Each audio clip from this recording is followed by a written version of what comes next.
golden sunlight. If I'm going with you, I know we'll get to the other side.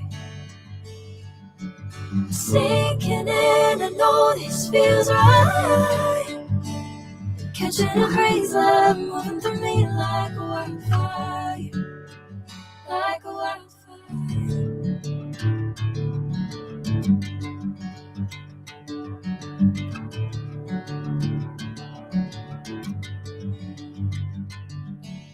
Hey, never the same.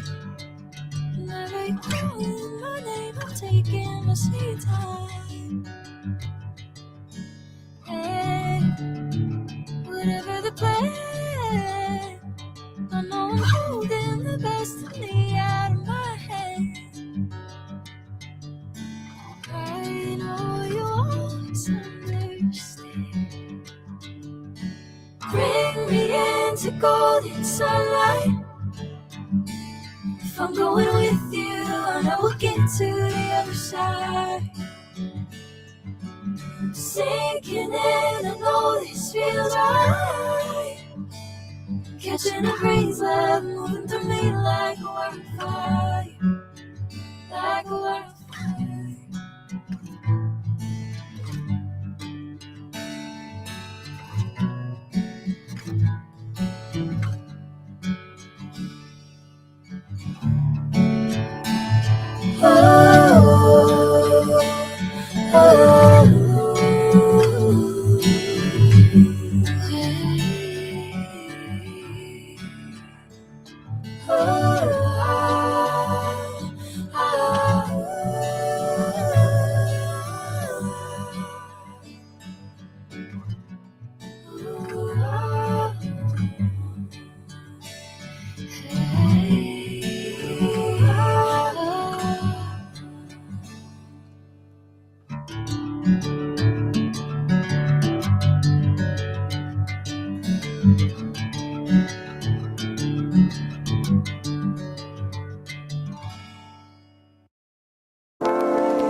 everyone, I'm Bomba Sour Power 18. I really hope my mic is picking this stuff up because I've had trouble with it previously before where either I'm not talking correctly and it doesn't pick it up or it just doesn't want to work. But tonight we are going to be playing some Genshin Impact, NTE Neverness to Everness, Withering Waves, Star Rail, and maybe if we have time after all of that, Star Dive. I'm gonna get Genshin pulled up real quick, and we will start playing that.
Hello. Sorry, but there's a sick person recovering in this room. Can I help you? What happened? Oh, please, excuse me. Are you the Traveler? Could I take a quick look at your Adventurer Handbook? Master Child said I should verify your identity.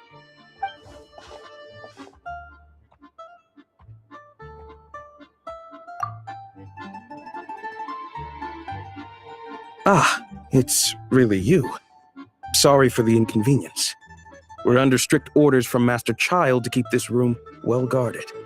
At the same time, we can't interfere with Podvoye Restaurant's business. That would only seem all the more suspicious and draw unwanted attention to this room. Besides myself, a few of my colleagues are stationed in and around the restaurant, in plain clothes, of course. Rest assured, you're in safe hands. I didn't expect such a high standard of protection. Well, Master Child handpicked us for this special assignment. We're not about to let anything go wrong. Anyway, I won't keep you any longer. Please, head inside.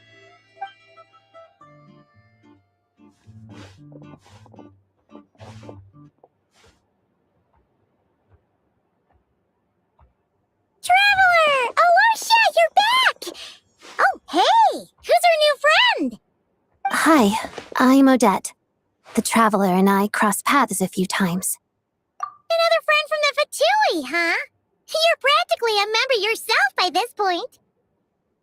Paimon's definitely on the mend. We should be back to our usual travels in a few days' time. Seems like that doctor was right. It's just... Paimon's limbs are still feeling a little chilly. I have just the thing. Whoa! What's this? Is that a flame inside an ice cube? All keen observations. You're right. This is called Core Ignis. Whenever I've caught a cold in the past, I found I recover much more quickly if I place this by my bed. You're welcome to borrow it. Awesome! Wow! It's so nice and warm! Oh, it's like magic. Your name was Odette, right? How did you two meet again? Looks like she's in pretty good spirits. That's a relief. Any progress with your investigation yet? No surprises there, I'm sure. They're not likely to let anything slip. The Rokot, huh? Let me think. Members of the Rokot keep their true identities hidden, but I think there might be someone I can introduce you to. Leave it with me. Meet me at the Korolyevsky troop tomorrow, and I'll tell you how it goes. Would anyone like a drink? I'm gonna head to the bar. Paimon will have... maybe some hot milk? Yeah. Paimon's in the mood for something warm. Enough with the secret chat, you two. Let's catch up properly in a minute. Paimon wants to know everything that's happened today. It'll be kind of like tabletop troop. No reason why listening to a story can't be an adventure.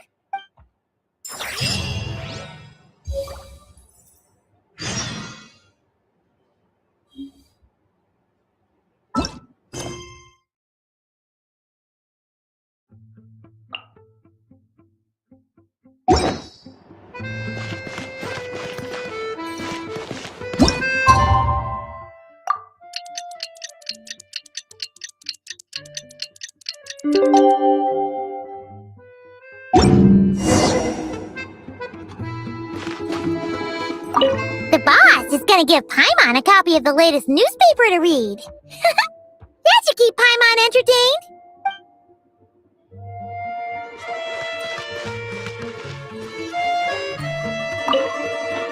Hello again. Please rest assured, we'll keep a close watch on this place.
Ah, you made it. I've got some tickets, and I managed to set something up with the Rokot. It'll have to wait until after the show, though. Happy to stay and watch? Pleasure. Here, this is the way in.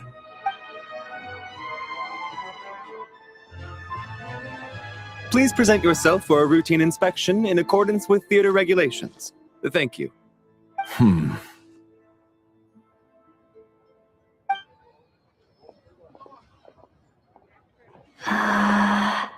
Is that guy with the fatui? Looks like he's waiting for something. Okay, all done. Thank you for your cooperation. Please proceed through to the theater.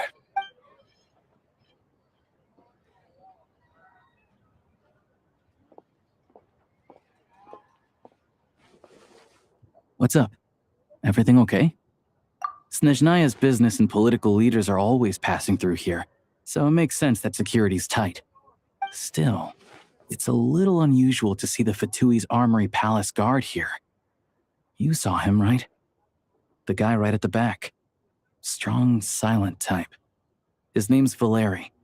He's part of the Special Assignments Battalion, but I only ever see him here for one thing: to look for a guy named Mitya. Supposedly a researcher, though he never seems to put much time in at the office. The theater is one of his favorite places to hang out when he's playing hooky from work.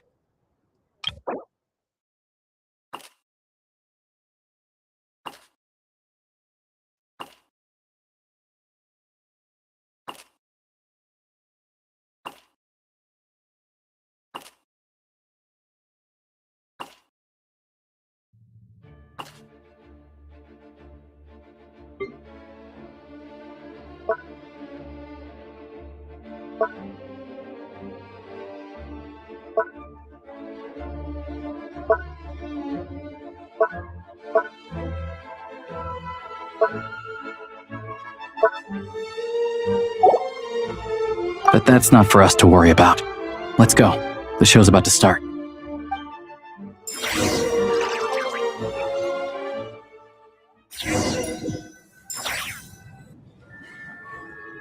What do you think? Pretty impressive, huh?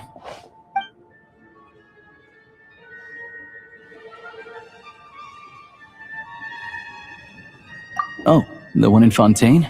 I hear it's iconic. Never seen it for myself, though.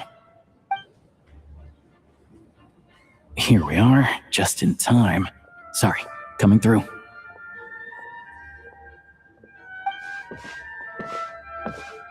Ugh. If you're gonna show up late, keep your mouth shut. What's his problem?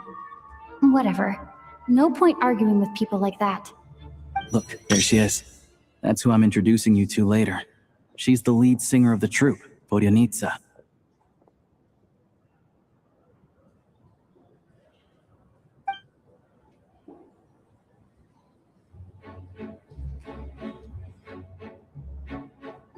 Что мне приходил во сне, старость борется бессонной тьме, потоки будничной суеты, колесливее мечты, тянутся годы мои, бесцельно их больше нет любви.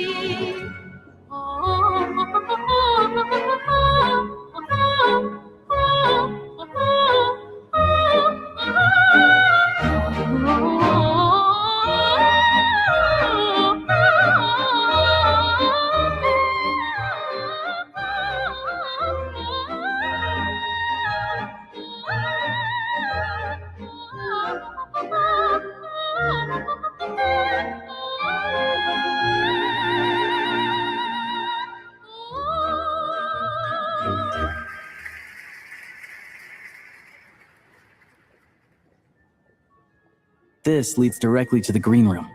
They're expecting us. Vodyanitsa will be waiting for us there.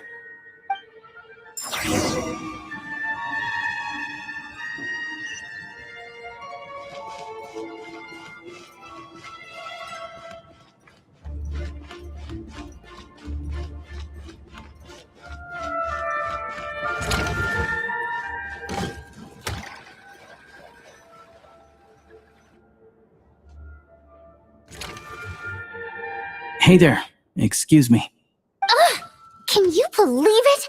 I am so mad right now. Come in. Oh, it's you two. Huh? You know each other? Oh, wait. Is this who you were telling me about? The one you met yesterday and couldn't stop thinking about? I never said that. Yes, you did. Why are you denying it? It was right before I went on that rant about the moody factory owner. Oh, I remember it so clearly. Might I ask what brings you two here? Oh, I just brought her here to see the show. And when it finished, she was full of praise for Vodyanitsa's performance. So I thought I'd try my luck, see if we could get the chance to chat for a bit. Maybe get an autograph? You work here. You of all people ought to know that's against the rules. It's not what the green room is there for. Oh, what's the big deal? Come on, don't be shy. I can give you an autograph. You can take a picture too if you want. Do as you please. I finished all my shows for the day. I'll leave you to chat.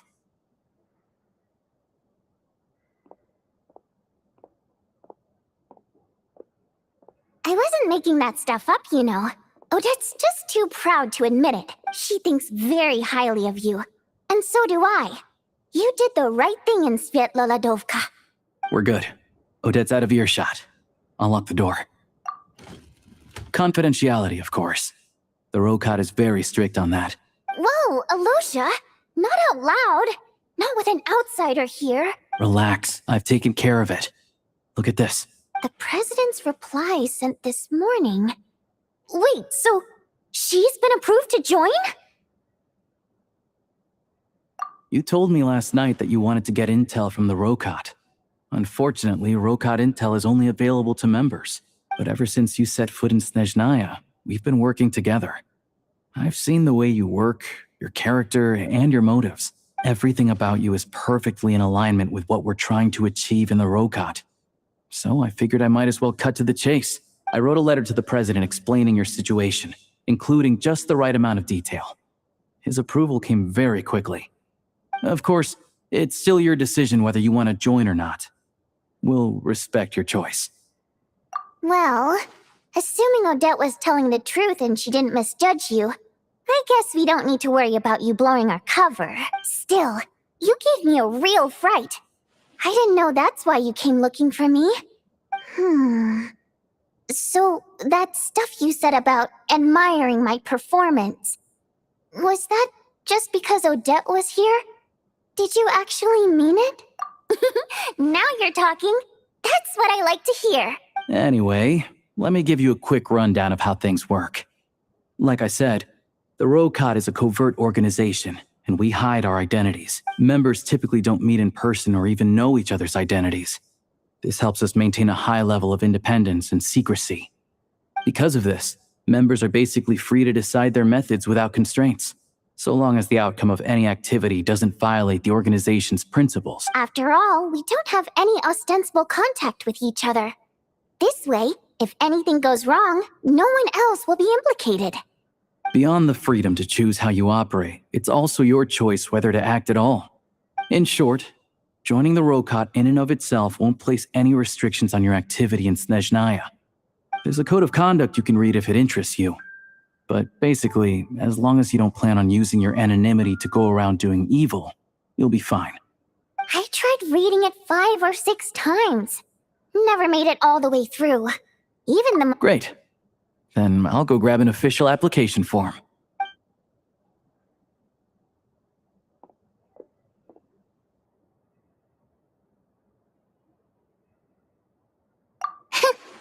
Well, Alosha has this pet dog, you see.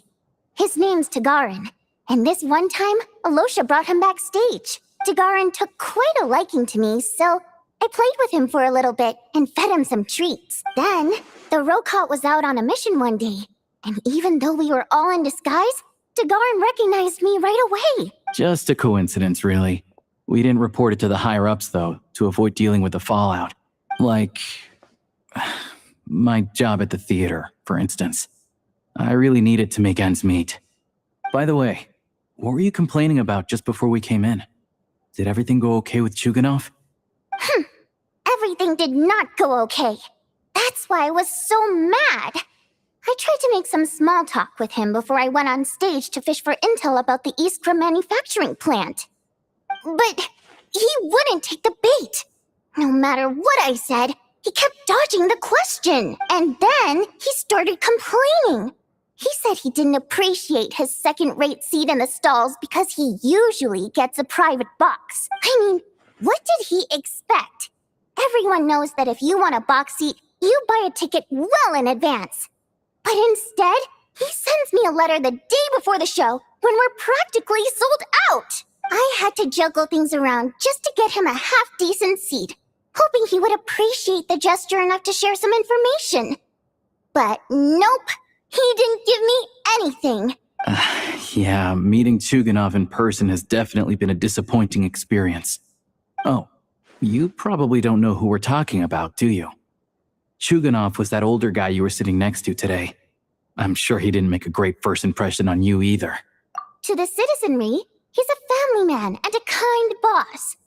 But our interactions with him tell a very different story. It's one thing to ask for a favor, but he acts like it's his right. He always expects special treat. Take the ticket situation, for instance. I've actually gotten him a private box in the past. But not only was he not even grateful, now he's acting like I've sold him short this time. Not to mention that he's never paid for a single one of his tickets. And another thing, if he's such a big family man, why doesn't he bring his wife and daughter to see the show once in a while? I've never seen them here, not even once. Calm down, Vodyanitsa. If you won't do it the easy way, we'll have to try the hard way. But first things first, here's your application form. Go ahead and fill it out.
Looks like I'll need to make a few little tweaks here and there.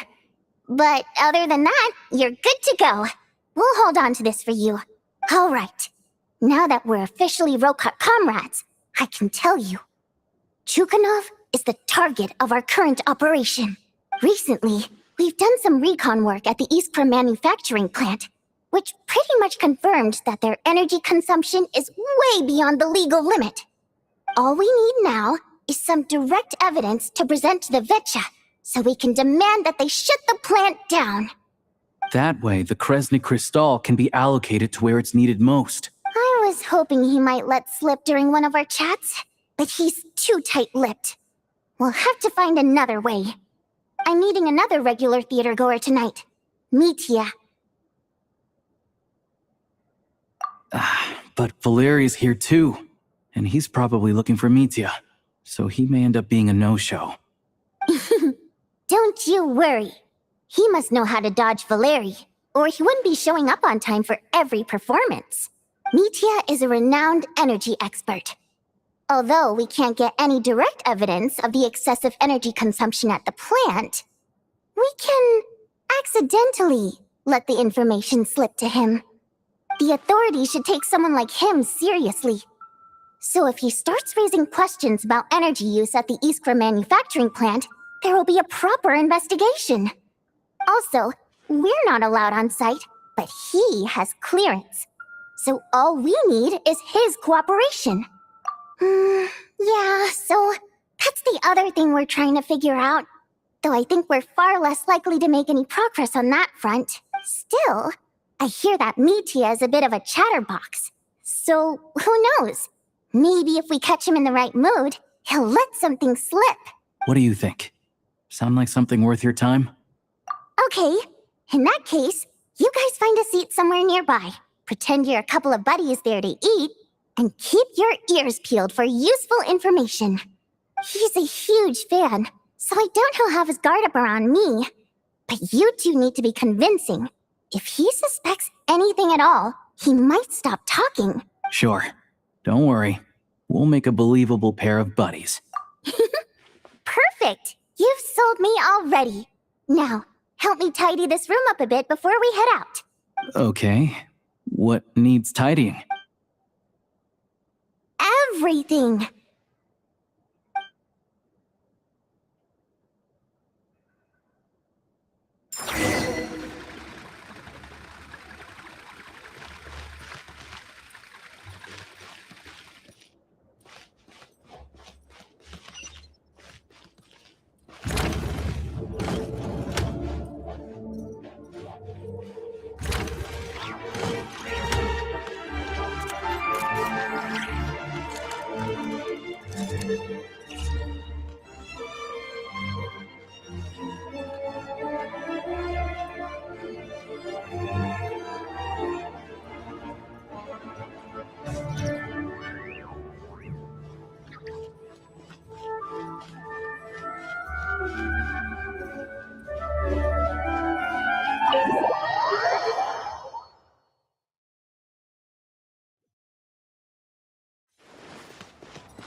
We come here often, so we shouldn't stand out. Let's sit here. Now, it's up to Vodyanitsa.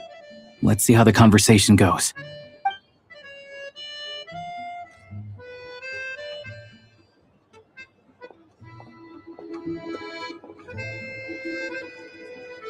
Mr. Mitya! Over here! Over here! Oh, sorry. I got a little held up on my way here. Now we have even less time than we planned. Hey, go ahead and order some snacks and drinks. Whatever you like. Let me see. According to my schedule, we still have 25 minutes left. You're really pressed for time today, huh? I was imagining this would be a leisurely chat. If you'd prefer, we can always reschedule for another afternoon when you have more time. No need. Getting to meet the lead singer is a very precious opportunity for me. I'm not about to pass it up. I've already had to decline your invitation several times because our schedules rarely align. If I don't grab this chance while it's here, who knows when the next one will come around? Well, it's very kind of you to make time just for me.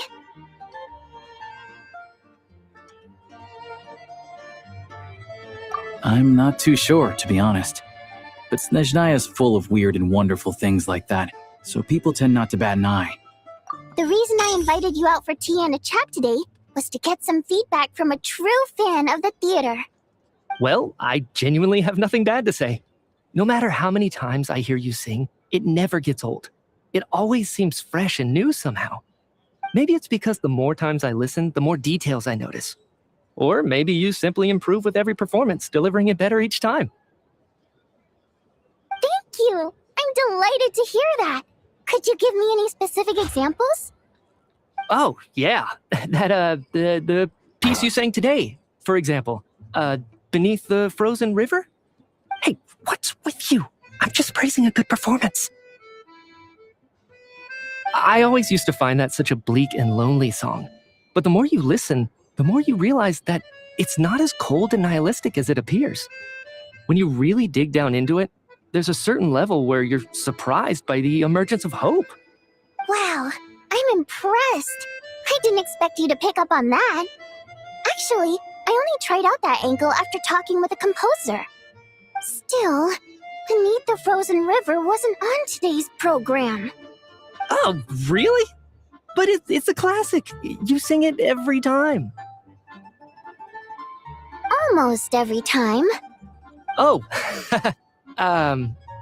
well then, let me say a few words about that other all-time classic, Flying in the Wind from the Mountain Sparrow.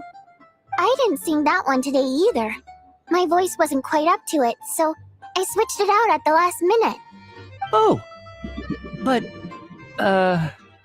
Sorry, Mr. Mitya, but you were at the theater today, yes?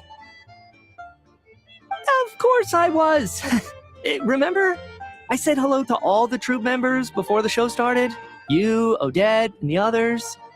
So what did Odette sing today? Elegy of the Snow-Winged Goose, of course. Correct. I see. You find my singing boring, don't you? That's why you don't remember a single song. Looks like I'll need to cut a few from the program next time. No, that's not it. I swear.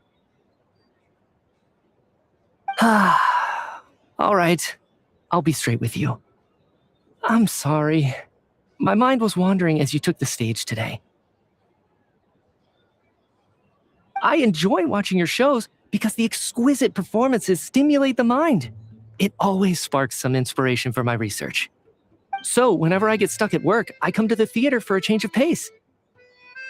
Odette's dance during the Elegy of the Snow-Winged Goose today was simply incredible. It got me wondering what she's been going through recently. That look of sheer defiance in the face of utter tragedy? It was so inspiring. I started scribbling in my notebook right away. Not that I made a ton of progress in the grand scheme of things, but I still think it was productive. By the time I snapped out of it, the entire show had finished. So what you're saying is, you didn't listen to my singing at all? Unfortunately not. I'm sorry. I don't know which is more disrespectful. The fact that I don't always come for the show itself, or the fact that I missed your performance. Seems like things are getting a little awkward. Mitya just stepped into a conversational minefield. If there's one thing Vodyanitsa doesn't like, it's people who show disrespect for her performance. This meeting was so hard to set up. Don't tell me it's already falling apart. It's fine. I suppose this is affirming in its own way. At least, it shows that our performance really touches people's hearts, right? Don't let it bother you. It certainly doesn't bother me. She's showing a lot of restraint. Well, I'll be sure to let Odette know how much you adored her performance. Please don't say that. I always love your performances too. It's just that inspiration struck at the wrong time today. I'm usually all ears. I know, I can tell. That's why I value your opinion. I'm sure some people can't stand it when others praise their coworkers right to their face, but not me. No, sir. Fair enough. I still feel kind of bad, though. But you know what I really can't stand? People who only show up to the theater to pretend that they're cultured. Makes me sick to my stomach. Oh, yeah, 100%. There are too many of those people around. By the time they're walking out the door, they've forgotten all about the show. What's wrong? You look furious. I don't know if you've heard about the boss of the Iskra manufacturing plant. He isn't even a theater investor, but he always demands the same privileges as actual investors. Box tickets only, premium drinks, even the right to request specific songs. Well played, Vodyanitsa. Seems like she's harnessing her rage to steer the conversation back on track. Now that you mention it, I've interacted with that guy before. I gotta say, everyone holds him up as an example of a benevolent businessman, but I don't know. I don't see it. Yeah, he couldn't care less about what's happening on stage. He's just there to flaunt his social status. I hate that I have to prepare programs for guys like that. What's the big deal with that factory he runs anyway? I asked around a bit and heard some pretty shocking stories. Sounds like he's just another greedy capitalist. Oh, really? Yep, the things people are saying are pretty damning. Low wages, insanely long working hours, equipment running around the clock. And as if that's not bad enough, he also strictly forbids his employees from giving any kind of interview. Project Stuja has now been extended so many times, we're at the point where crystal rations for the common folk are barely enough to survive on. Yet he even wants to get his greedy hands on them just to boost his own profits. If the rumors are true, he's in serious violation of the law. Interesting. So you've heard about it too. What? So it's really true? Who knows? I've only heard the same rumors you have. But there's no smoke without fire. The Rooster's been coming down on us hard lately, demanding that we track and trace every single batch of Crystal. My coworkers in the Department of Energy have been tearing their hair out over it. The Rooster? I didn't realize he cared that much. Yeah. Even though there are no restrictions on Crystal trading, the poor will wind up freezing to death if we let the rich buy as much as they want. That's clearly unfair. Looks like we'll need to arrange an investigation into the Iskra manufacturing plant as soon as possible. I never knew you kept up with current affairs beyond the theater, Miss Vodyanitsa. You really have a heart for the common person. Most Fae in your position have long been indifferent to the plight of humans. Well, those of us who choose to live in human cities are naturally going to pay attention to any significant upheaval. Isn't the Rooster a Fae himself? I'm just surprised to learn that even someone with as much experience as him is getting so stressed out over Project Stuja. What is the end goal of this project anyway? This is it. We're finally going there. I'm sure Mitya can sense on some level that she's fishing for information. But since their conversation is so relaxed, he might just let something slip. It's stressing me out too. If I'd only made better progress with my research, things wouldn't have dragged on this long. Oh, so your work is related to Project Stuja? That's right. The Armory Palace needs a brand new energy source. Not the power of the light realm and not elemental energy. Right now, the only thing that meets the requirements is the power contained within stellar linchpins. But harnessing that power is costly.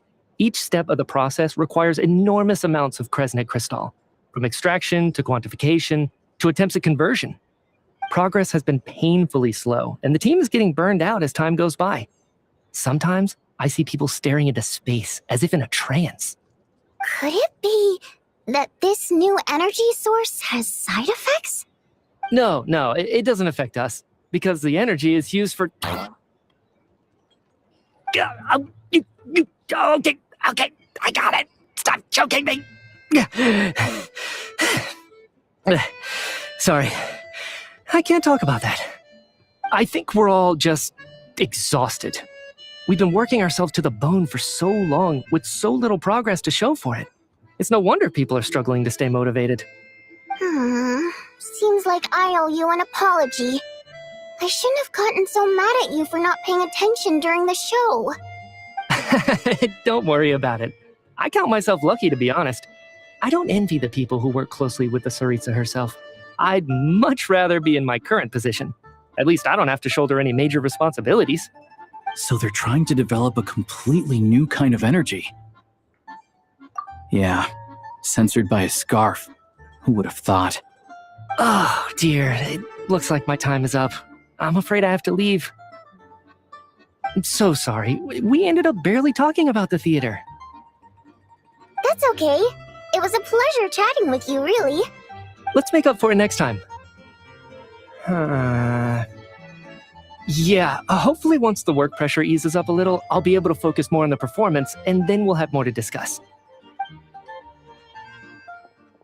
We touched on some confidential issues today. I'd be grateful if you could keep it between us. That could have gone worse. Nice job. Why was Mitya in such a hurry to leave, though? Sorry, routine inspection.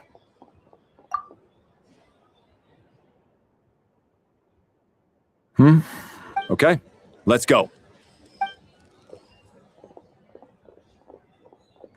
So he wasn't rushing to get back to work. He must have calculated that Valeri would find him here in exactly 25 minutes. That's frighteningly accurate. One of the main duties of the Special Assignments Battalion is to ensure that important figures stick to their schedules. All right, time for us to get going too. Excuse me, check please. We'll settle our check too, then. Oh, hello there. Mr. Mitya paid the check before leaving. He also asked me to pass on a message. He said it was an honor to share his tea break with Miss Vodyanitsa and her two friends. Wait. So he knew we were here all along? This raises a lot of questions. Maybe his work isn't confidential after all. Maybe the key here is the purpose of this new energy. I guess that's the next thing. Vodyanitsa and Alosha have both left. Time to head back and call it a day.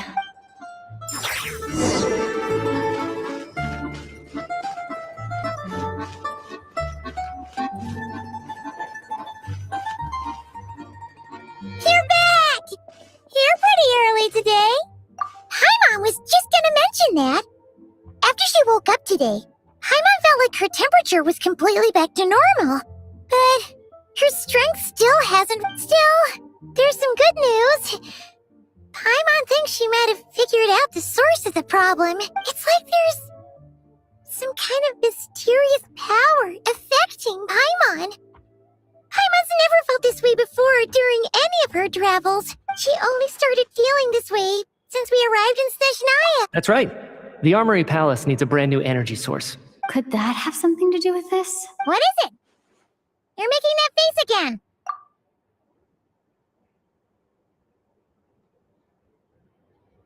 So, they're trying to develop a new energy source here? Well, Mitya denied that the energy they're researching has any side effects. Although, he did say that people working on the project have been having issues with their concentration, and even so, those are completely different symptoms from Paimon's. It's pretty faint, so it's kind of hard to tell. Sure, Paimon's with you there. But how, though? Oh, great point! They are good idea!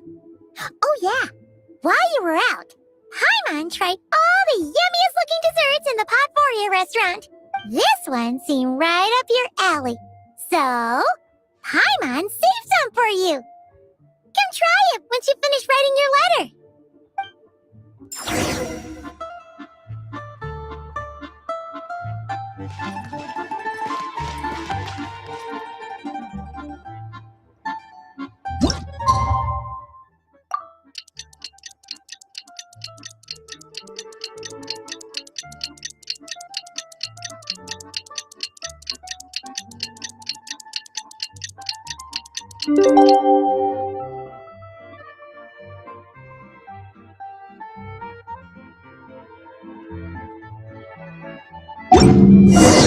Alosha replied, he says that we won't be able to speak at the Vetcha, but he can arrange for us to attend as visitors. You're back! Paimon's been working working on the crossword puzzle in the newspaper. Oh, shoot! Paimon forgot the next word! Oh, she had it a moment ago. Think, Paimon, think. Time to get ready. Then head to the Snezhnograd Vecha.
Miss Vodyanitsa, prima donna of the Korolievsky troupe. What a surprise meeting you here. Will you be sitting in on a session of the Vecha?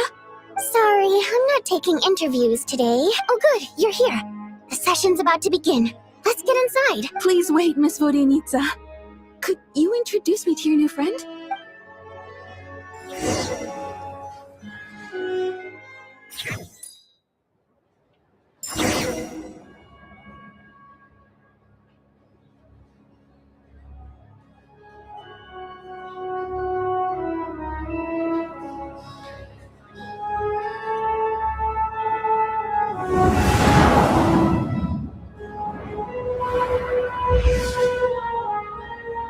In summary, the energy management commitments made for the outgoing period have been delivered upon. Furthermore, both the production and consumption of Kresnik Crystal show clear signs of stabilizing. The relevant agencies have assessed the present circumstances and determined that the status quo can be sustained until the next period. For detailed statistics, I would refer you to the industry reports that have been distributed to all persons present. It should also be noted that while the recent blizzards have led to a significant increase in people's energy expenses, this is strictly a short-term phenomenon associated with a remotely located monster. Her Majesty the Tsaritsa is giving her full attention to this matter. We should have every confidence that it will be dealt with swiftly and conclusively.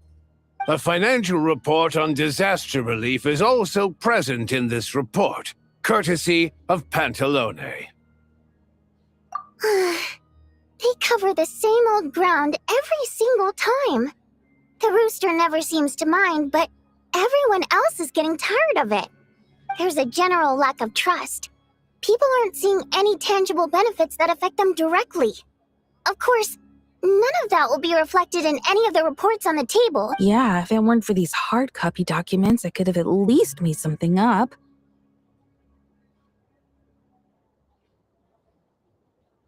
Oh, don't mind me. I'm just out here trying to hit my interview quotas. Bring out the Kvass. Ever read it? Best-selling newspaper in town. If I remember correctly, you guys don't even have a sales permit. You have to sell from stall. Okay then, best-selling street stall newspaper in town. Still counts. Order! We will now open the floor to the representatives. If there are no further substantive issues to discuss, we will then proceed to a vote on this motion. Snezhnaya has a long tradition of treating members of the Fatui armed forces and their dependents favorably. But recent surveys shows that Fatui families in remote areas have access to 15% less crystal than the average civilian family in Snezhnograd. It's been said many times before, but it bears repeating now. There needs to be a clear and consistent rationale behind how crystal is allocated, or we will soon face immense public backlash. Perhaps you wouldn't need to keep repeating yourself if you would hear me out for once. I say again, true consistency exists only in principle. In the real world, fairness is relative. You appear to treat resource allocation as a simple function of production and population. So what about when the equipment used in production breaks down? Have you factored that into your equation? And do you even know how long it's been since Snezhnaya last conducted a census? If I knew the answers to questions like that, I'm sure I'd be a very wealthy man. And I doubt I'd be going by child. I'd like to bring the focus back to the specific issue I raised. Or do you wish to deny that favorable treatment for Fatui dependents is our long-standing policy? It's easy to be a critic when there's no accountability. That seems to be a running theme in the anti-Project Stuja cohort. Defeat the ringleader and all other problems will magically resolve themselves. That's what they seem to think. But in case you aren't aware, not one jot in my report would change whether Project Stuja continues or not. So you have no intention whatsoever of finding a solution to this problem? On the contrary, I'm the only one here who ever brings solutions. Child opened by speaking up for the armed forces. Regrator struck back with style and a war of words ensued.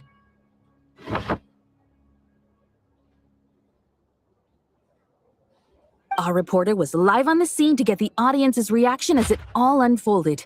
Who do you support?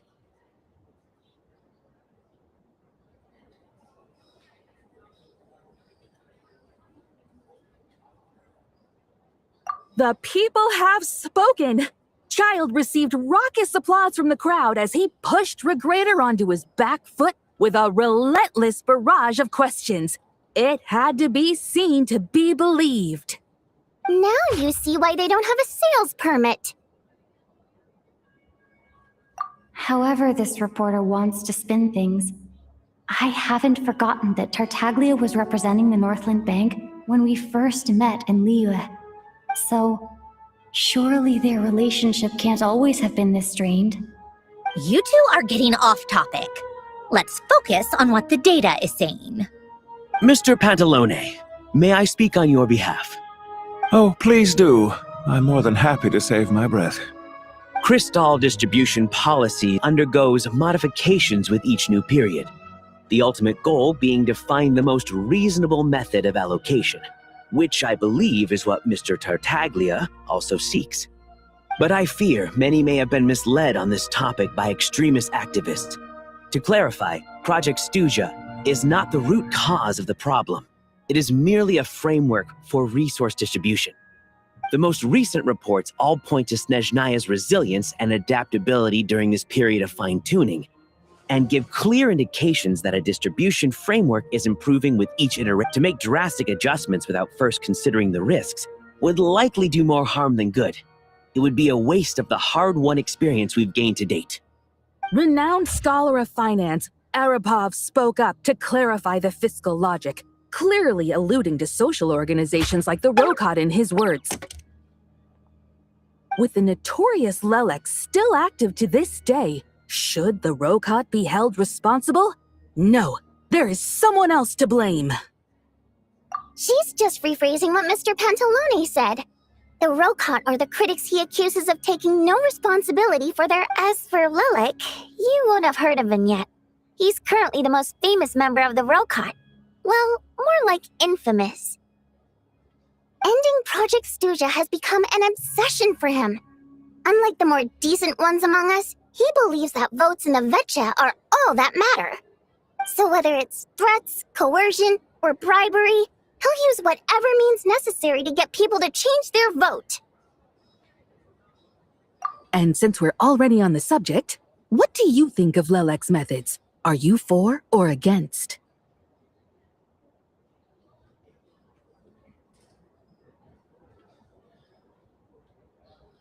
Well, whatever the story is, his actions benefit us all. We stand with Lelik. At least someone here wants to take this discussion seriously. I've been considering that issue myself.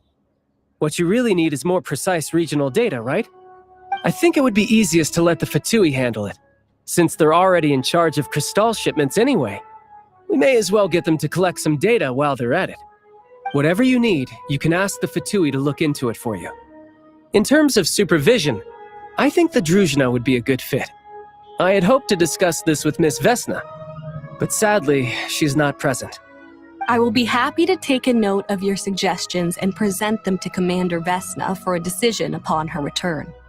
The commander has always taken a keen interest in Project Stuja. However, given the Druzhna's demanding workload, I'm afraid it may prove difficult for them to provide any practical support. Let us refrain from jumping to conclusions until a concrete and actionable plan is in place. My apologies, Lord Rooster. There are numerous issues to address here, including manpower, time sensitivity, and reporting lines. Nevertheless, I support drafting a proposal. Follow the usual procedure, and it can be raised as a new motion for all parties to evaluate at the appropriate time. In that case, I'd like to share one thought before the proposal is drafted. The issue of time sensitivity was raised just now, which I presume relates to the official reports. In fact, the Energy Commission already collects regular statistics on each urban center and its surrounding area. Would these be of any use? That's a good idea. I read every issue of Sviet-Lolaidovka's report, and although my focus is mostly on the section about equipment operation, the energy consumption statistics also yield a lot of insights. Be that as it may, does no one see an issue with using local data to determine Crystal quotas? In the long term, it seems like a very risky solution. Not if they are used purely for reference. So long as we have the report from the Northland Bank's headquarters to corroborate it, no one will be able to fool me. Very well, then. It appears that this arrangement is acceptable to all parties. Yeah, sounds good to me. The members reached a provisional consensus on the issue of improving treatment for Fatui soldiers.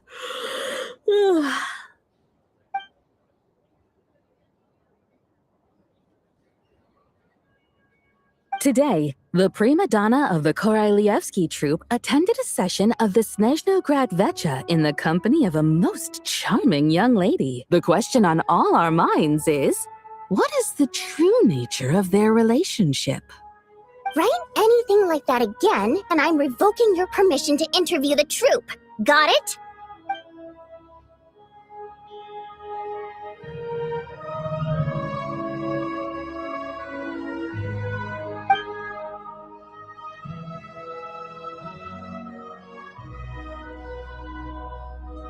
Now then, if there are no further contributions from those present, we shall proceed to the final vote. Hey, check it out!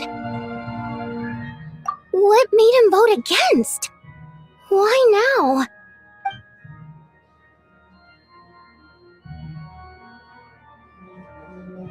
The votes have been tallied. Those in favor of continuing Project Stuja total 61%, securing a clear majority. That was too close. The margin has shrunk yet again. Chuganov was a huge loss. I'll bet Lelik is behind this. I wonder how Pulcinella will respond this time. Chuganov. I see. Lelik strikes again. Yes, go, Lelik. Once Project Stuja is defeated, our unwavering support at Bring Out the Kvass will finally pay off when we make our comeback. I can taste our victory already! In accordance with the result of this vote, Project Stuja will remain in effect until the next Vecha period. Finally, may I remind us all, we debate only for the greater glory and solidarity of our nation. May the aurora shine ever on, and the tundra always stand firm. The session is concluded.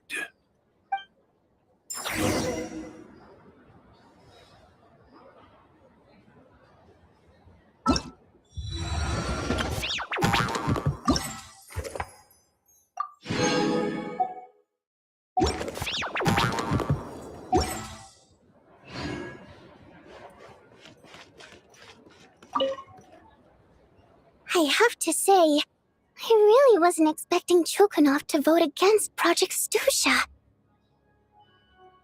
Well, in principle, Snezhnaya's business and political elites ought to be the ones least likely to oppose it. As we heard, Project Stusha is basically just a resource distribution framework that requires everyone to cut back during the winter. But even if the policy got cancelled, the Tsaritsa's energy needs wouldn't suddenly go down. The extra demand from the public would have to be filled from somewhere. So I got a letter from Mr. Mitya just before today's session. He said he's confirmed that there are issues around overtime and excessive energy consumption at the Iskra manufacturing. In a situation like this, once the Rooster receives the report, he'll order the factory to halt production and submit to an investigation before issuing a penalty. But that's a week-long process, and thus didn't make it onto the Vetcha agenda this time. I don't think he suspects anything so far. Exactly. And as you know, he's a very selfish person. I was originally gonna try and flip him after he received notice of the official sanctions. My plan was to convince him that the whole thing was completely unfair. Rather than just sit back and take the hit while his factory stopped production, he'd be better off voting to end Project Stusha. At least that way, no one else would be able to make any money either. But now, he's already voted against it. Which means someone must have... Yeah, no one knows why Lilac is so obsessed with ending Project Stusha. But by the looks of it, he's inching closer and closer to success. Lilac must have strong motivations, given how he'll stop at nothing to achieve his goal. Maybe my next step should be to focus on him. Oh, right. What are your plans for the rest of the day? Shall we head out? Hey, comrade. I noticed you were here during the debate. I didn't take you for a political enthusiast. Greetings, Harbingers. I just happened to have some free time today, and my new friend here thought it might be fun to check out the Vetcha. Ah, Odette must have introduced you. Looks like you two are getting along pretty well. I'll leave you to catch up. I should head back to the troop. Sure. Break a leg and all that. Thought it might be fun to check out the Vetcha, did you? Things are never that simple with you, Traveler. There's no way you're here for kicks and giggles. Tell me I'm wrong. Oh, yeah. To some, he's a captivating enigma. To others, no one ever thought that some anonymous nobody from the Rokot could cause such a stir. Huh? You want to look into Lelik? Then I'm sure his days of anonymity are numbered. Fine by me, I guess. If the Traveler actually manages to expose Lelik. In return, it seems fair to let her in on what we've learned so far. My thoughts exactly. Sharing is caring after all. Head back to Glupov and grab the files on Lelik. It's easier to just pull the records than go through the rigmarole of getting the Traveler a visitor's permit. As you command, child, sir. In that case, since we're going to be waiting anyway, I'll have someone brew a pot of black tea.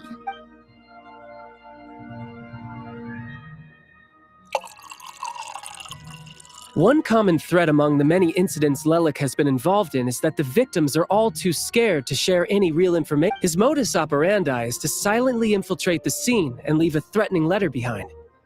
But neither the letters nor the crime scenes ever yield any clues to his identity, so all these files have to offer are short statements by the people affected.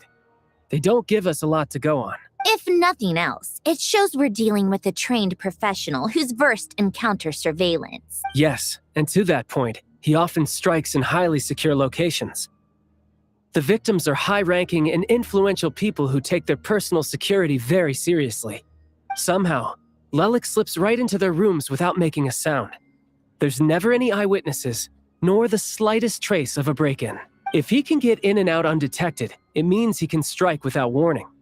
Not that that's ever happened so far, but the thought is enough to scare these people sleepless. It's hard to believe that a human being could pull this off flawlessly every time. So they switched the focus of the investigation to Faye. Unfortunately, no one's found anything yet. Careful, don't underestimate me. Although truth be told, I'd probably find it hard not to blow my cover. Direct confrontation is more my style. We haven't ruled out the possibility of Lelik being human. It's just, there can only be a handful of people in all of Teyvat who'd fit the profile. No, not as strong as me. You'll never find the culprit with criteria like that.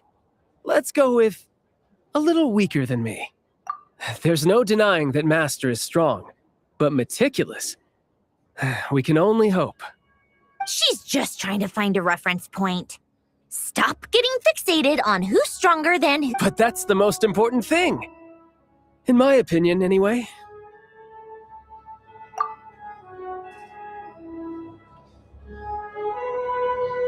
Odette?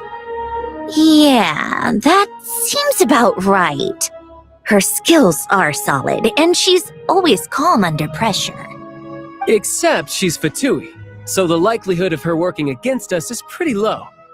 But yeah, much more accurate than your previous example, at least. No, wait a moment. Maybe we should interrogate that assumption. What do you mean? Which assumption? Her Fatui identity doesn't necessarily exonerate her. And when you think about it, the Rokot would be precisely what she needs to conceal her identity. Plus, she wouldn't need to be such a pro at covering her tracks. She'd already know where the Fatui will be and when, so she could choose the perfect time to act. Oh, yikes. I was just thinking out loud. Why is this starting to sound like such a convincing theory? Still, what reason could Odette possibly have for trying to call off Project Stuja? Arlecchino would be the best person to ask. Rosaline used to open up to her in private about her struggles with Odette. As I'm sure you can imagine, Arlecchino is quite a lot better with children than Rosaline was. She gave her some tips on how to handle the situation, and Rosaline managed to reach a settlement with Odette before leaving. So I suppose there were at least no lifelong regrets left behind. Beyond that, I don't know the details about that side of things. But I do know that Odette definitely has a motive to hold a grudge against Project Stuja. The reason being, her father passed away during the early stages of the project. That was back before it had been named Project Stuja, when things were still being worked out. But in essence, it's remained the same ever since. The more you know. Rosaline was always so self-centered. I never understood why she started paying so much attention to... Is that such a surprise? If you cast your mind back, you may remember that Rosaline and I weren't exactly close. Odette's past is no secret. Her father was a Fatus and her mother was a very famous ballerina. On the surface, it looks like she followed right in her parents' footsteps. But the truth is quite a different story. After her father passed away on a mission, her mother was overcome with grief. She broke her leg during a performance and could never dance again. Odette was only interested in ballet at the time, but this tragedy left the family with both breadwinners gone. They could barely make ends meet. Per Capitano's policy, family members of Fatui who died in the line of duty had to be appropriately accommodated and provided with adequate assistance. So, regardless of how Rosaline may have felt about it, it fell to her to resolve the issue of Odette's family's livelihood. In the end, the solution they agreed upon was to have Odette join the Fatui. Right, because the alternative would have been a one-off compensation payment, I guess. In that sense, joining up was definitely the better option. Still, she must have had mixed feelings about it, right? If she doesn't even like the Fatui... It's just a theory. A possibility. But as a motive for Odette to become Lelik, it holds up. That said, I have no idea where Odette's head is at right now, or what her conflict with Rosaline was about. Plenty of people were on bad terms with Rosaline. I have no intention of trying to figure it all out, yes. But there's not much point in discussing that now. Yeah, back to Lelik. Since our investigations so far have turned up next to nothing, we've got nothing to lose by trying a new angle. Funnily enough, Tonya and I had actually made plans to go to the theater tomorrow to watch Odette's rehearsal. Unfortunately, thanks to this Lelik situation, I'll be stuck working overtime again. Which means, you can go in my place. No point wasting the ticket. Plus, you'll get to meet Tonya. Spirit Seeker. Quite the classic ballet. But Odette's been practicing it diligently, and it's finally ready for a return to the stage. Excitement is through the roof. Tickets for the official performance sold out long ago. Tonya's excited for it too. She's desperate to see it no matter what. I've actually seen it several times before. The story's pretty straightforward. The lead character follows it's a tale of love and regret. So not exactly reinventing the wheel, at least by today's standards. But when that classic melody kicks in and the lead character begins to dance, not an easy dance to do justice to, though. I know it's always been Odette's dream to perform this piece, but I'm not sure she's really ready. In that case, I think that even if she is Lelik, we should wait until her performance is over before we respond. I'll let you take it from here, comrade.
You made a ton of progress today.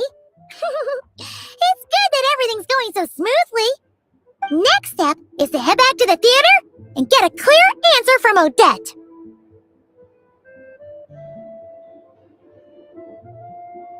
Either way, Paimon doesn't get the sense that she's a bad person.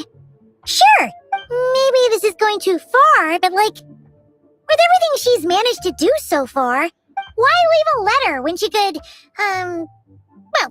we know there are plenty of other ways to keep people in. So, if it is her, she's got some principles at least. Yeah! Well, all you can do is no change, really. But that thing Paimon told you about yesterday? Hearing you talk about your day makes Paimon itch for an adventure. If only she could be there with you so we could experience it all together. Yeah, I wish you could be there too. I'm not used to adventuring alone. But don't worry, we'll get to the bottom of this. Guess it's just one of those things. Never mind.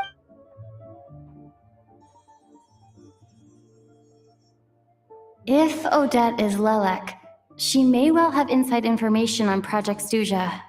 Her father was involved with the project's early implementation and tragically died in the process. Now, she's dedicated herself to bringing... It's hard to imagine she could have gotten this far without knowing anything at all about the Tsaritsa's true intentions. When she spoke to us as a member of the Fatui, how much did she let on? Only time will tell. Hey look! It's snowing! Could be a tough day ahead. Make sure you wrap up warm tomorrow.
Ooh, it sure is cold today. I wonder how much heavier the snow's gonna get. Here to see Odette? I just need to see your tickets for the preview. Perfect. Thank you. I'll hold on to your tickets. Come on in. It's freezing outside.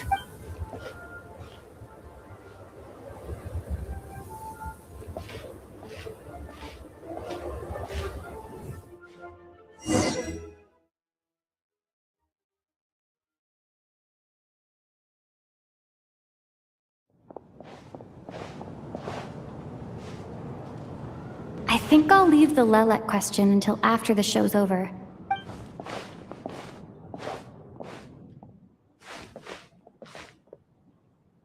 Child said he was originally going to come with Tonya, so I'm guessing Tonya's already here somewhere. Is there anyone here who looks like a Tonya? Let's see. It's a small audience. Makes sense for a preview. But wait, I do see some familiar faces. Mr. Chuganov's back again by the looks of it. Oh, and is that Mitya? And that Fatui officer, Valeri. Guess he must be playing cat and mouse with Mitya again. Oh no, it looks like the show's starting, and I still haven't found Tonya. Never mind. I'll just have to take a seat for now and see if I can catch her afterwards.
Hello, members of the audience. I'm a staff member here at the theater. Today's performance was a very special one for us, as it marks the first attempt in a long time to revive the classic Snezhnayan ballet, Spirit Seeker. To commemorate this occasion, we would love to take a group photo of the cast, crew, and audience members present today. Could I...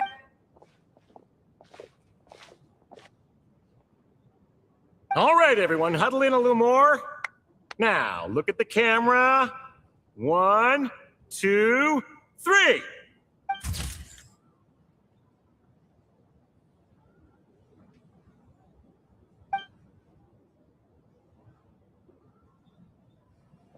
Are you quite satisfied, Mr. Energy Scientist? I rather hope you don't have any other escape plans to add to my workload today. What are you talking about, Sarge? This was simply my way of inviting you to watch Miss Odette's new show with me. And wasn't the performance spectacular? In the future, I heartily encourage you to take a leaf out of my book. Find some soul-nourishing pastimes to enrich your time outside of work. It was indeed a fine performance, but I must correct you on one point. This is not time outside of work. These are working hours. Working hours and non-working hours are just a social construct. Human technology can never advance if we're too rigid in our thinking, Sarge. May we leave now? Already? I mean, I was kinda hoping to soak up the atmosphere for a little longer, but... No? Okay, guess I'm pushing my luck. Didn't seem like too much to ask, but fair enough. Off we go then, Sarge. Back to the land of working hours. Lead the way. That has to be her. She's the only person in the audience around Tonia's age. Excuse me? Are you Tonia? Huh? Your brother's busy today, so I took his ticket. Don't worry about him. He's fine. Oh, okay. Sorry for the trouble. What's wrong? Are you sick? No, I'm fine. It's nothing. Maybe she caught a cold on the way here because of the weather?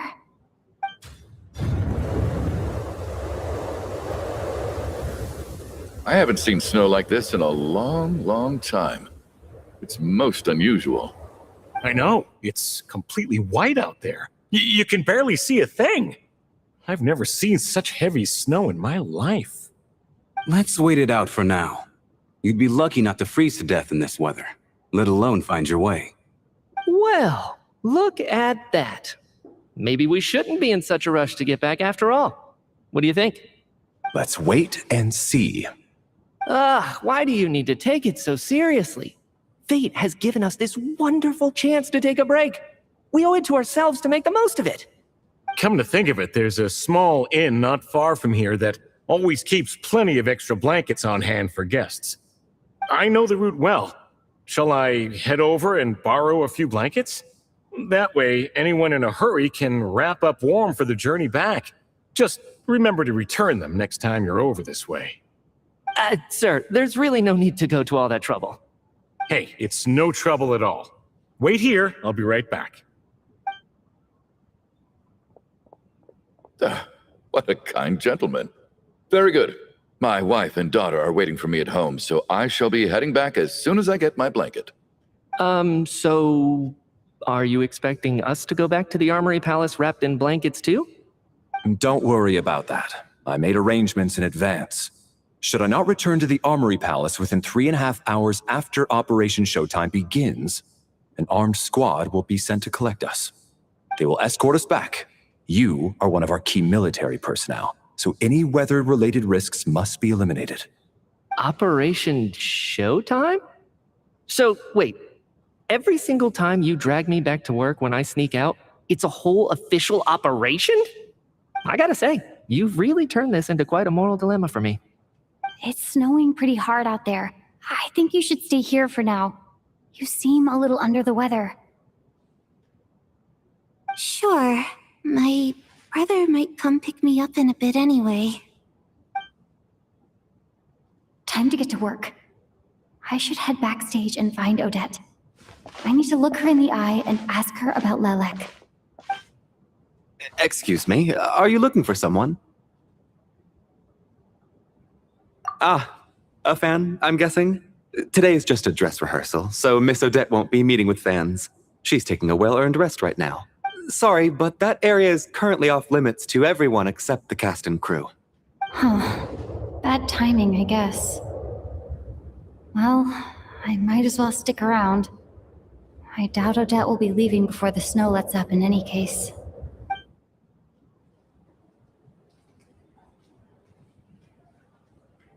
What happened to the gentleman who went to fetch the blankets? How has he still not returned? I was thinking the same thing. It's still snowing very hard. Do you think something might have happened to him? Whatever the reason for his delay, I must say I hate nothing more than people who make empty promises and fail to deliver. Well, I have to treat my employees like that on occasion, but that's different.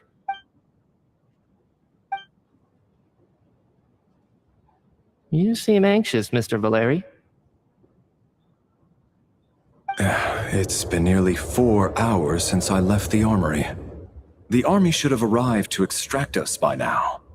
They know how much I despise tardiness and disrupted plans.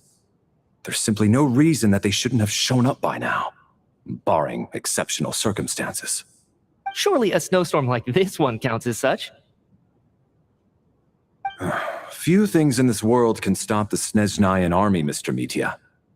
And a snowstorm is certainly not one of them. Why don't you go out and take a look?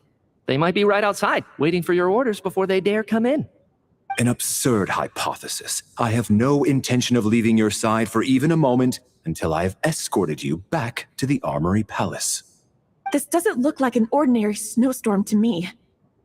That guy who left earlier, it looked like he just vanished into thin air. Either that, or my eyes were playing tricks on me. A man-eating snowstorm? Come on. Night hasn't even fallen yet. Spare us the ghost stories. Traveler, didn't know you were coming today. How come you didn't say anything? Oh, right. I assumed you were looking for me and Vodyanitsa. Odette's still backstage. Whoa, that's quite a snowstorm out there. I've been working backstage this whole time, so I didn't even notice. No wonder the audience hasn't left yet. Huh. Is weather like this rare even in Snezhnaya? Yeah, snow like this. I'm sure I've seen it out in the wild before, but never in the city. Actually, I take that back. I don't think I've seen snow this bad even in the wild. This is something else. It's not normal. If even Alosha thinks snow like this isn't normal, could it have anything to do with that monster people have been talking about? We can't stay cooped up here forever. Someone needs to go out and take a look. No need. I have plenty of experience with snowstorms. Besides, I work here while you're an audience member. I should be the one to do it.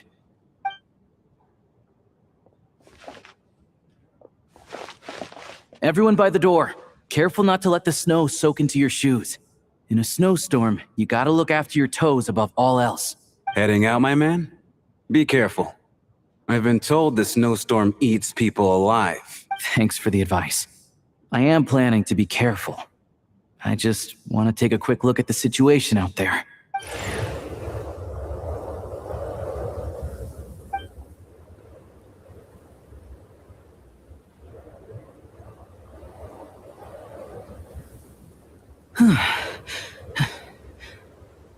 He's back! He's back! How was it? What's going on out there? Did you see any soldiers patrolling the area? Something about this storm isn't right. There's no one out there. I didn't see a single soul. And something in the air gives me the creeps. This isn't your average snowstorm. I suspect it might be related to recent events in our nation. I strongly advise everyone to stay here until the snow dies down. Are you serious? So all of us are trapped here now? That sounds a little far-fetched to me. You want to go outside and see? I, for one, am not risking my neck in that weather. This just turned from a minor delay into a major hassle. We can only hope that our friend who went to fetch the blankets just ditched us and went home. Is it really that bad? But my daughter, I won't be able to read her a bedtime story tonight. Huh? What are you all still doing here? Whoa! It's snowing hard! So now we're stuck here? Oh, this is terrible! Luckily, it was just a dress rehearsal today, so there aren't too many people here. On the bright side, the theater's always well stocked with supplies. If the snow still doesn't let up as we get into the evening, you can spend the night here, everyone. At least, I assume that's all right?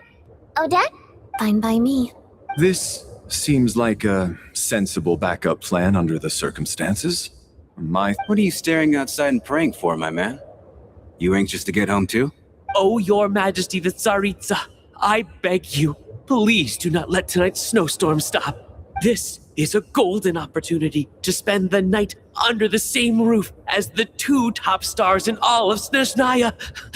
It's a once-in-a-lifetime experience. I think I've changed my mind. Sir, if you so much as look at us funny, you'll be seeing stars in a whole other way.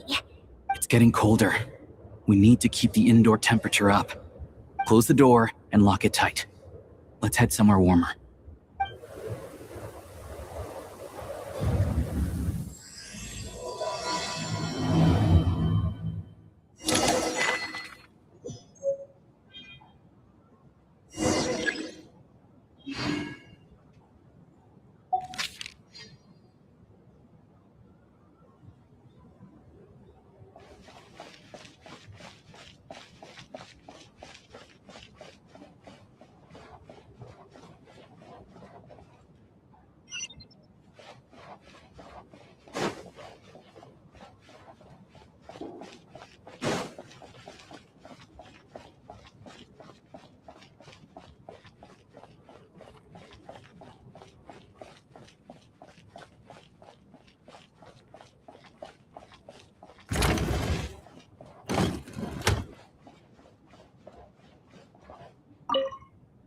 And then there's the aristocrats.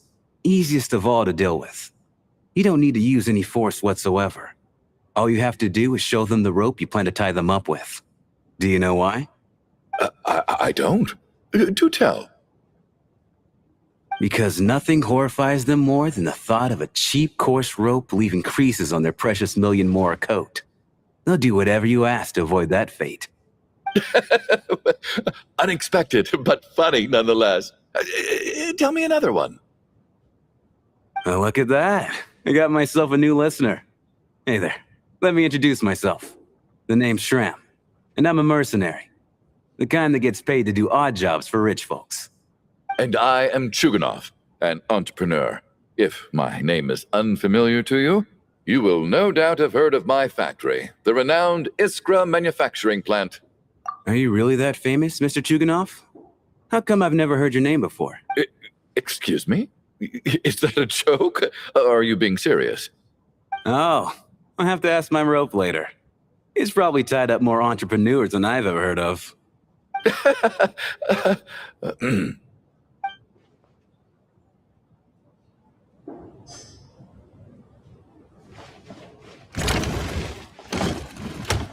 How are you feeling, Tonya?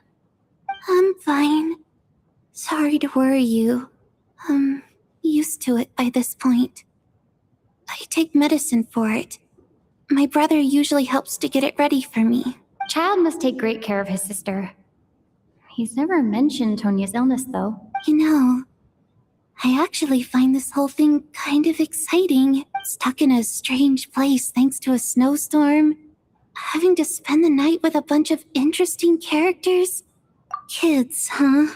My brother always says I'm not mature enough.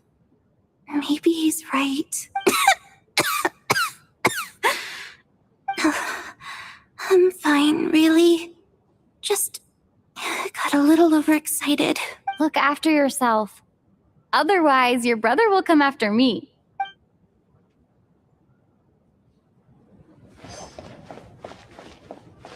My husband has major trust issues. To him, I doubt even this snowstorm is a good enough excuse for me to stay out all night. That's the price of marrying into wealth. You'll get used to it.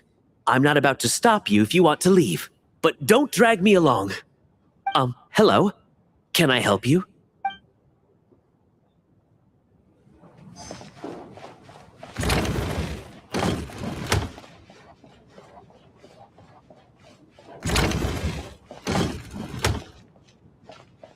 This is highly irregular. A delay of over an hour during an operation like this theoretically warrants a Harbinger-level response. I wonder what the issue is. The storm, or something else. Sarge, The day you learn to let go and just enjoy moments like this is the day you'll finally understand the meaning of life. Ah, why, hello, ma'am.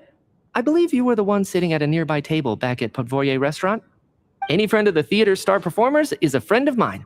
It's a pleasure to meet you. I'm Mitya from the Energy Commission. Greetings. Major Valeri, head of the Special Assignments Battalion. Armory Palace Royal Grenadier Guards, 1st Regiment. I am here to ensure Mr. Mitya's personal safety. Please let me know if I can be of any assistance. Miss Traveler, I cannot help but notice that Miss Odette is stealing glances at me. Any idea what that could be about? I've racked my brains, but I can't think of anything I might have done to offend her. Perhaps she noticed me spacing out during her performance? So, Mr. Mitya, is your work related to Project Suja? Yes, that's right. The higher-ups in the Fatui transferred me from the Energy Commission to the Armory Palace because they wanted me to... Really? I can't even talk about that? Pretty sure it counts as part of my private life. All right, I won't say anything. Sorry, Traveler. As you can see, I'm afraid this pleasant chat will have to end here.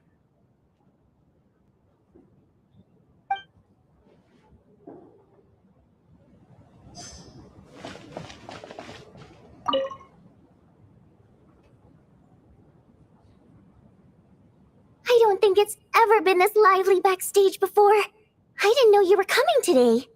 Hey, have you seen Chuganov? I heard he was coming today. Have you spoken to him at all? I'm with you. This could be just the chance we need. Yeah, I gotta figure out a way to coax some more intel out of him. I want to know why he suddenly changed his stance on Project Stuja. What exactly happened before the most recent Vecha vote? For the Rokad, or just out of personal interest? Shh! There are other people around. Don't say the R word.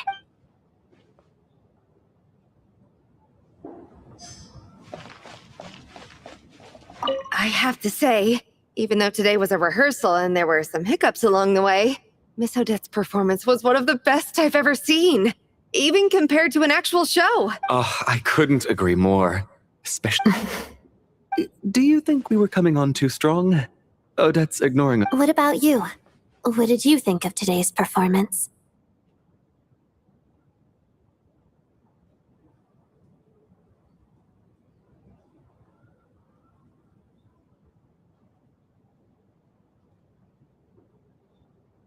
Oh my, that's very flattering of you. I'll make sure to save a ticket for you when the show's performance ready. This doesn't seem like the time or place to bring up the subject of Lelek. I need a chance to speak with her in private.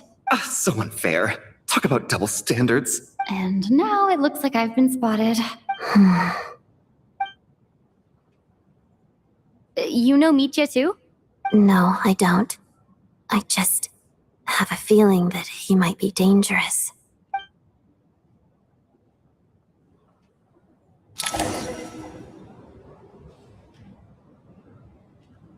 How's it looking, Alosha?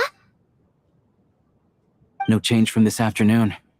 Heavy snow with no sign of slowing down. May I have your attention, please? The storm is unlikely to stop tonight, and it'll be even more dangerous outside at night than it was during the day. We at the theater owe everyone here a duty of care. Therefore, we strongly suggest that you stay on site overnight and avoid going outside unless absolutely necessary. In a few short moments, we'll give you a tour of the theater's various quarters. You can choose to sleep in the VIP room, the office, or backstage. Or on the stage if you'd prefer. I'll pass on sleeping on the stage. What if the snow is stopped by tomorrow morning? The early birds in the audience might think we're part of some experimental new show. A drama about sleeping? That could be fun. Maybe... What? Gotta admit, I didn't get that one. Anyone who doesn't wish to sleep on the stage, please follow me. I'll show you to the rooms.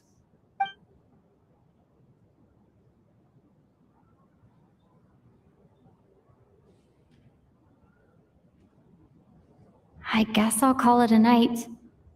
Though I feel like I won't sleep very well without Paimon here. I'm sure she'll be worried that I haven't made it back yet. But as long as she looks out the window, she'll probably realize what's holding me up. I wonder if she's feeling any better yet? At least she hasn't been getting any worse.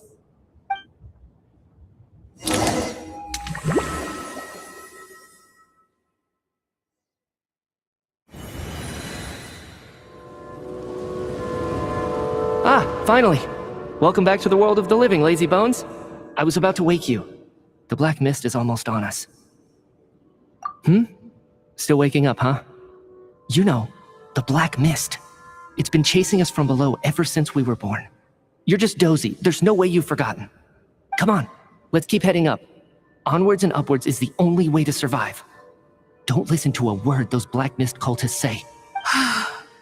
Here we go again. The endless march towards survival. What's going on? That black mist down there is creeping me out. And it's rising. Guess I should head upwards and get away from it. The black mist cultists believe that being swallowed by the black mist leads to everlasting peace. But if you ask me, they're just lying to themselves. We're the only heretics left. The only ones who refuse to give in. We have to keep going. But how do you actually know that they're wrong? Dangerous question there, Torgov. The moment your faith wavers, you start a chain reaction that ends in the collapse of your will. Put the question out of your mind. Stay strong and believe that the black mist means certain death. Okay, but it's not my mind that's the problem. My body's about to give up on me. It's already starting to falter. I can't do this anymore. I've had enough of being forever on the run. What's the point of it all? All this will pass eventually, I promise. Keep fighting. It will be worth it. You accuse the Black Mist cultists of being liars. But you're lying too. There is no end to this path. It keeps going up forever. There was never any hope to begin with. The cult of the Black Mist has poisoned your mind, Sobolova. Are you thinking of giving up as well? I am. I think I'll take my chances with the... As much as I detest the Black Mist cultists, I'm just too weary. Then I bid you both farewell. Let me put my personal opinions aside for a moment and say, I hope that you both find peace within the Black Mist. Fate always appears so impossibly complicated. But at moments like this, its raw simplicity is laid bare. Their fate was sealed from the instant they entertained doubt. From then on, the outcome was both inevitable and irreversible. Let's go. Torgov and Sobolova are gone. I never thought that Yes, it looks like it's satisfied. For now. This happens from time to time. But it won't be long before the Black Mist starts chasing survivors once again. No one knows how to stop its advance for good. Well, we should make the most of the precious moments of rest that those two bought for us. Huh? Are you really that sleepy, traveler?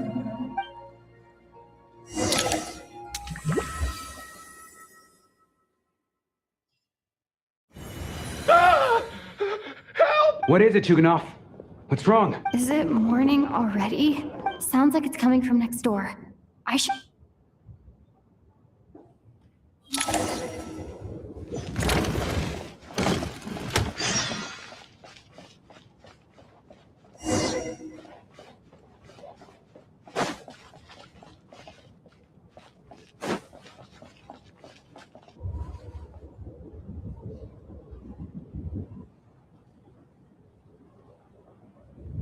Don't look, Miss Tonya. Stay here. Okay. What happened to them?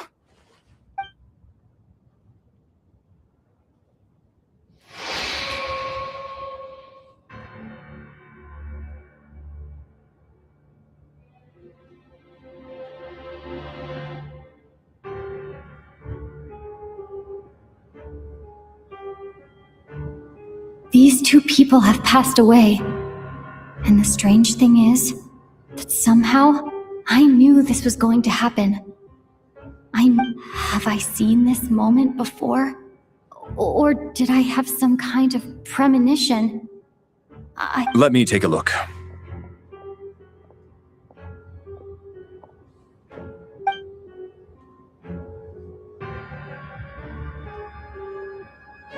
No vital signs in either of them. They're dead. The cause of death, however, remains unclear. No wounds on the bodies, no signs of a struggle, and no skin discoloration caused by the buildup of toxins. But just last night, they were chatting and joking away. This is so sudden.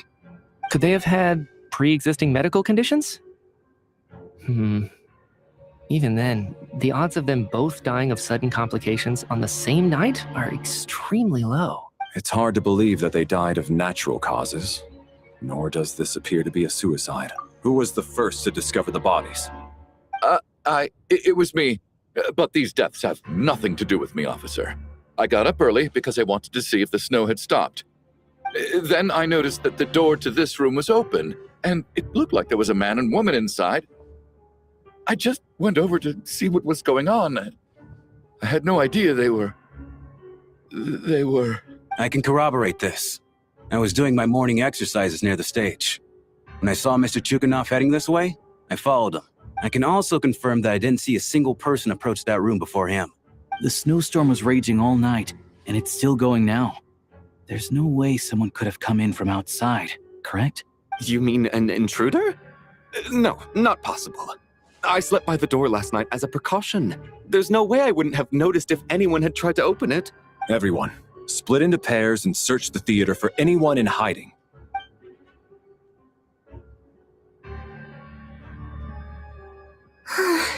Nothing on your end? Backstage is clear. No signs of suspicious activity. We checked the basement. Also clear. I don't think there's anywhere here that a living person could hide. Are we certain that the theater doesn't have a back door? Or any tunnel or passageway wide enough for a person to... No, there's nothing like that. If people were sneaking in through some secret tunnel to avoid buying a ticket, I also checked the windows. All of them are locked from the inside. It sounds like we can safely rule out the intruder theory. This can only mean one thing. It's like one of those murder mysteries you see in novels and plays, isn't it? We can't quite jump to that conclusion just yet. Could he be right? It's hard to imagine something like that happening in real life. Set in a theater during a snowstorm, a murder takes place and the killer is among us. It's such a classic trope that it seems unbelievable. Looking at who the killer targeted, and the clean entry, and it all adds up. What is? What have you figured out? Both victims were wealthy, well-known local merchants. And the door was deliberately left open, so I would discover the bodies and witness the crime scene first thing in the morning. Such ruthless methods. This was your doing, wasn't it, Lelik? Lelik? You mean Lelik is among us? And he's the killer? Lelik. I know this code name. Member of the Rokot, anti-Project Stuja. Always works alone. I've read the case files at the Armory Palace. Walk me through your reasoning, Mr. Chuganov. What do you know about Lelik? What now, huh? What now, Lelik? What more do you want from me? I already voted against Project Stuja at the Snezhno Gradvecha. You snuck into my house the other day while I was asleep. Left a threatening letter. And I did all that you asked. But Project Stuja cannot be so easily shaken. Not with the rooster in charge. So he really was threatened by Lelik. That makes sense. And now you're resorting to murder to threaten me. Isn't that right? I knew it. The Rokot despises the rich. The lives of the wealthy are but refuse in your eyes. Show yourself! Which one of you is Lelik, Tell me! I'll do whatever you want! Just stop playing these mind games! Was this really Lelik's doing? Would Odette really do something like this if Odette really is Lelik? This seems out of character. I'm probably the only one here with a compelling theory about Lelik's troop. What should I do? I don't think it's likely that Lelik killed anyone. At least from the stories I've heard, he's never killed anyone before. Besides, even if Lelik did want to threaten you, why resort to such an extreme and roundabout method? Vodyanitsa doesn't know that Lelik might be Odette. but her assessment is pretty much identical to mine. Miss Vodianitsa, why do you suddenly feel the need to speak in Lelik's defense? Defense? Oh, no. It's just, I'm worried that we're jumping to conclusions here, so I wanted to share my point of view. Also, I don't think the Rokot is as bad as you're making it out to be. Well, if you think I'm so wrong, what's your theory then, Why don't you tell us who the killer is? The case is still evolving, Mr. Chuganov. Please do not prevent others from expressing their opinions so early on in the discussion. Even so, there's no denying that the recent threat received by Mr. Chuganov may well be an important clue. So there's still a good chance that Lelik is right here among us. I can't do this anymore. I don't care if it's still snowing outside. I have to get out of here. Whoa, take a beat. We all know it's far too dangerous out there. Even the soldiers couldn't get to us. Go out that door, and you might not live to tell the tale. And whoever this Lelik is, they're surely not going to murder anyone in broad daylight. Be sensible, my man. You're safer inside. As much as I regret having to say this, I'd like everyone to cooperate and refrain from exiting the premises until further notice. Because as things stand, every one of us is now a suspect. Unless anyone has further information to share, let's adjourn for now. Feel free to keep searching for clues, but make sure you don't go off alone.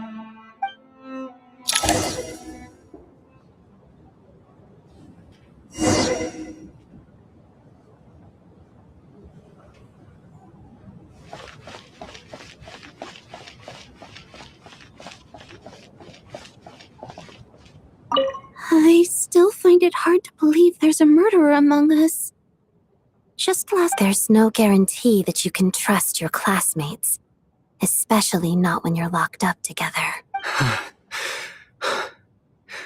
Why did they do this?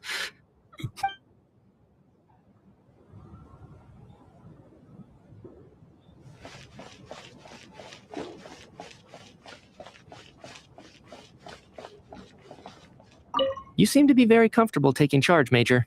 You took the reins as soon as things went south. I simply made an executive decision that someone needed to take control of the situation on the military's behalf. Does this offend you? No, quite the opposite. We feel much safer for it. By the way, what does Major mean exactly? Is it a pretty high rank?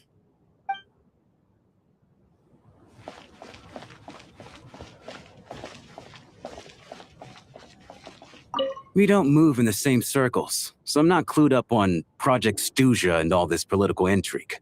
Nor does it interest me. Nevertheless, sir, I think your top priority as soon as you get out of here should be to hire a good private bodyguard. Such as yourself? Such as myself.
You're right. That was my bad.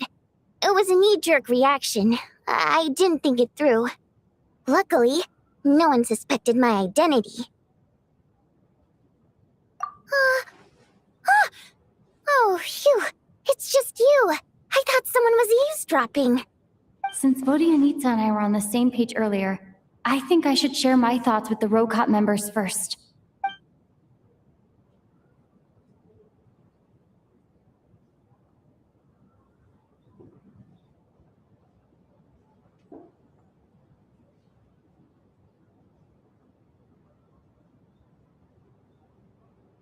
Whoa. Are you serious?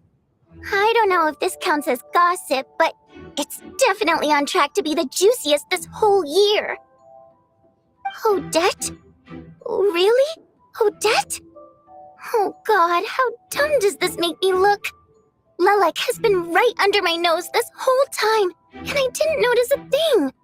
Actually, it's exactly what you'd expect. Sometimes, hiding in plain sight is the best strategy. And now that you mention it, the more I think about it, the more sense it seems to make. It all adds up. What are we up to now? 1, 2, 3... Odette's identities. She's my coworker, specifically a ballerina, and also a Fatous, a member of the Rokot. Now, Lelek. It must be so exhausting. I just want to give her a hug. I guess since I've always known her as a member of the Fatui, it never even crossed my mind that she could be involved with the Rokot, let alone be Lelek. I don't understand. If she's with the Fatui, what reason could she have for being so opposed to Project Stusha? Probably best if you ask her that in person. Well, since you waited until now to bring this up instead of yeah. Lelek may not follow orders from the Rokot leadership, but as far as I'm concerned, she's never crossed the line. If anything, her actions benefit the poor. We need to confront her face to face. Do you think she'd really admit to being Lelek? I don't know. We'll have to see how it goes. For now, we'll work on the assumption that she didn't kill anyone. And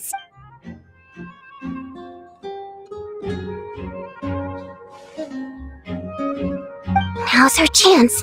Odette's alone. Let's go. Hey, Odette! What is it, you guys? Shh! Keep your voice down.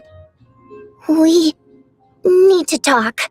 So, you're Lelek, aren't you?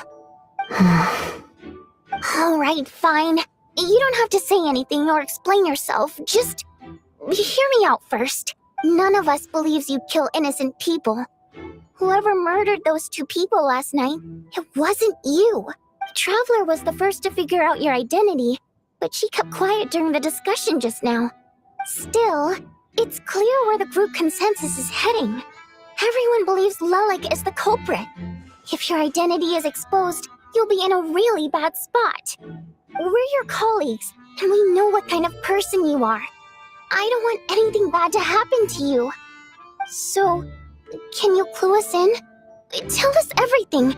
The more we know, the more easily we'll be able to cover for you. Alright.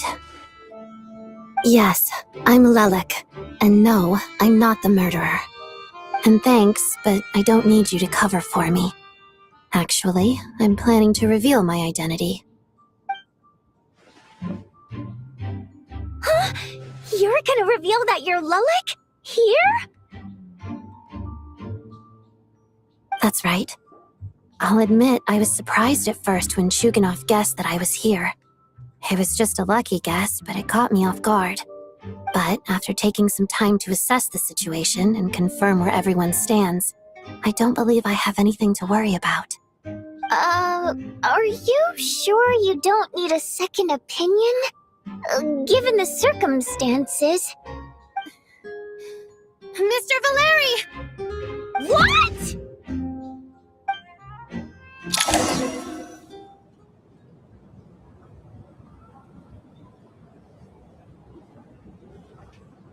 So... I don't know what game you're playing, but you've got a lot of nerve. It's just one identity. So what if it's exposed? I can disappear and adopt a new identity anytime I please. I made my peace with this when I chose to become Lelik. But more importantly, I promise I am not the murderer. Which means that someone else is. So, if anyone still insists that I did this, you'd best produce the evidence now. Otherwise, I suggest that you bite your tongue. Because if you really believe I killed 2 people without making a sound or leaving a trace, pointing fingers at me would surely only make you my next target. Is this really the truth, Miss Odette? That's confidence, all right. I believe you. A real no-nonsense attitude. I can see why Marionette said that she's on track to inherit the title of the Fair Lady. Are you seriously buying this? Hey, officer! She just admitted to being Lelik. Aren't you going to do something about this? I do have one question, Miss Odette. Why have you chosen this moment to come forward and reveal your identity? If I didn't say anything, everyone would be focusing all their efforts on finding Lelik, and that is exactly what the real culprit wants. I don't want to be the scapegoat who lets the murderer get away with it. Despite all the accusations, she made the smart choice. A remarkable display of rational thinking under pressure. She thought so far ahead. You've convinced me. Dealing with the murder case remains the top priority right now. Nevertheless, the group still considers you the prime suspect. I understand. You're welcome to keep an eye on me around the clock. Mr. Chuganov? For my wife and daughter's sake, I'll let you off the hook for now. But don't think you're forgiven for breaking into my house and threatening me. Just wait till we get out of here, Lelik.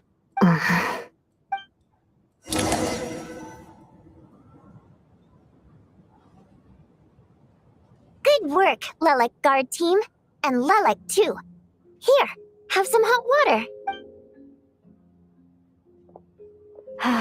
Turns out Valeri knew about my exploits, so now I've been told I have to guard Lelek with him. Shouldn't you be facing my way if you're guarding me? If the true culprit is indeed still at large, as you have claimed, we must keep our guard up against them also. Don't worry, Tonya. We'll get through this. Once the snow stops, the officials will step in. But, You're gonna miss us, huh? Really, Miss Vodyanitsa? That's awesome! Aw, you're so cute. All right, let's swear to it. I promise to give you the pass, and you promise to never change your mind. Promise. Don't indulge her, Tonya. You don't have to swear an oath over things like that. You really do get carried away sometimes, don't you, Miss Vodyanitsa? Hey, mind your own business. Don't be nervous, Miss Water Imp. Everyone's here. There's nothing to be afraid of. Excuse me? Do I look nervous? Don't be ridiculous. No. You sound nervous, lass. Oh. Wait, but how? Okay, plenty of people know that I'm a Primary mode of expression. I've not come across that concept before. Do enlighten me, Vodyanitsa. Well, it's just... We water imps tend to communicate our emotions to each other by singing rather than facial expressions. The emotions we convey through song take precedence over our facial expressions. I'm impressed, Shram. I didn't take you for a man of culture. It's not about being cultured or not. The thing is, this mode of expression can usually only be understood by other water imps. It's not a simple case of a song sounding happy or sad, and yet, you're clearly human, Mr. Shram. It's really not the big deal you're making it out to be. I think I just have a knack for it. Plus, I have a very close friend who's a water imp. A delightful lady. But keep that a secret. Anyway, we spent so much time together that before I knew it, I noticed I could understand her expressions. Oh, I guess that makes sense. Still, the fact that you have a water imp friend is even more surprising. I'd better watch what I'm singing when I'm around you from now on. Hey, what are you implying? You're not secretly insulting the audience in your songs, are you? Heavens, why would I do a thing like that? it's getting late. We should discuss our sleeping arrangements for tonight. To guard against the killer, someone needs to keep watch.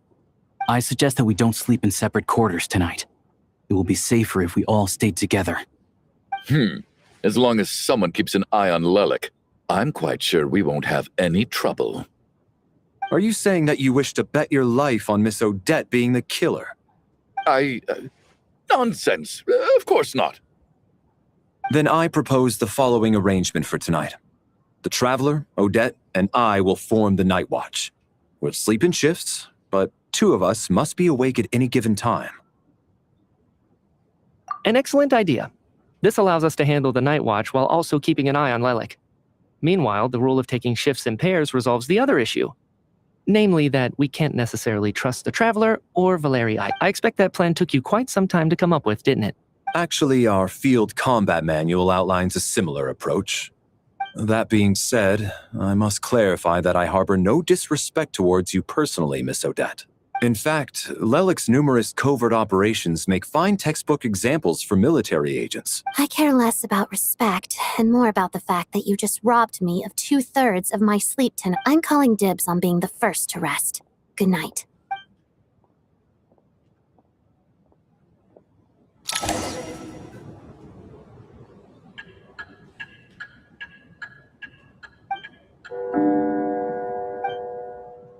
It's almost time. We should wake Odette. How are you faring? Oh, not going to argue with that. I'll take a quick nap. If you start to feel sleepy, wake me up anytime. It's finally time for Odette and I to share the night watch. I should wake her up.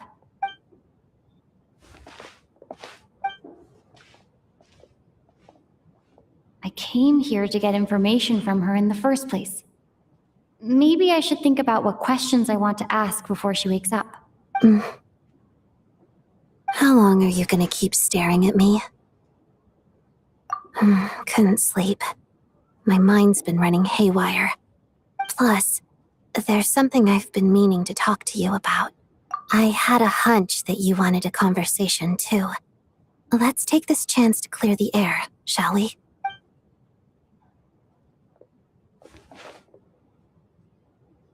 I just had a simple question for you, really.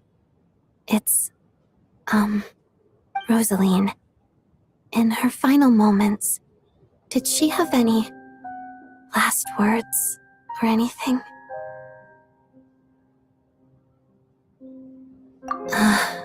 I see. No, she was utterly ruthless in pursuing her goals. That kind of person should be hard to miss. And yet, even though I never approved of her methods, and she was an abrasive person, the fact remains that I am indebted to her. Oh, she told you. I guess that makes sense. Yes, Rosaline wasn't the kind. When I was a child, I had to. It was extremely grueling, and it didn't exactly come naturally to me. All I could do, I was a newcomer who'd managed to make a good first impression on a harbinger. Every day was a struggle against the cold pain. After enduring all that, I've become almost immune to the sensation of pain. Surely, any child who had to experience. So, I put an equal amount of effort into my ballet. Because in my young mind, it was my way of telling her, the Fatui's demands and your expectations of me are not what I wish for. One day, I will leave. I think she probably blamed my poor performance one time, when I was secretly practicing a dance at night.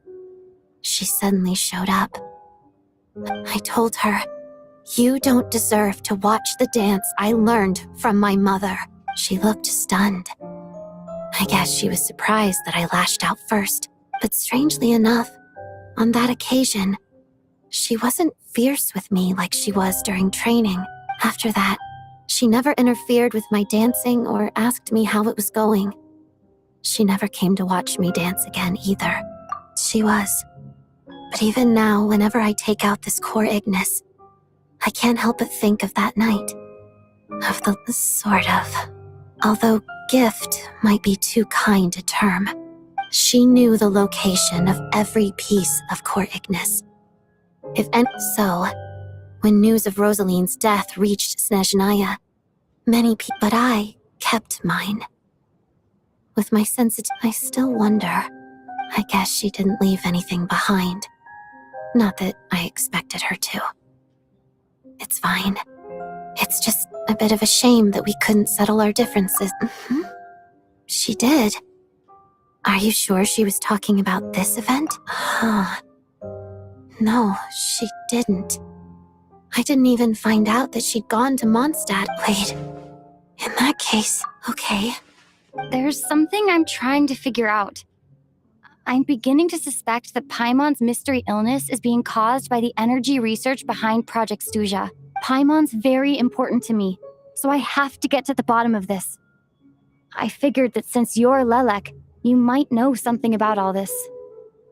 The ultimate goal of this energy experiment is to create a weapon for the final battle. The weapon's construction was completed in Nodcry. Now, all that remains is to arm it with a sufficiently powerful energy. Yes, the weapon's development and all the related experiments are overseen by Lord Piero, the Jester. I'm not sure why this experiment would be making Paimon feel unwell, though. Once we get out of here, I'll help you apply for an entry permit.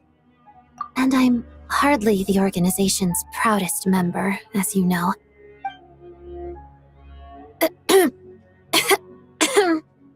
Huh? What's wrong? Are you not feeling well? You two seem to be hitting it off. I thought you were sleeping. Of course I was. In the military, one learns to fall asleep quickly, even in the most inhospitable environments. It's vital to staying alert and energized. Why? Even if he was awake, he can't have overheard us, right? Well, thank you both for keeping watch.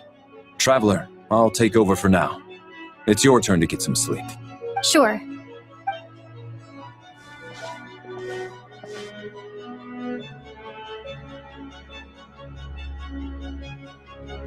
This is our second night here, but at least I found out a little more about Paimon's condition. I hope she's been sleeping well the past couple of days. Why do I feel like I'm being watched? Seriously? Is this payback for when I stared at her earlier? But I thought she was asleep. Never mind. I'd better try and get some sleep myself.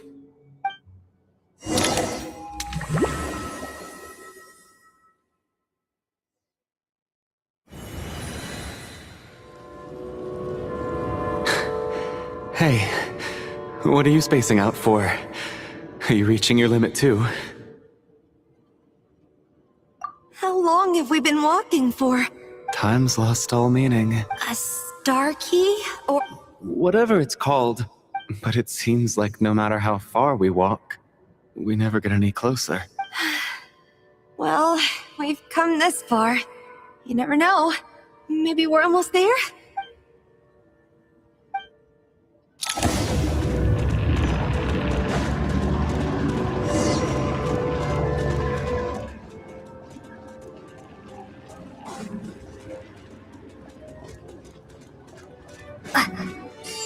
Monsters! Watch out!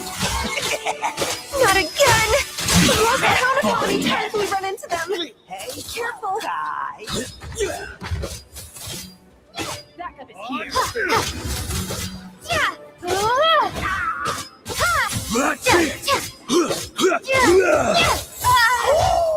Ow, I'm back! Should have run faster.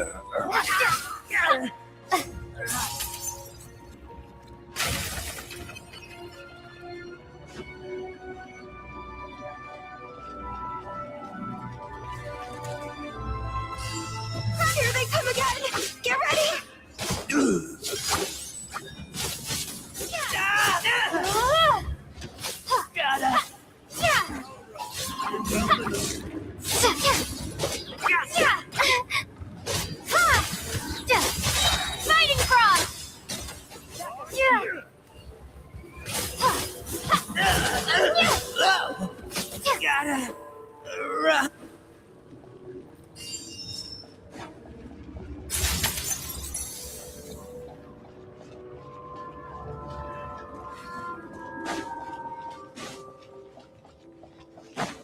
monsters ahead of us, the black mist behind us. It feels like there's no escape. Fine. Shut up. Run faster.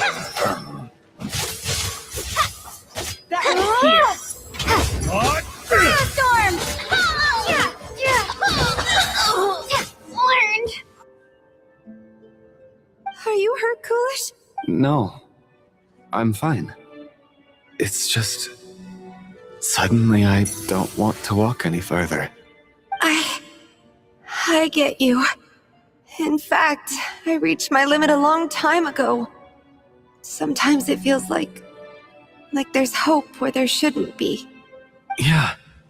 The hope that the star gives us is the only thing keeping us going. But I'm not sure it's real at all. It may just be a collective illusion. Otherwise, why would it always be out of reach?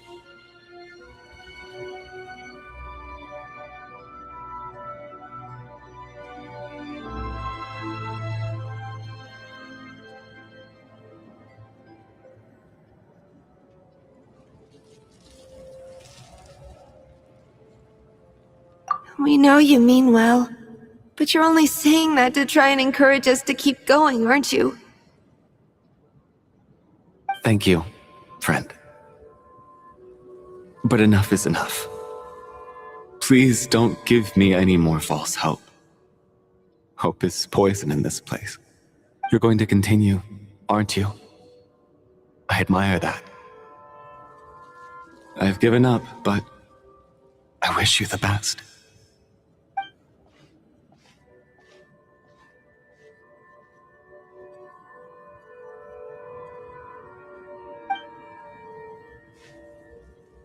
It's not an illusion. We really are getting closer to the star.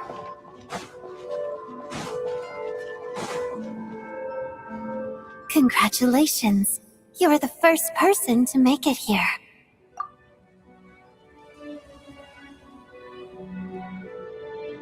I'm the star's envoy. The black mist has stopped rising. Its hunger is satisfied for now, having devoured your two companions. This is a good opportunity. I'll let you get some rest before we continue. What do you mean, leave? The star represents the starting point. Congratulations on reaching the starting... Huh? What's wrong? Hey, don't give up before the journey's even begun.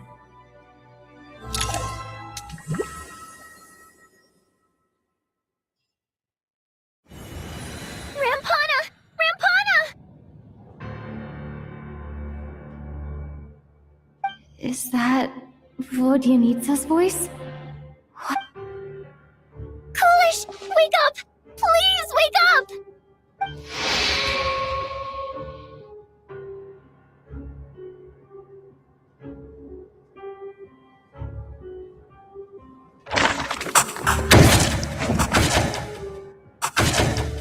The situation is identical to that of the two casualties yesterday. We cannot ascertain the cause of death. At least there are some elements that we can rule out this time.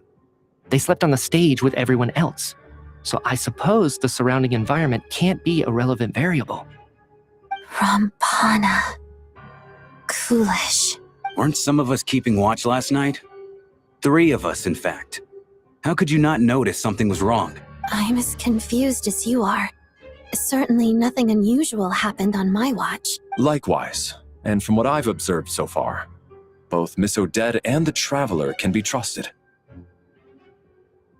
To be honest, I didn't get a wink of sleep last night.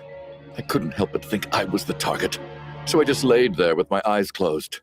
I heard the Traveler and Lelik chanting, but otherwise I don't recall hearing any commotion during the night. Me too. I didn't want to wake everyone up, so I was concentrating hard, trying not to cough. I hardly slept at all. Then, what could possibly be causing this? I worked closely with Rampana and Coolish for so long. 4 victims in just 2 days, and we still don't have a single lead. I need to get to the bottom of this as soon as possible. And above all, keep Tonya safe. I'd never be able to look Child in the eye again otherwise. Still snowing? Yes, I just checked.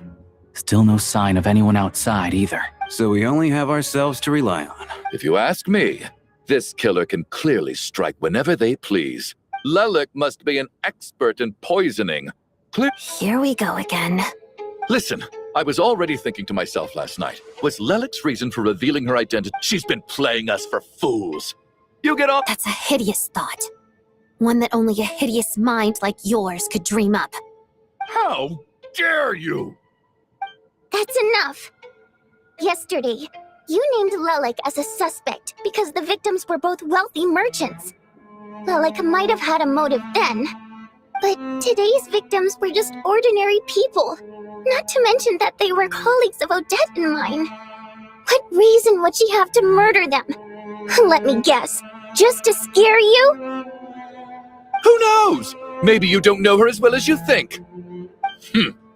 I implore you all to ask yourselves, how many people are there really in this world that have what it takes to kill another person? Not many, I'd wager. Lelik is well known to be a ruthless operator, and now she has revealed her identity. How could it be any more obvious? Everything you said so far is still just conjecture, which doesn't constitute a concrete lead.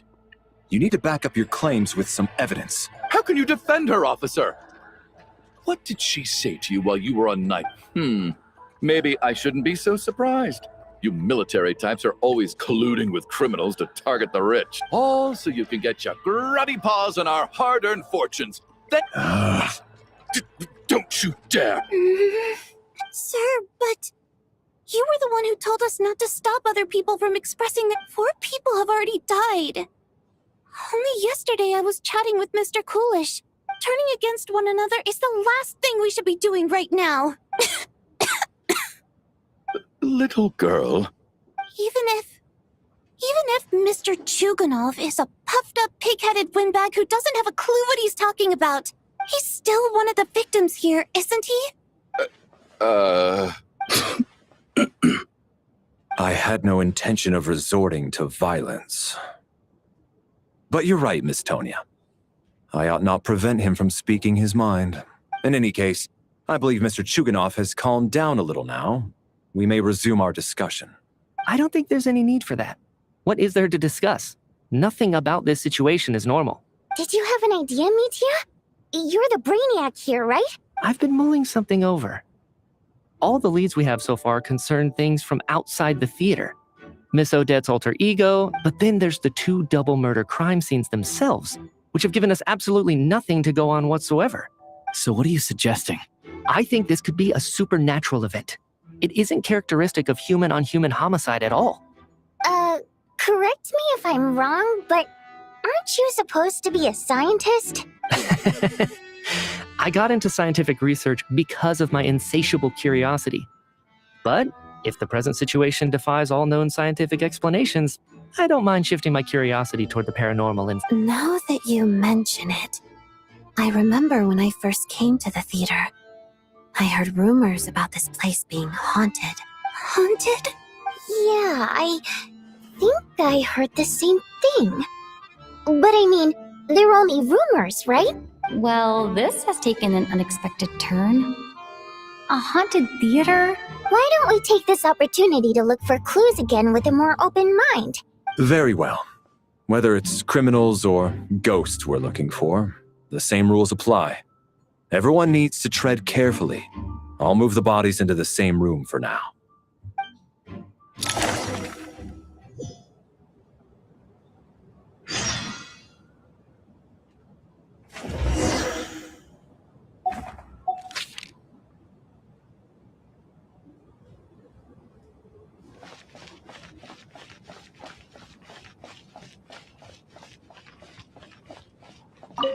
I need to think very hard about whether there's anything that ever needed hiding.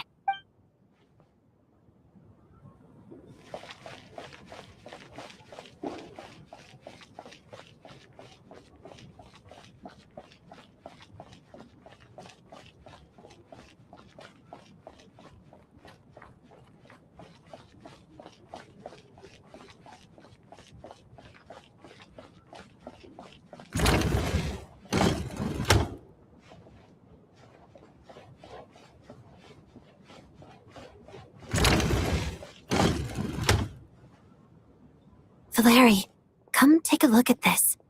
You too, traveler. Some sort of notebook. What is it for? It's the on-duty logbook for the theater. Kulish was the main person to use it. He mostly used it to record any unusual incidents during a show, audience numbers, exit times, and so on. Yes, he'd always have this logbook with him when he checked tickets at the entrance. This should confirm a lot of key details about the recent show.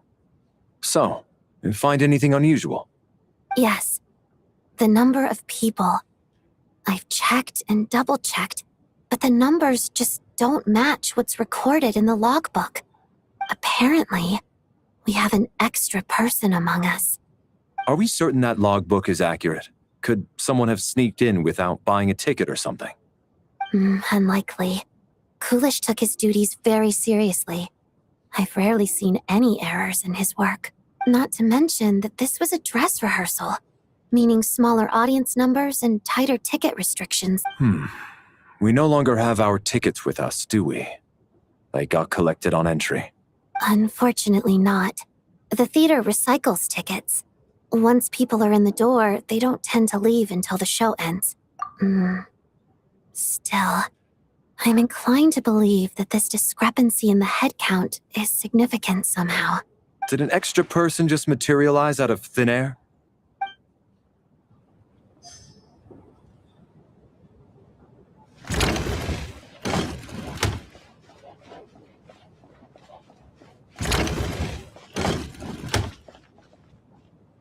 Tonya?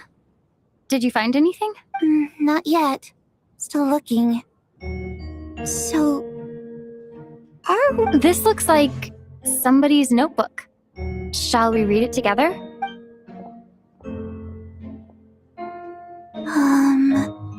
Well, it doesn't look scary or anything. So I guess it should be fine. Alright, let's read it together.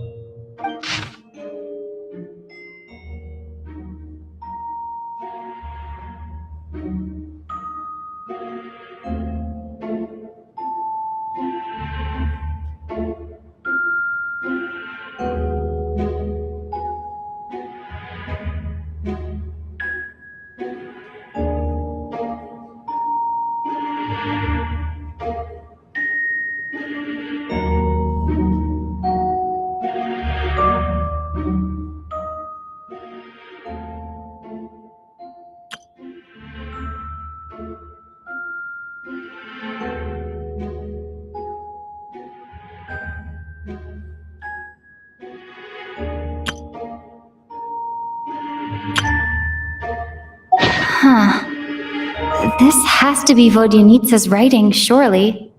Maybe it's a little rude for us to peek at this. I feel like I just read someone's secret diary by accident.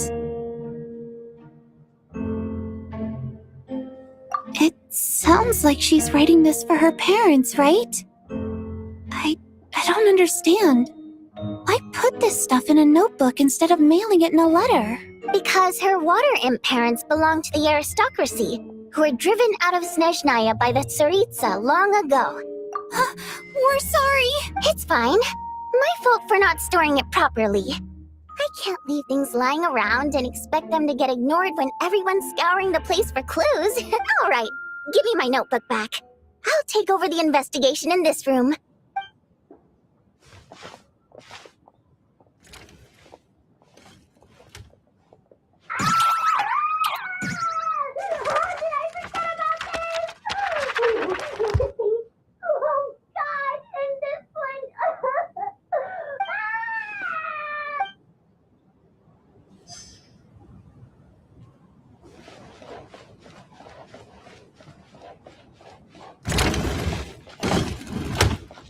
Did an extra person just materialize?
Ah, Traveler. Since you're here, come take a look at this. Alosha found it. We're both curious to hear your perspective. It appears to be an investigation report. And the focus of the investigation was the rumors of haunting we heard about earlier.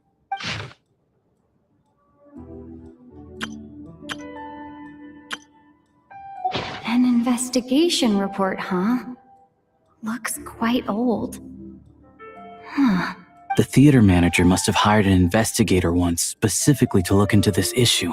Presumably, the manager wanted to know if the supposed haunting was dangerous, while also being fearful of word getting out in case it affected the theater's business. Anyway, the bottom line is, the haunting is actually real after all. Leyline problems are pretty unexceptional to me by this point. It's hard to imagine what connection it could have to these two murder cases. Some of the language that appears at the very end of the report caught my eye. Angel civilization, leyline renovation? My area of research doesn't touch on any of that, so it's completely outside of my wheelhouse. Huh? A piece of paper just fell out from the report. It landed right by your feet.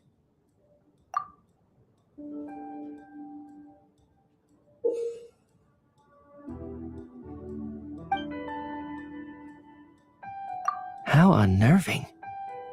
It was tucked inside the report, so it must be a note left by the author. Death is near. Is that supposed to be what's going on here? With us? But if so, how did the author foresee it? Maybe things are more complicated than we thought. No, wait a second. If we take the report and the note at face value, they completely contradict one another. The report definitively concludes that the hauntings in the theater are harmless and cannot affect the real world. But the note seems to be warning of potential danger. The question is, what exactly does the note mean by death? The various ways we could interpret this keyword lead in completely different directions. Let's pause our analysis here for now.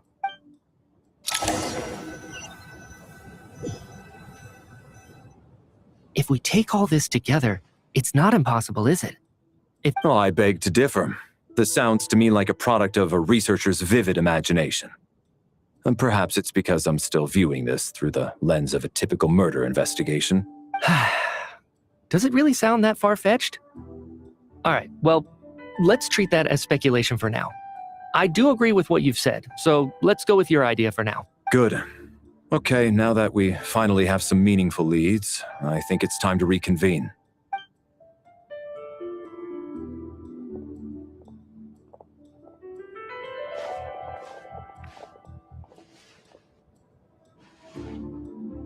So, that's about everything we've discovered so far. I'll share my theory first.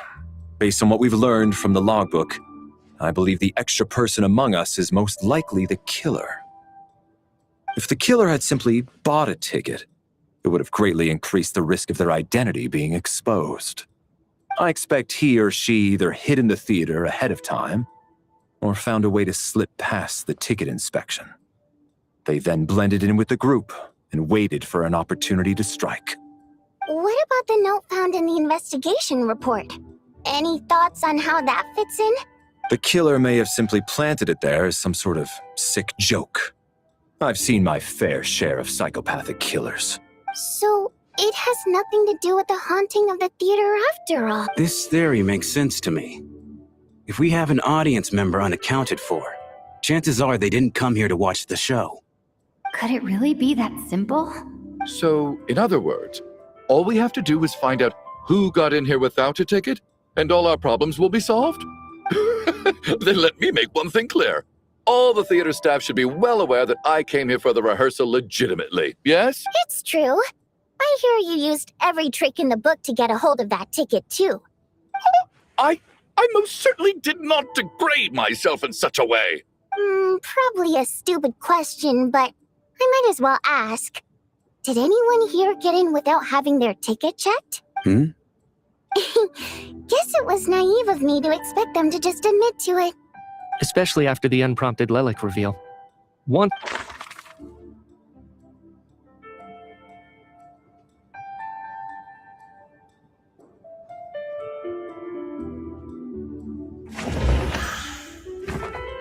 I don't believe any of us here knew Shram before all this. If no one can verify Shram's identity... Mr. Shram, did you really go through the ticket inspection to get in here? Huh? Me? Why am I being singled out, my friend? Do I seem that suspicious? It's not that you stand out as suspicious, more that everyone else has been ruled out as trustworthy. Okay. Well, we spent the best part of 2 days together now, so I'm sure you can all tell what kind of person I am. I'm a true gentleman. I never dream of doing something like sneaking to the theater without a ticket. Yeah, I have no doubt that you're a good person. But the problem is, none of us here actually know you, so no one can say for sure that you are who you claim to be. Although, actually, what was it you said last night? Yeah, you're friends with that water imp, which is why you understand our primary mode of expression. Last time I checked, there were barely any of us remaining in Snezhnaya, since most of the water imps left. Could you tell me a little bit more about your friend? There's a good chance I actually know her. And I suppose it's also kind of a way for everyone else to get to know you a little better. Good grief. Are you blushing? Pull yourself together, man. Stop giggling like a teenage boy. It's revolting. Hey, revolting is a little strong. All right, fine. I'll admit it. That water imp friend of mine, the truth is, we're dating. I was just a bodyguard hired by our family. But the stars must have aligned, because sparks began to fly between me and their daughter. Never in my wildest dreams did I think I'd get so lucky. We don't need details. Just get to the point. Okay. I'm just a little hesitant to reveal her name, that's all. You know how it is. These are delicate times. Even with me to protect her. If word gets out that she's dating a human, both the Fae and human factions will give her a hard time. Really? Wait, no. That can't be. Huh? Shram, what the devil are you talking about? Why is everyone looking at me like that? Surely you can understand where I'm coming from. Delicate times? Factions? Yes. You know, the Civil War. Last time I checked, the Fae and the humans were still at each other's throats. If I'm not mistaken, the last significant civil war in Snezhnayan history was over 400 years ago, when Her Majesty the Tsaritsa had just taken the throne and was consolidating her reign. What do you mean, 400 years ago? What's going on here? Is Shram from the past? All right, Mr. Mitya, you win this round. As far-fetched as it is, it appears that your theory may be correct. I'm just as amazed as you are. I didn't even believe it myself, to be honest. Is someone going to explain what's going on here? From the look on your face, you figured it out too, haven't you, Traveler?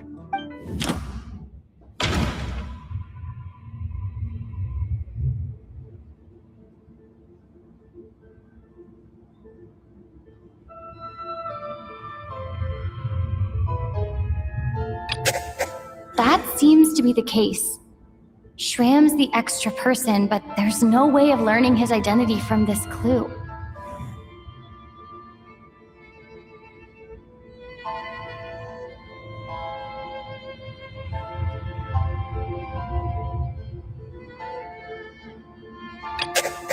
Vodyanitsa's private letter. The theater's ley lines have been modified to block souls within its grounds from returning to them. Mr. Shram's statement proves he's from hundreds of years ago.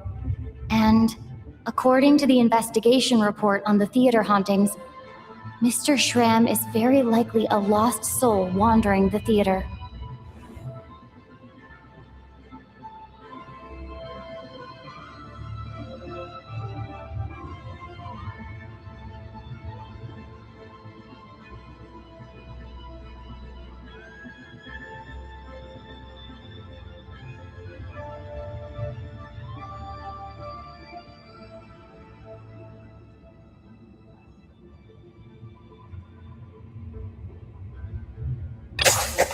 For some unknown reason, the soul that has been wandering the theater due to the leyline issues has joined our group and blended in. Yeah, that must be the immediate reason why the ticket count doesn't match the number of people present.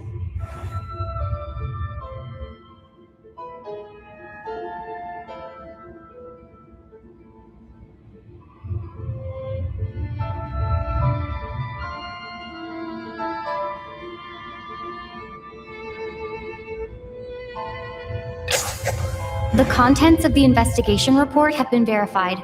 Death is near. Yeah, the logic is clear now.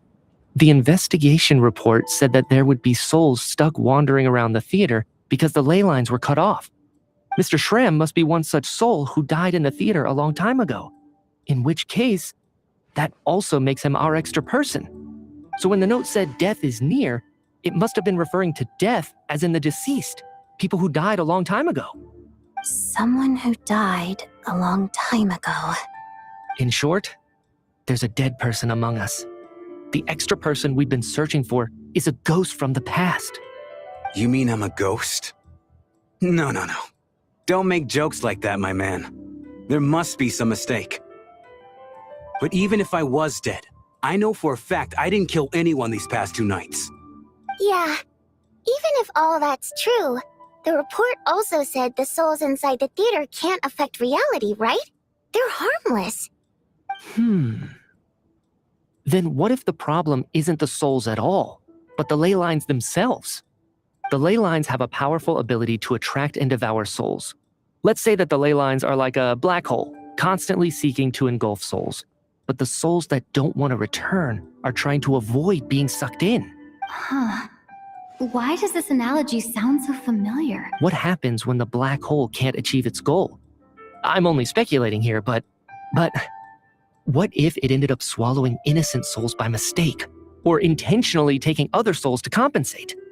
That could explain why we weren't able to determine a cause of death.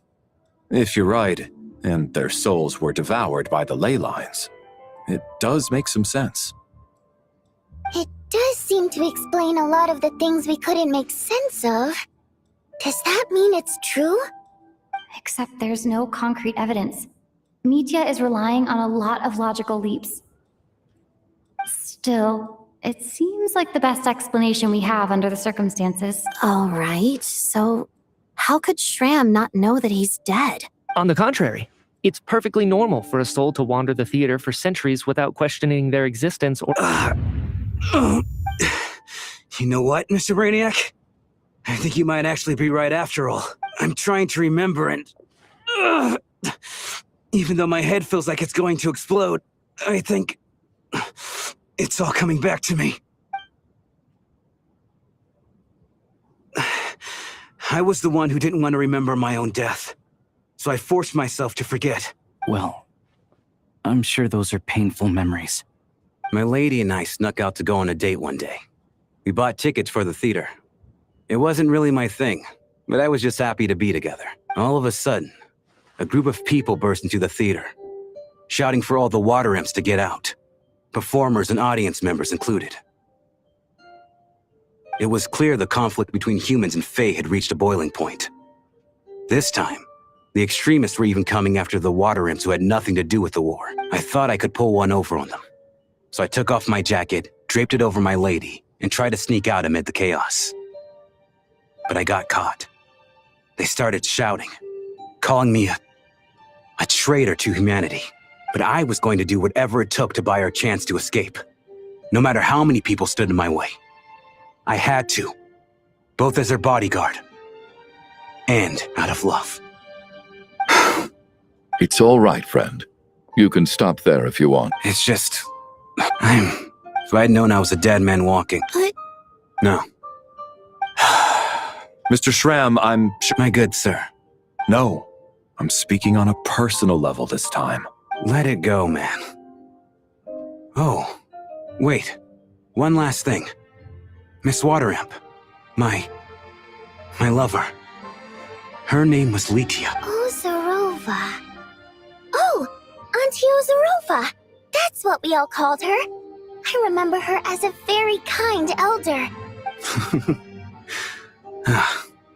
I'm so glad she survived. As long as she went on to be happy. That's all that matters. There's no need to see me off, my friends. I've enjoyed our time together over these past few days.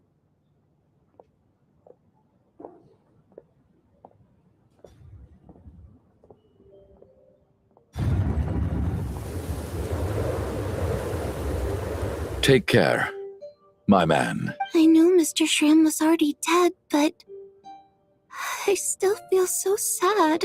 Death is cruel, no matter how we might try to make sense of it. So, was the conflict between Fae and humans really that bad back then? Even the historical records about that time period don't say much about it. All people know is that the Tsaritsa founded the Fatui, drove out most of the Fae aristocracy without explanation, then used her terrifying power to suppress the humans. It seems to me like the Tsaritsa chose to make herself the enemy. She doubted. That's also why, despite how brutal the conflict was at the time, there hasn't been much lingering tension between humans and Fae since. So, the Tsaritsa banished the Fae to protect the Fae living in the city? Maybe it's not quite as bad as it sounds. I don't think Her Majesty is too concerned if mortals hate her or not. All this time, I had no idea. All right. If Mitia's theory is correct, then I think we can consider this matter settled. Ugh, if only this blasted storm wasn't still raging on.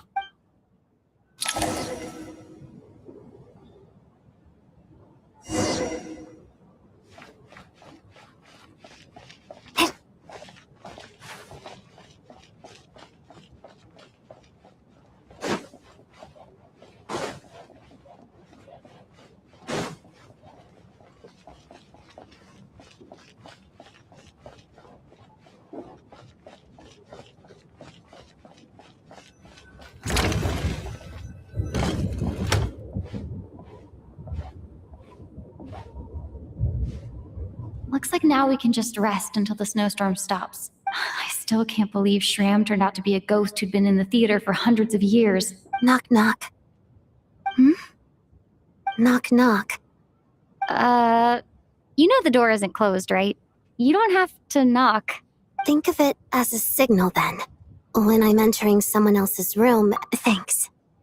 So, why did you come to find me? Is there something I can help with? Vodyanitsa said you knew about my secret identity from the start, but when everyone was discussing who Lelik could be, you were worried that Yes, I'm extremely grateful for that. It's nothing. I mean, you didn't hold what happened to the Senora against me. Actually, there's something else as well. I found myself in a situation similar to the one you were in when you helped conceal my identity, so I thought I'd come and ask you for advice. It's about Mitya. Before all of this, the last time I saw him, he was dead.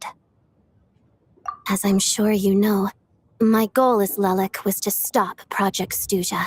Well, when I found out the tech lead for the experiment behind Project Stuja was Mitya, I immediately started planning to track him down and threaten him to back out. I often saw him around the theater, but I soon concluded that making my move there would risk exposing my identity, so I decided to infiltrate the Armory Palace and go directly to his— Well, I suppose there was a bit of luck involved.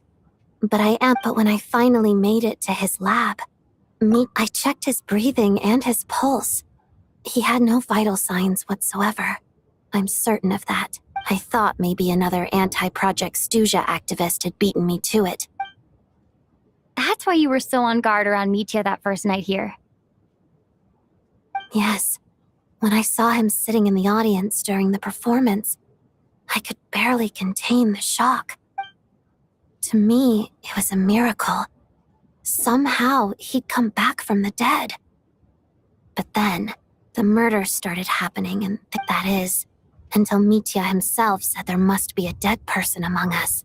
And yet, you thought that bringing it up right away would single Mitya out.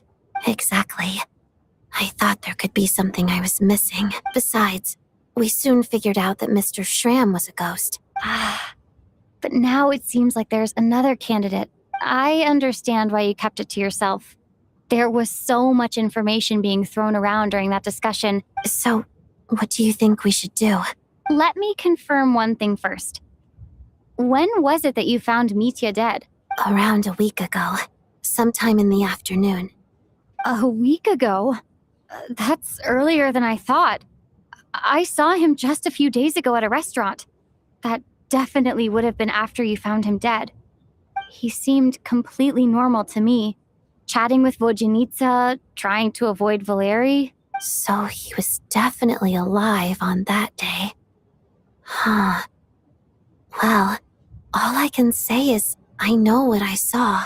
Here's a thought. The reason we even suspected a dead person could be among us was because of the problem with the theater's ley lines. But Mitya's death happened inside the Armory Palace. The ley line issue affecting the theater shouldn't reach that far. You're right. I guess he doesn't fit the profile of the person we were searching for. I think the chances of it being him are very low. Surely he can't have died for real in the Armory Palace. Unless what? Unless he really did come back from the dead. You're right. Huh, what's this? A private meet and greet?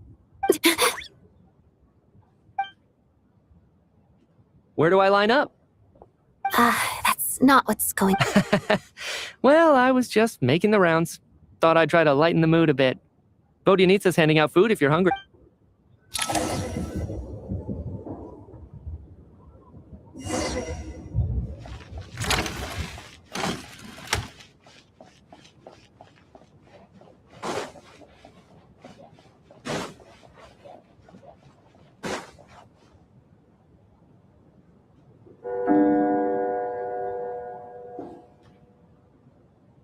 What is going on with this storm? Could it be connected to that monster that just arrived in Snezhnaya? I almost hope it is. Her Majesty the Tsaritsa. Do you think people still feel the cold after they die? Death itself is cold, isn't it? Well, I hope he has a safe journey. I'm going to miss him, I think, thinking back on it. We barely made it out alive once we get out of here. How are we going to explain what happened to their families?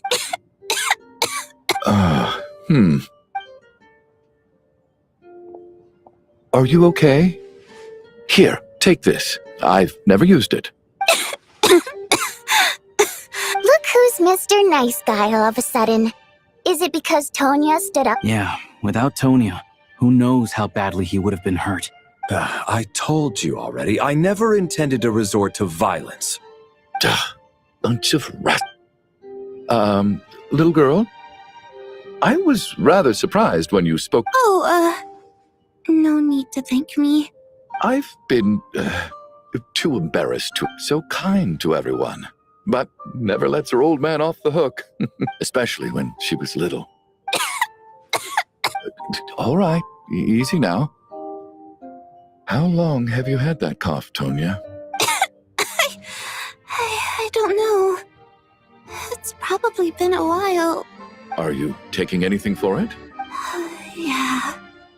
I'll be fine once I see my brother. He's gonna pick some frost fairy flower leaves and brew a tonic for me. I see. That's good to hear then. We should probably discuss arrangements for tonight. Now, however, out of an abundance of caution, I'll keep watch. Shouldn't we take shifts? I can take one if needed. No need. I managed to get a nap in earlier, so I have plenty of energy right now.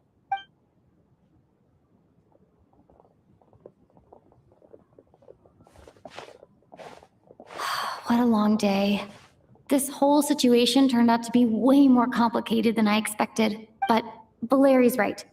I should just try to calm down and get some rest.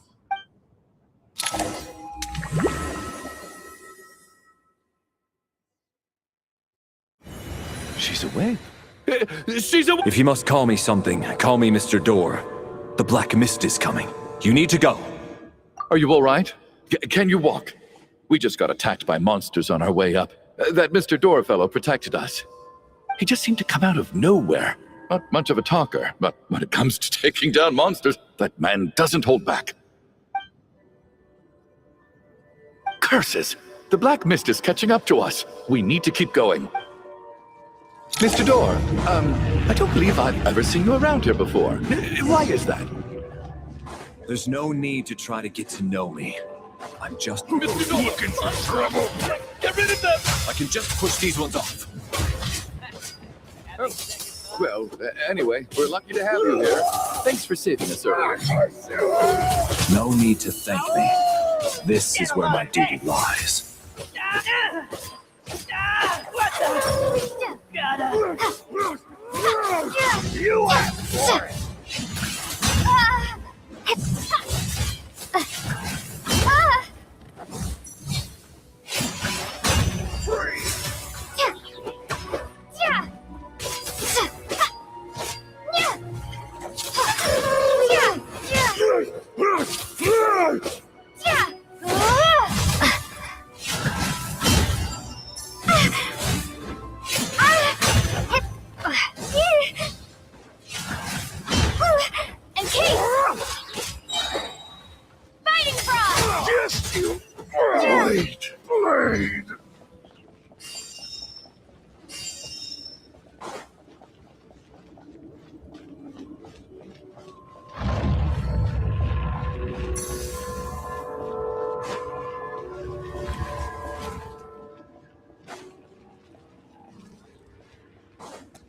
So we're doing this the hard way.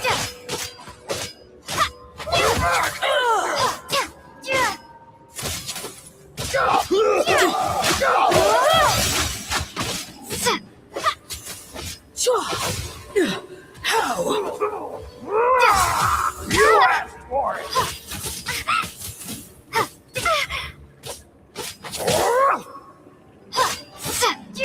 Just you wait.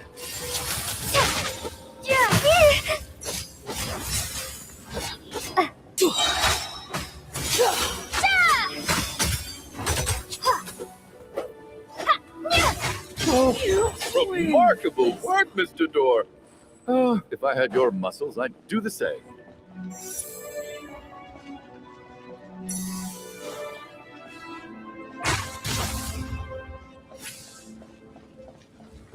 Are none of these doors the one you're looking for? No.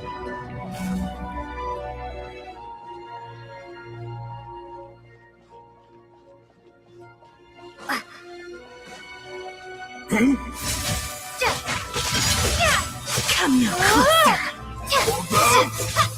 This! By my command. By my command. How could this be? By my command. My command.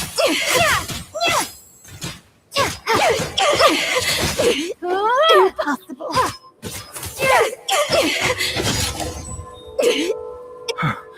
I'm so exhausted. And the black mist is still rising. Wait, look! There's more monsters down there. No, no! They're gaining on us. Quick, keep going, or they'll be at our heel. Mr. Door, what are you doing? We need to get out of here. They're coming! Found it. This is my door.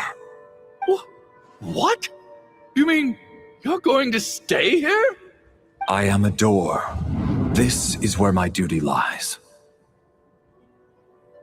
No! You saved us. We can't leave you behind. You must keep going. A door can only keep things out for so long. You must make haste. But... Oh, you're right. Let's go. We can't let Mr. Door's sacrifice be in vain.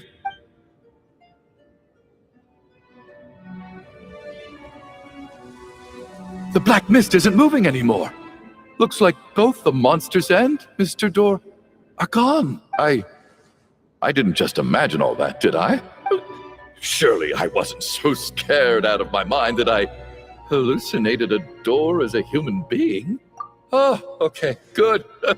There's no way we both hallucinated the same thing. Getting sleepy? Well...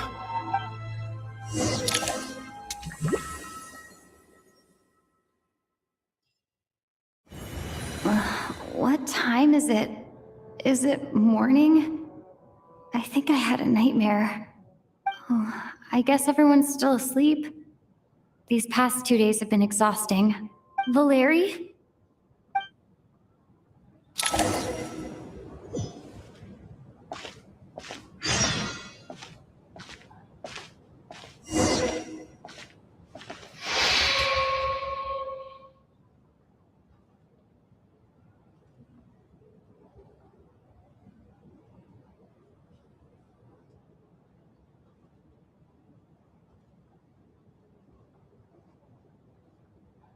Wake up! Everyone needs to wake up!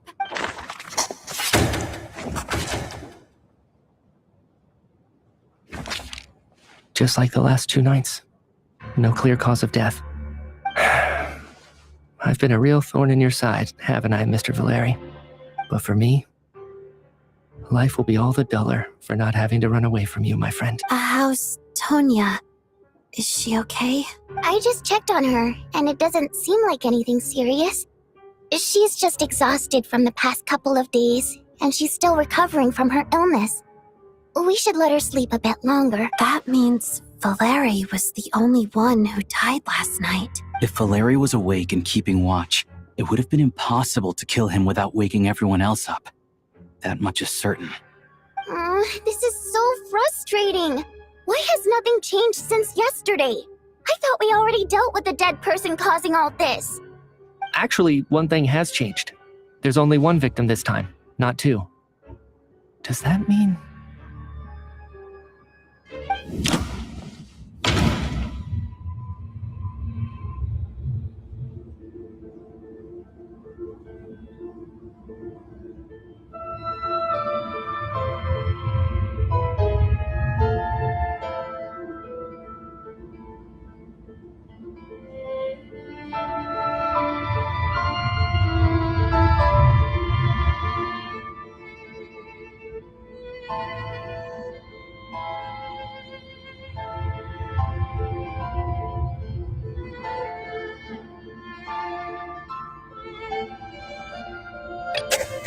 Can a death at night even be defended against?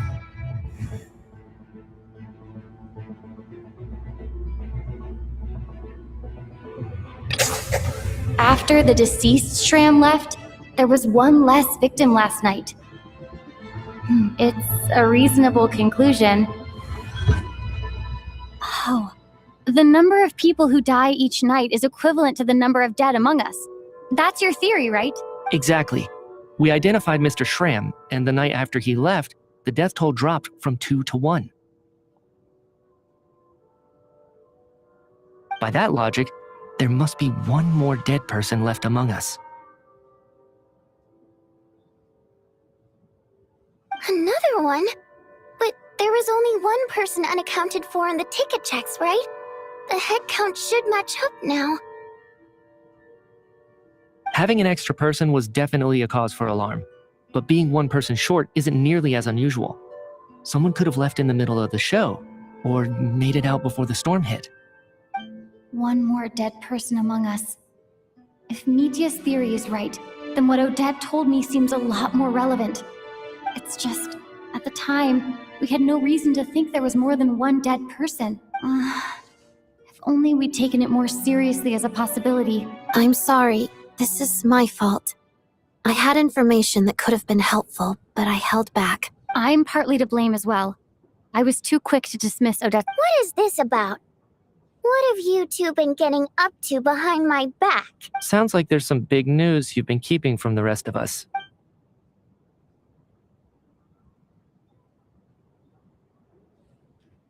I'm the dead person? Wow, that's certainly news to me. Odette and I talked about it yesterday, but we thought it just wasn't possible, so we left it at that. Yeah, I don't blame you. If I'd been there, I probably would have reached the same conclusion. It just sounds too unbelievable. Let me just try and verify this. I just scoured my memories trying to think back to the afternoon Miss Odette mentioned. But I honestly have no recollection of dying. That's where I'm different than Mr. Shram. Having seen Mr. Mitya a few days ago myself, I also find it hard to believe he could be the other dead person among us. Well, if it isn't Mitya, then who? Do we vote on it? If you don't mind me asking, Traveler, I believe you mentioned that you know Tonya's brother. Had you ever met her before all this? No, never. Wait, are you saying... Now, just 1 minute. I know where this is going. You can't just randomly point a finger at anyone you want. You're in the hot seat, and all of a sudden you want to divert our suspicions onto somebody else? Trying to pick a fight, Mr. Chuganov? Whenever you open your mouth, all you do is attack people, and I've had enough of it. You little brat! Did Mitya ask about Tonya because he suspects her? I suppose I only identified her by age and nothing else. I'm just saying, you're going around casting suspicion on people for no reason. How could Tonya be dead? I can vouch for her, if nothing else. I've seen her before. She's the sister of that Harbinger, isn't she? The one called Child. Oh, really? You're telling the truth? Since being here, I don't think I ever mentioned she was Child's sister specifically. If Chuganov can vouch for her, then it can't be Tonya either. In which case, it seems unlikely that there's another dead person among us at all. Miss Odette, could you go over that afternoon with me one more time, when you found me dead? No problem.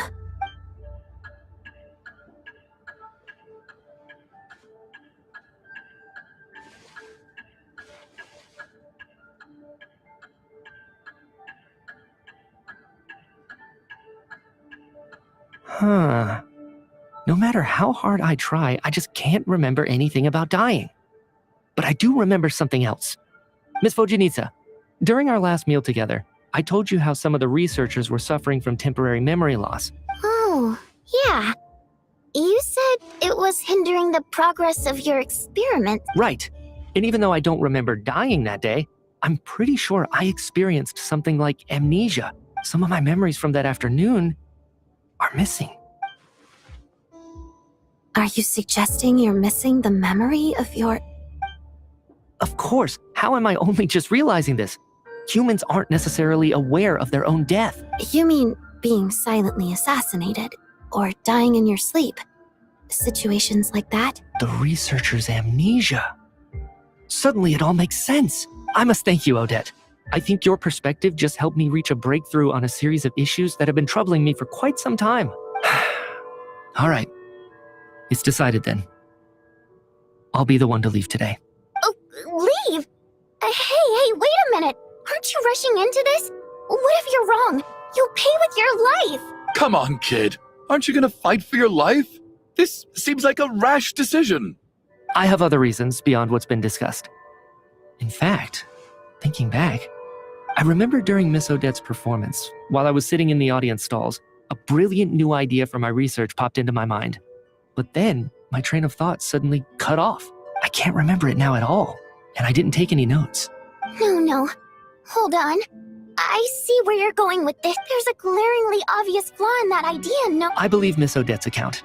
During the period, all it would take is for the same thing to happen in the theater, and I would come under the effect of the ley lines in this vicinity. But...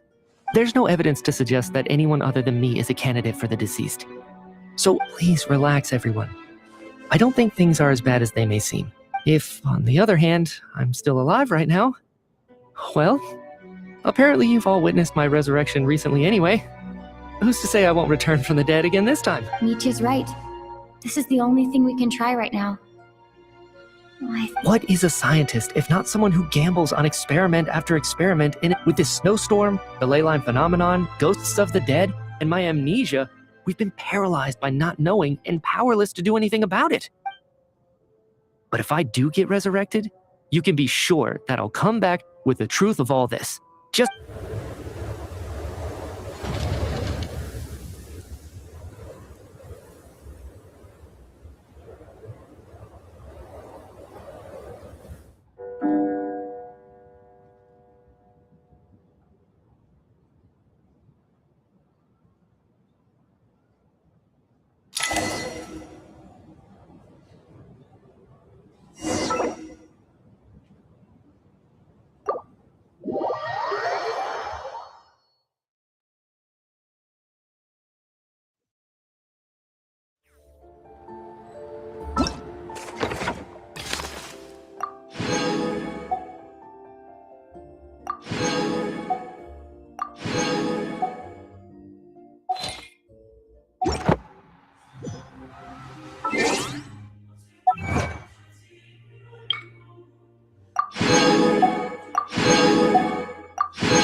Ad Astra Abyssosque. Welcome to the Adventurers Guild headquarters. Thank you for completing today's commissions. Ad Astra Abyssosque.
Perimeter clear.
Stay balanced.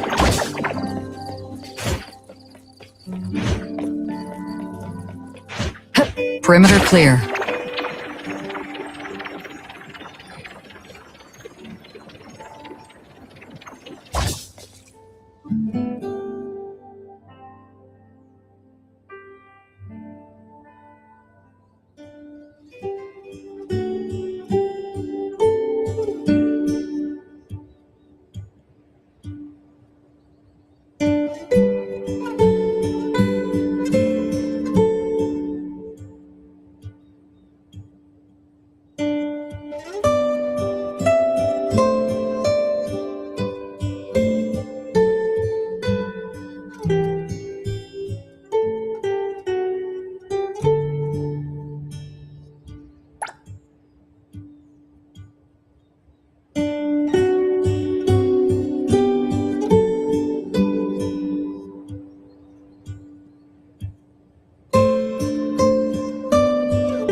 Where do you want this to be delivered? Oh, I'm the recipient. Normally, I should register this gift in the store.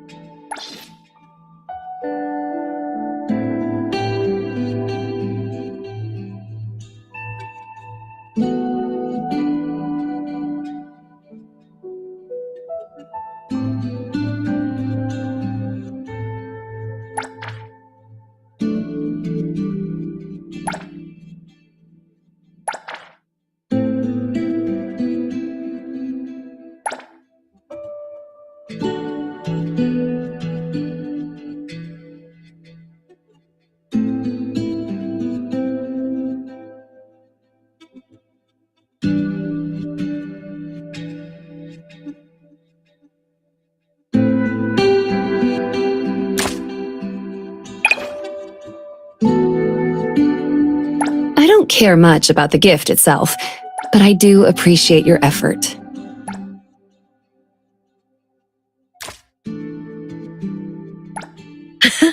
You know what I like.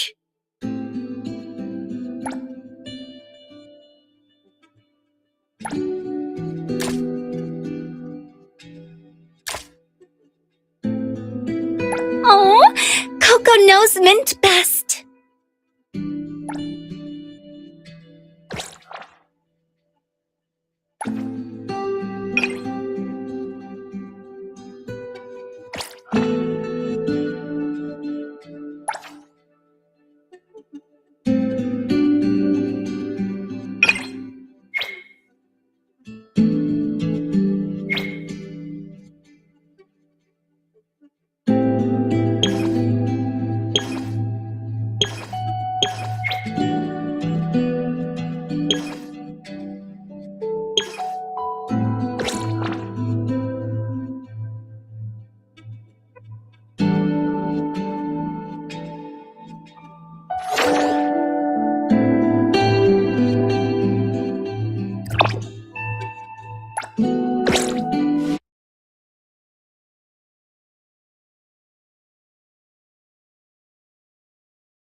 All these orders. When will it end?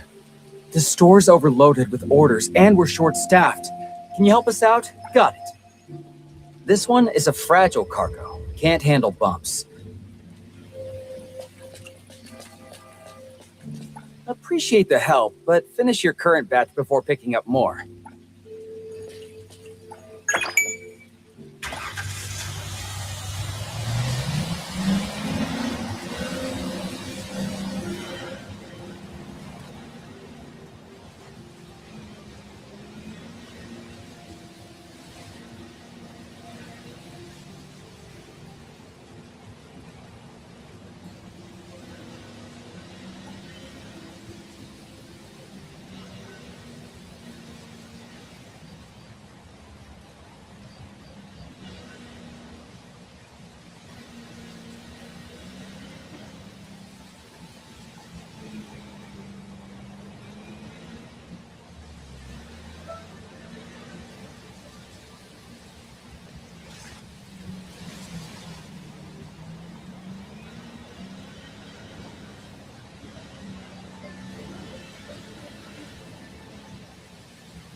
Oh, what a lovely flower. But we didn't get any deliveries today. Huh? For the manager? Who sent this in such a huge box? Maybe I should pretend I didn't see anything. Oh no, I'm way too excited. Now I'm curious too.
Now's the time. Route secured.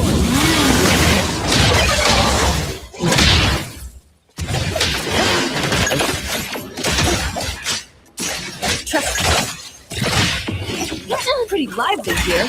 Exclusive delivery. Please sign here. Noted. I'll handle this. Let me take over. Come on. Big splinter and fracture. Shit change. Don't make me clean up lead settle.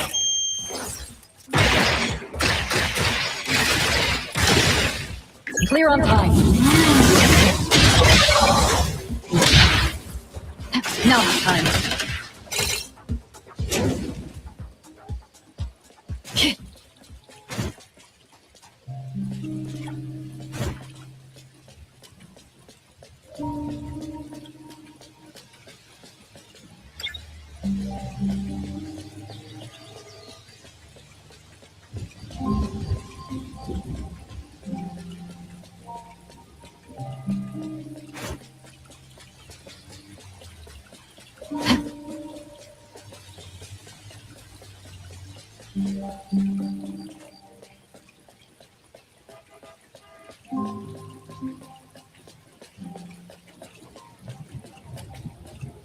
All these orders. When will it end? The store's overloaded with orders, and we're short-staffed. Can you help us out? Got it. This one is a large cargo. Here.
I've been watching you. Strong, careful.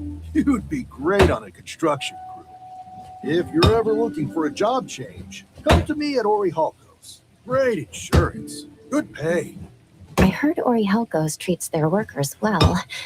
Tempting, but no thanks.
Selfless, formless.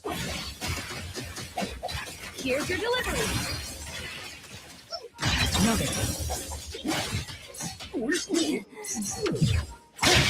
Target confirmed. Trust me.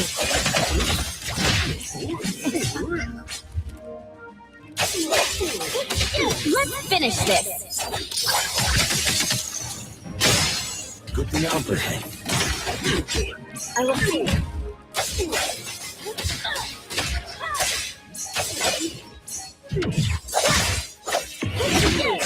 I won't let you down. Let me take over. Express delivery. I can see you all. Noted. Route secured. I'll handle this.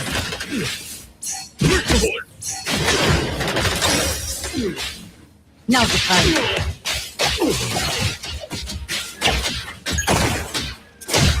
Thanks for the rating.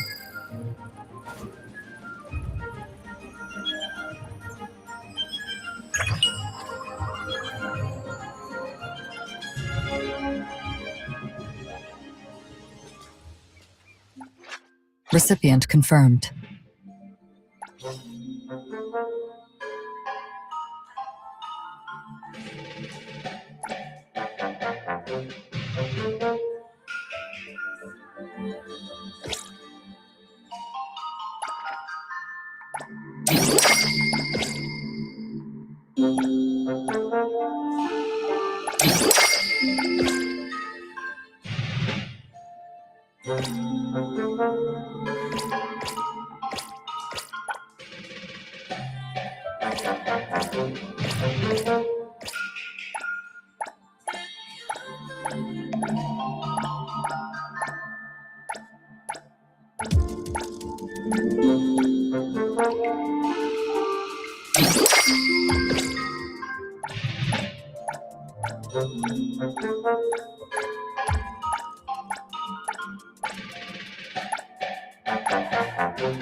Target confirmed.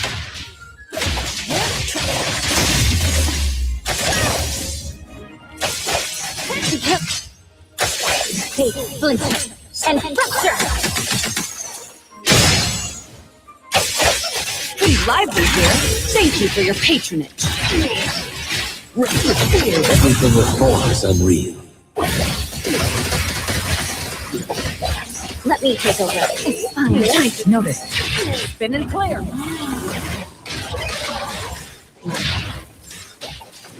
As expected.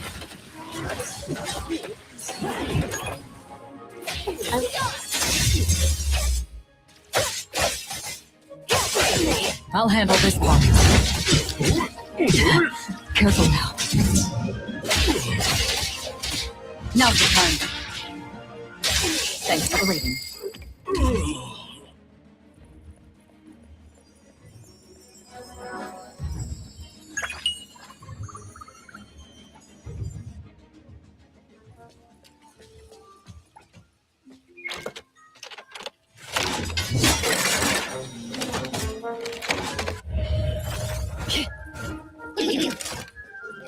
Target confirmed. Trust lock. Ship change. Don't make me. I'll deliver this with sun for delivery.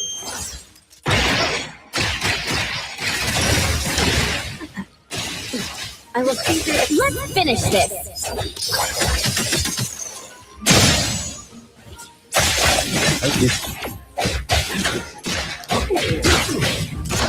Trust me. Time for the professional. Let's go.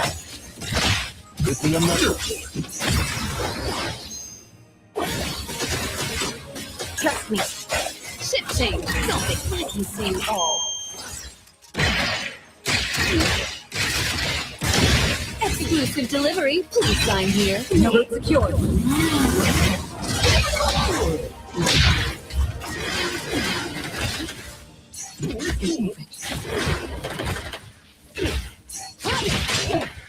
Let me take it.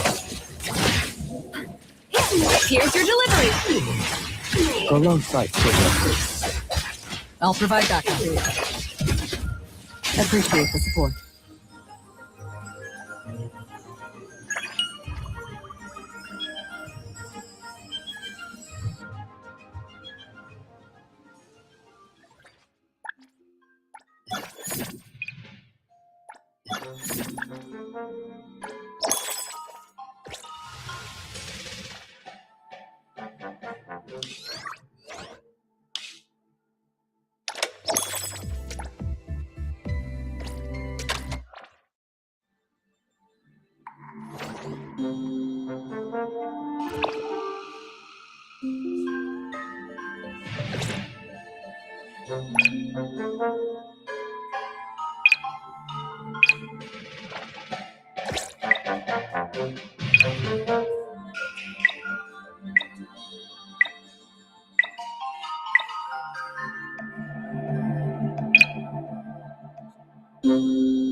Stay balanced.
Stay balanced.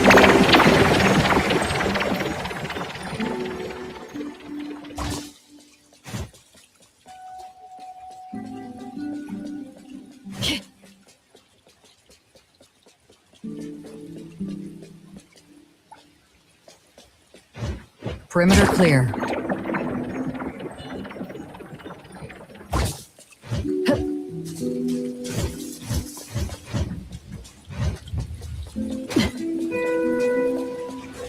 Let me take over.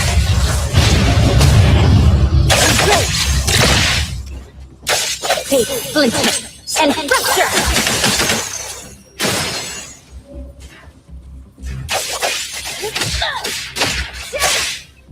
Ship change. Don't make me clean up for too long.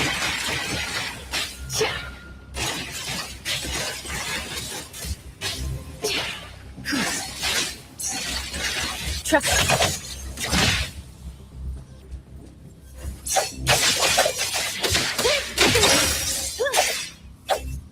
Perfect angle.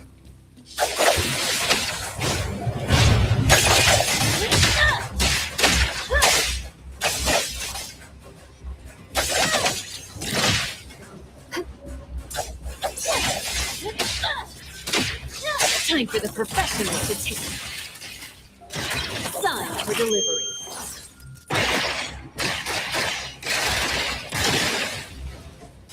Noted.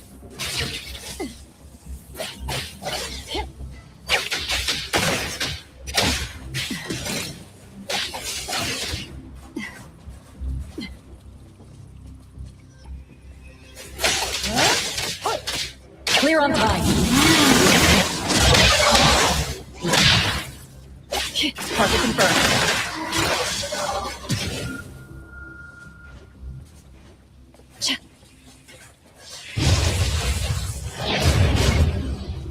I'll handle this.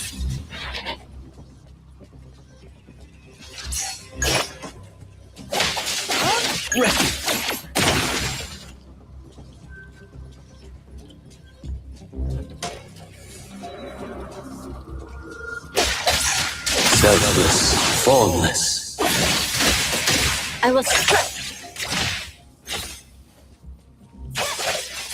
Ship change. Don't make me clean up. Thank you for your patronage. Noted. Target confirmed.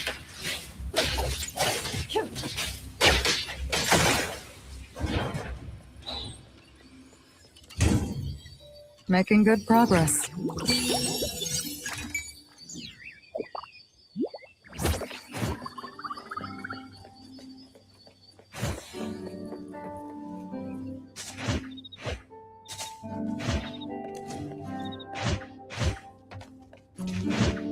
Perimeter clear.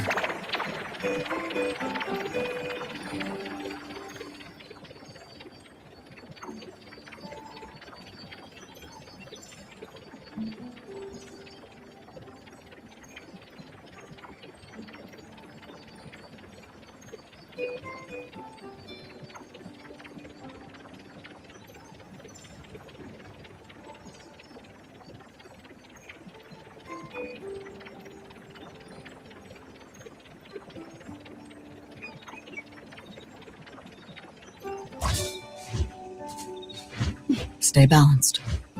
Perimeter clear.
Wait for the moment.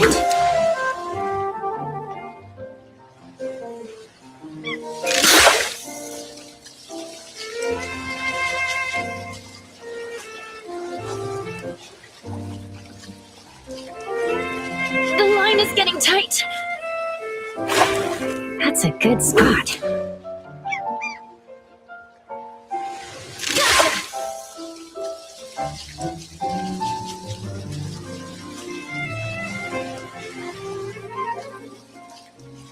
No, it's getting away.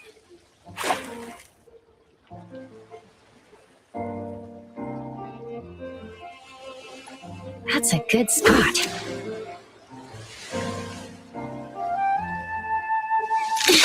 Here it comes.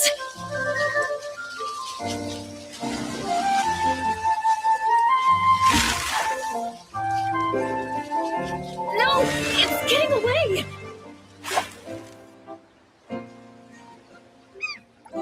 Hope I get a nice catch.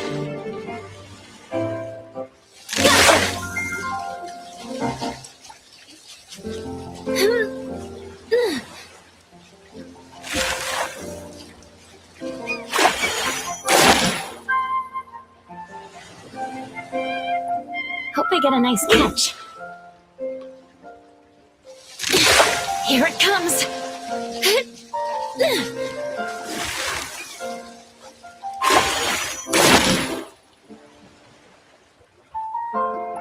Hope I get a nice catch.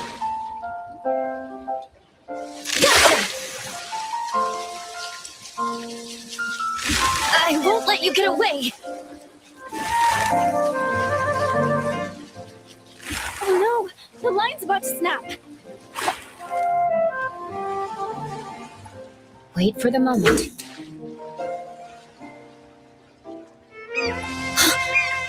Almost there.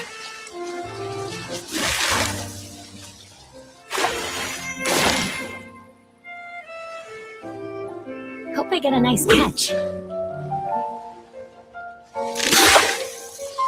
Almost there.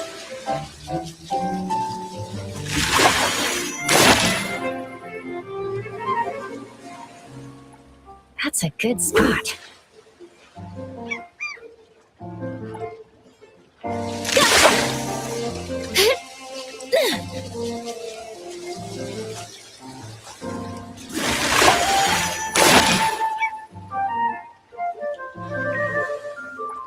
That's a good spot. Here it comes.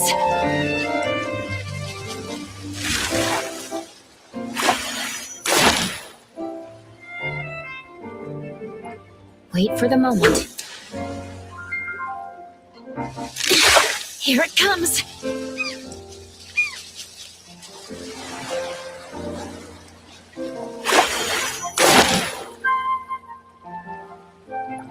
That's a good spot.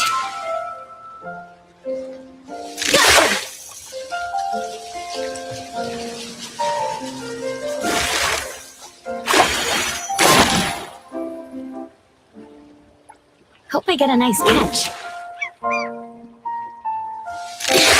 Here it comes.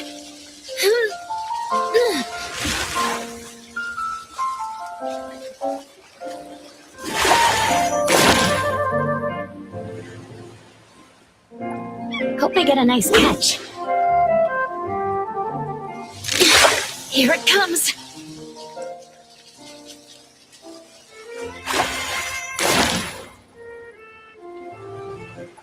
Hope I get a nice catch. Here it comes.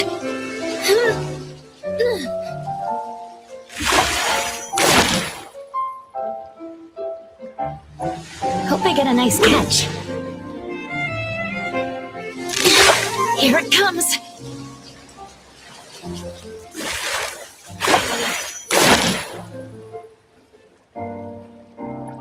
Hope I get a nice catch.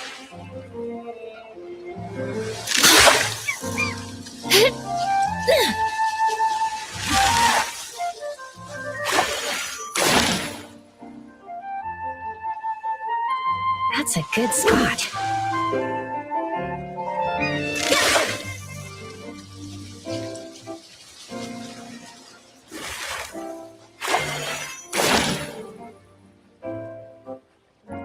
That's a good spot.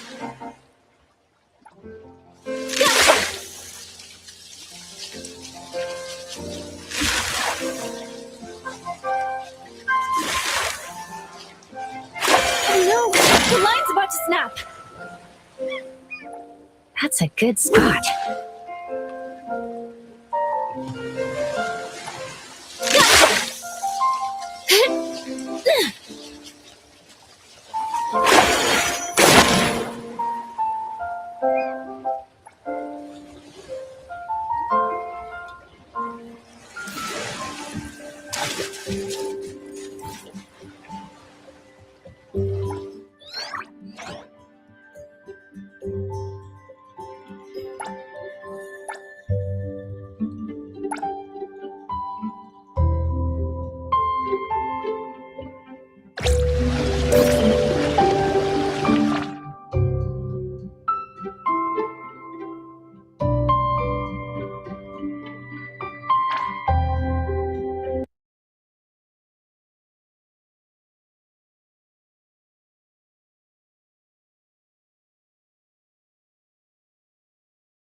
Why hesitate if you know what you want?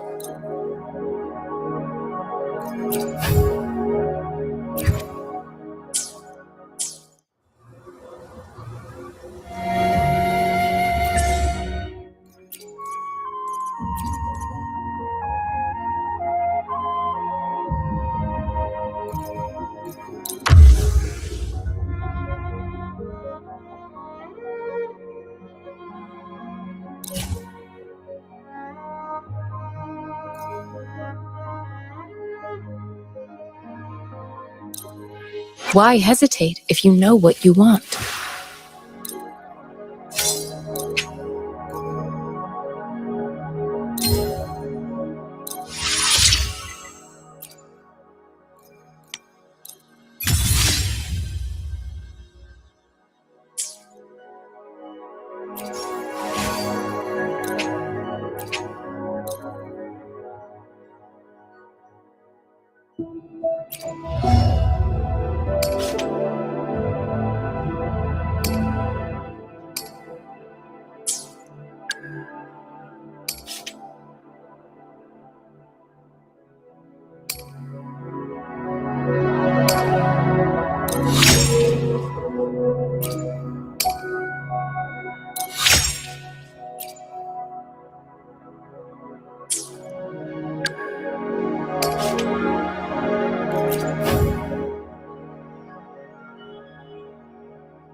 Let's drink caution.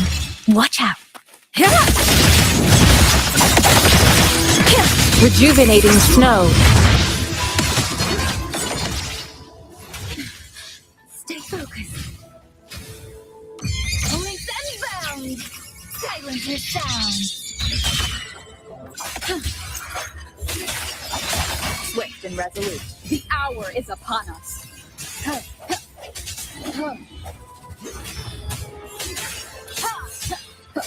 Beat the sound. Gone with the wind.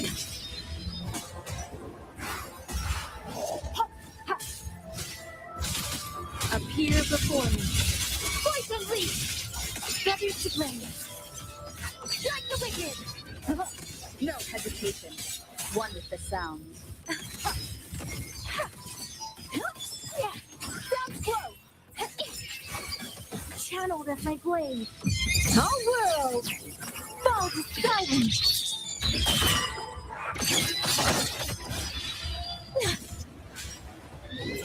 Genshin. Swift and resolute.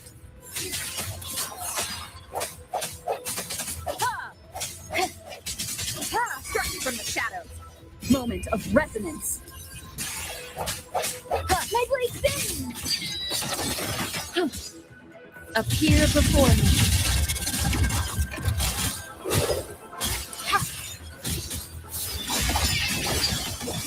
Winds return.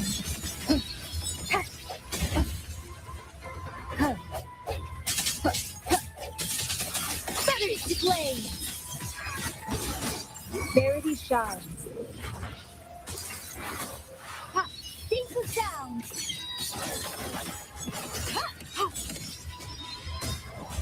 Seed of righteousness.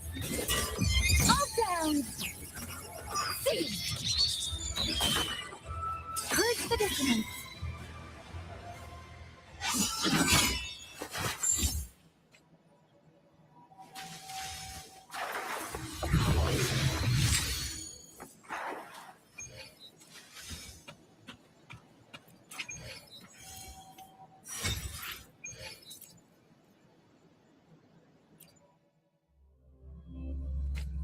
I stand ready.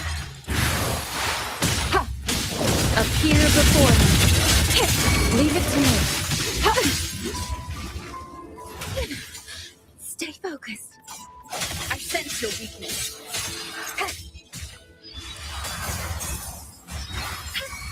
Acceptable damage. Swift and resolute. My blade stings! Wind on me! Disperse. The end has come. Ha! Strike the wicked! Commence healing. Stay focused. Sound come forth. One more time. Leave it to me. Appear before me. Rejuvenating snow. Poison leaf! Leap and bound! Silence your sound! Purge the dissonance. Swift and resolute. One with the sounds. Break. The hour is upon us. Strike from the shadows. My blade stings. Strike the wicked. All shapes participate. I sense your weakness. Stay vigilant. Transmitting frequency.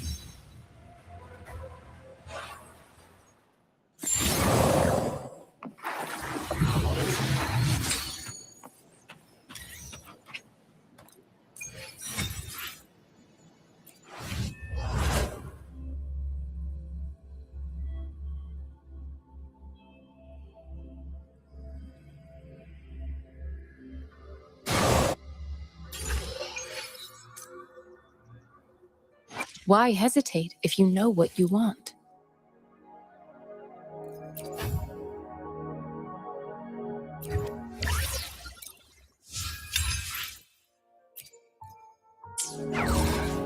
My thoughts are clearing up, and my resonance with Yotan is getting stronger.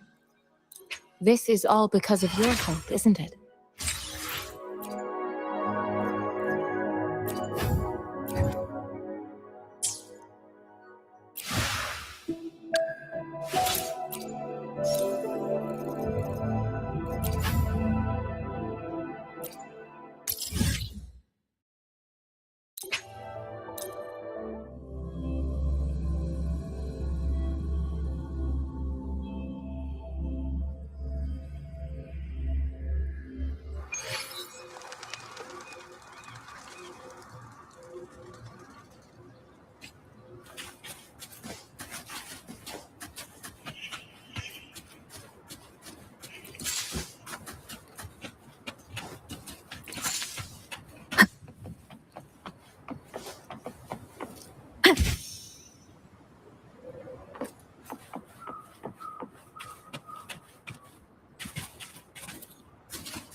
Leave it to me.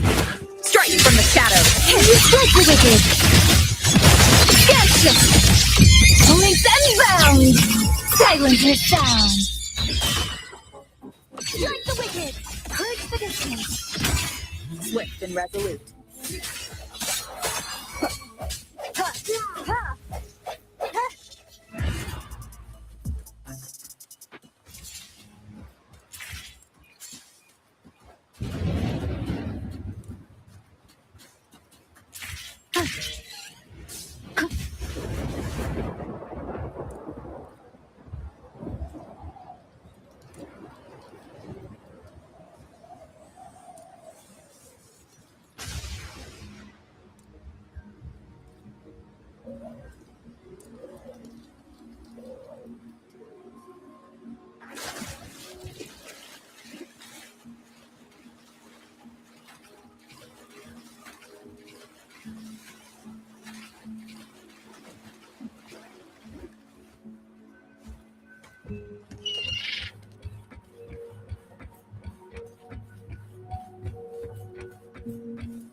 Wind guide me.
An unexpected discovery.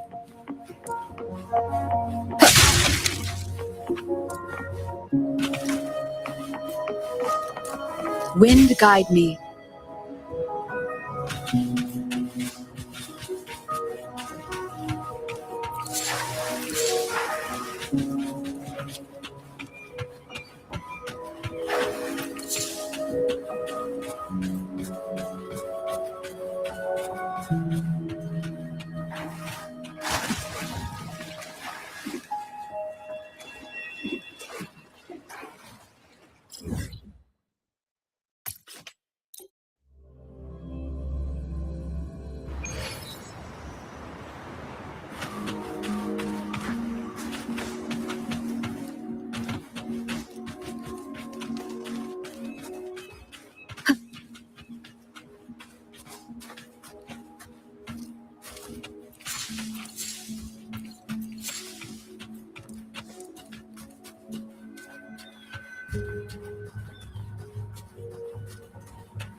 Leave it to me.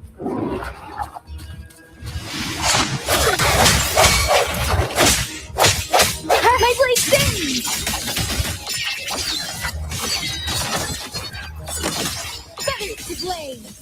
Strike the wicked! Gone with the wind! No hesitation.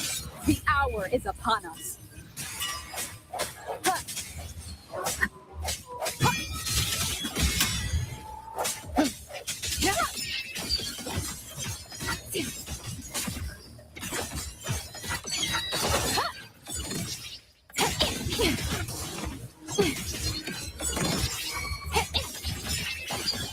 Our world falls to silence.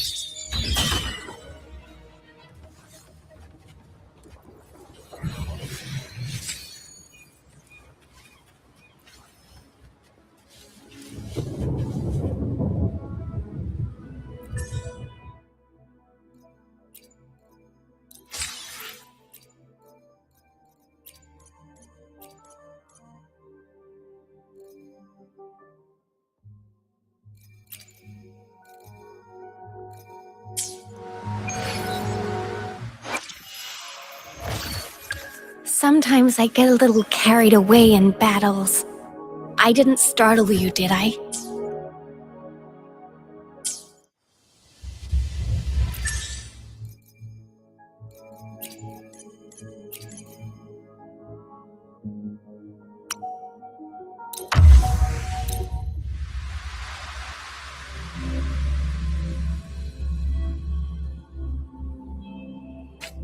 The stream's caution. Watch out. Getting rough. Leave it to me. Appear before shine.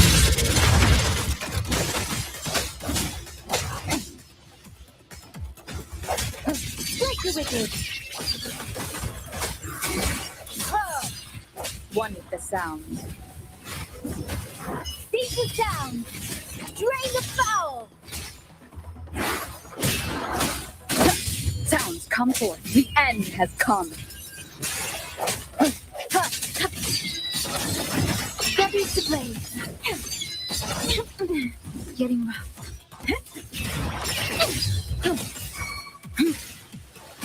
Appear before me. My blade sings! All down!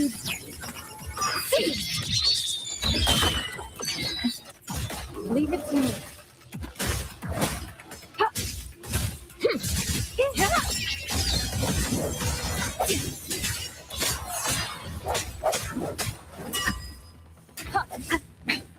One more time. Strike from the shadows. Winds return. Transmitting frequency. Appear before me. Endless reverberation. Poison leap! Feathers to blaze! Break! Moment of resonance. Ha!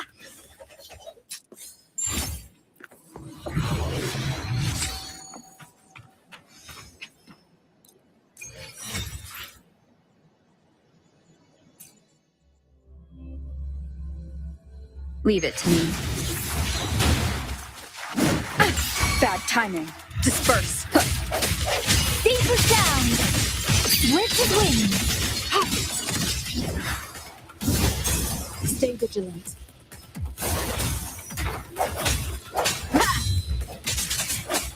One with the sound. Blade of righteousness. Length and bound. Silence your sound. Winds return. Winds return. Swift and resolute. I sense your weakness. Administering for appear before me. Acceptable damage.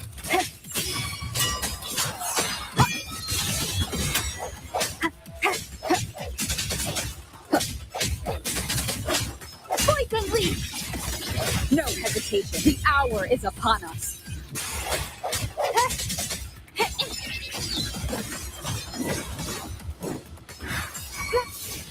Appear before and resolute. My blade bends! Win on all bounds!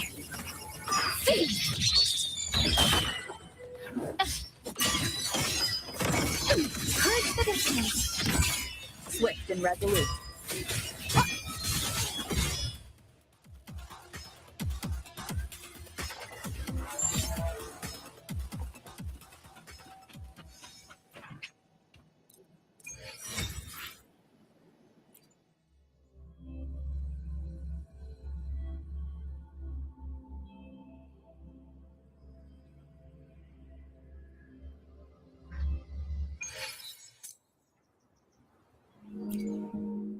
Let me be there for everyone. Sometimes I get a little Now that my blade is faster, I should be able to make cleaner cuts.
Remnants of the past.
Leave it to me. Ha! Sink the wicked! Rejuvenating snow. Feathers to play. Sounds come forth. Ha! Ha! Ha! Ha! Moment of resonance.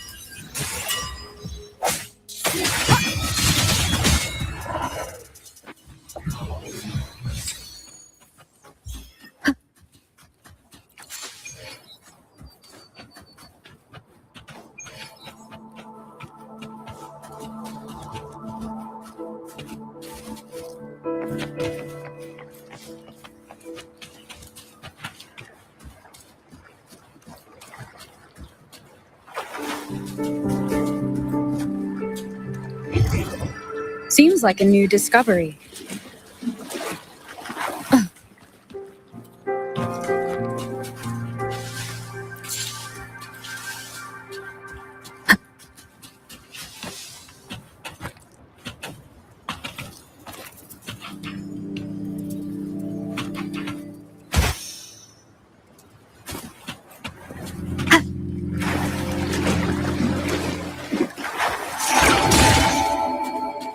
Cherish every gain. Leave it to me.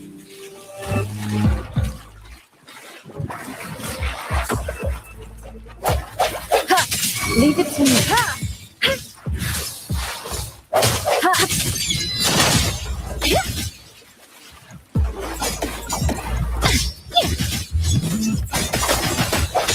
I sense your weakness. Break.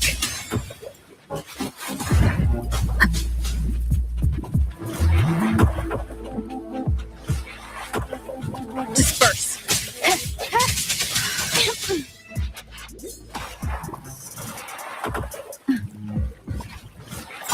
Feathers to blade.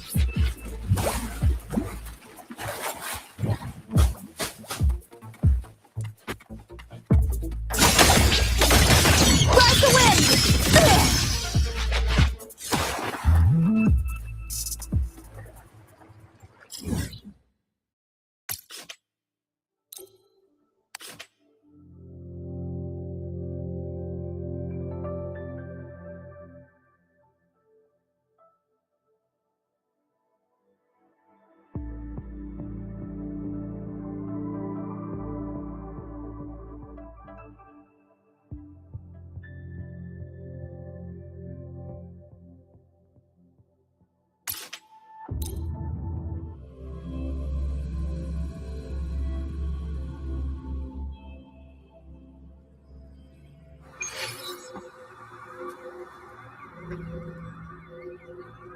Channeled as my blade.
This is why I always tell Cloud not to eat things he finds lying on the ground.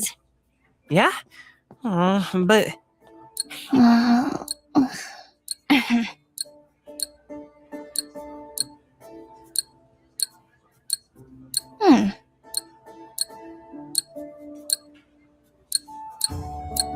Nuh-uh.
Take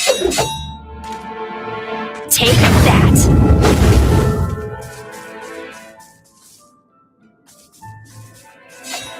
Yeah! Huh. Yeah! Yeah! Out of the way!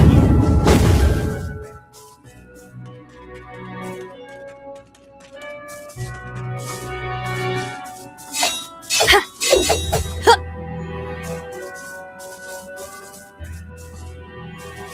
That's as far as you go!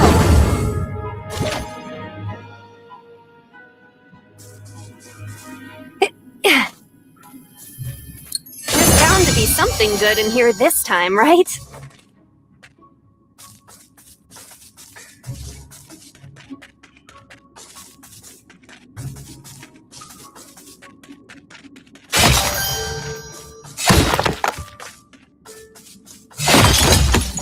Yeah!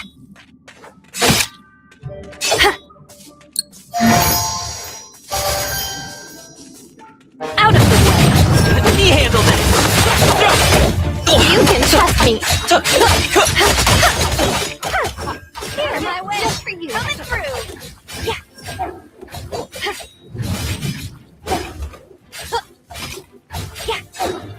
There should be even more members of our pack deeper inside. Unfortunately, it'll be very difficult to subdue them without hurting them. This is a cave, yes? We'll just fill it up with some sleeping gas, and before you know it, the little wolfies will go night-night.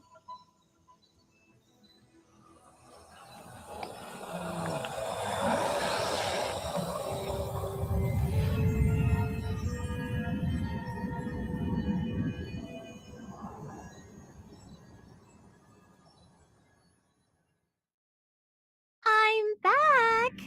Already? How'd it go? Perfectly. Shall we go take a look? They are indeed all unconscious. Effective, right? Yeah, it's like they're dead. They aren't dead. My turn to shine! How's this? Where's the patient? Hey, get out of the way!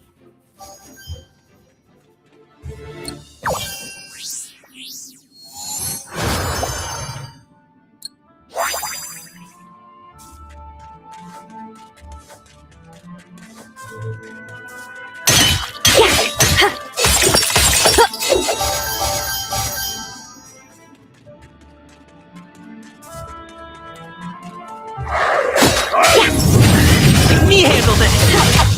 You can trust me! On my way! Just for you! Coming through! This is the end! Flame tunnel!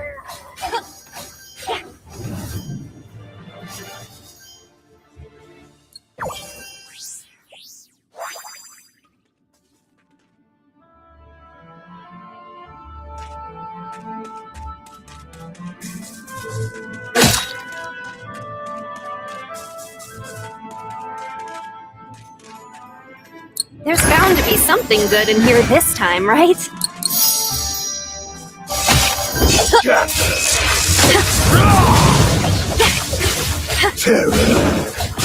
My turn to shine!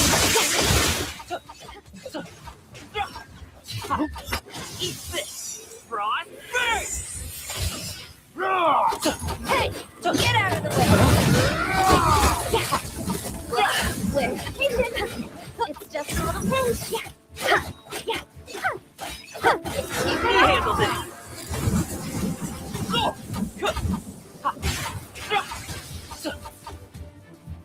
On my way.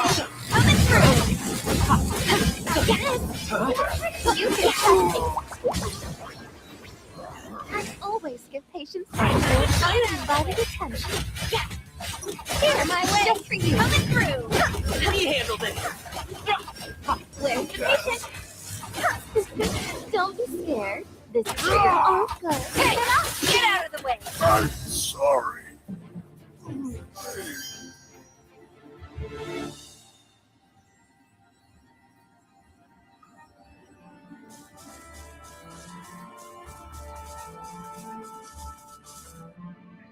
I'm not wasting my good stuff on you. That's as far as you go.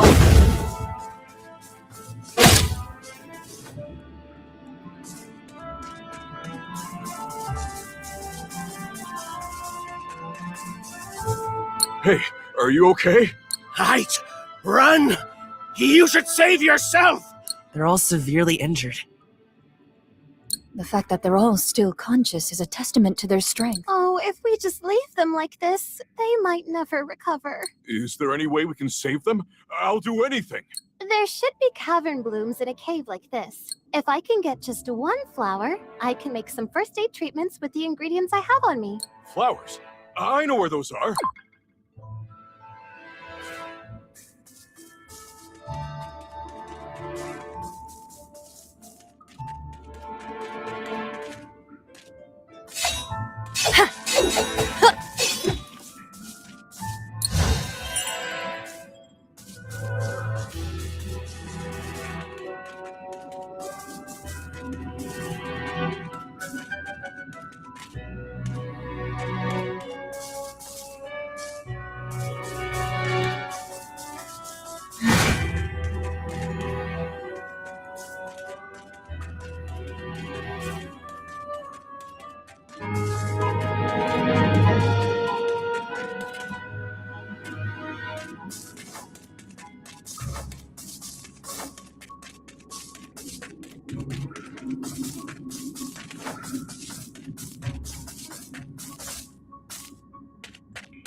Take that!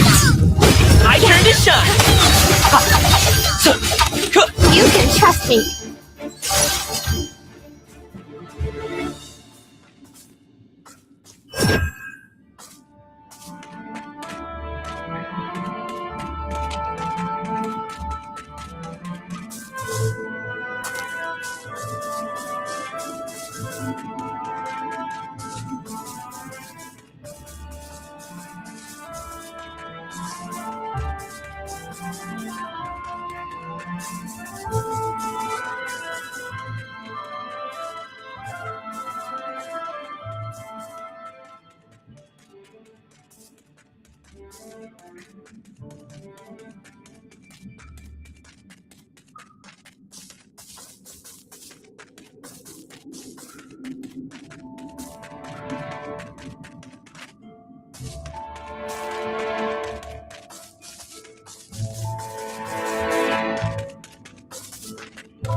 We just need to combine the cavern blooms like this, and give it just a little tap of that. Humans? Relax. I'm a doctor. This is treatment. The medicine is more effective than I would have imagined. Oh, are you finally awakening to my many charms? Do not speak to me in that tone ever again. There's another person over there. Please, you have to help them.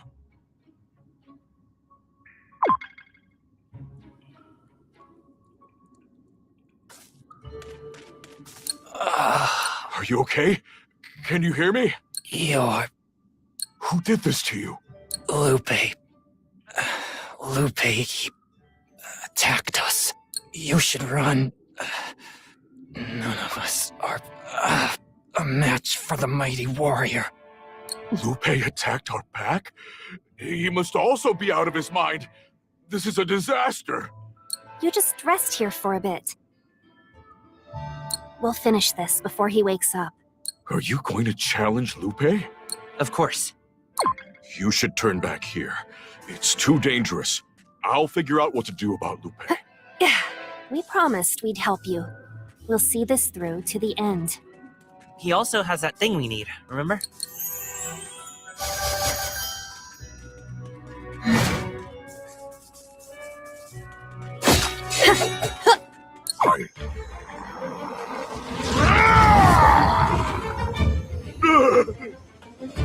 That's one menacing aura.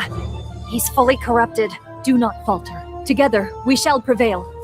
Focus, Berna.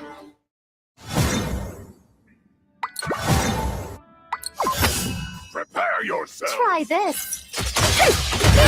Just for you. Coming through. He handled it. Patient. Relax. I'm sure it'll all be fine. Hey, get out of the way. I'll protect everyone.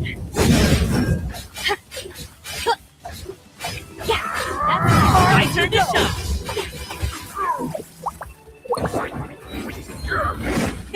Time to lock. How's this? You'll be frozen solid. Get out of the way. Patient. Me handles it. Out of my way. Coming through. You thought this was over? That's as far as you go. Only.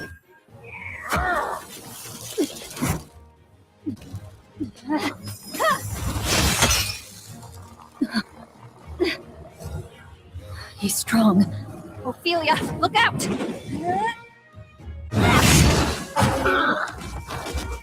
Cloud!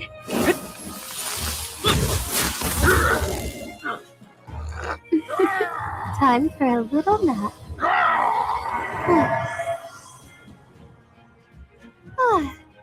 This key is ours as per our promise.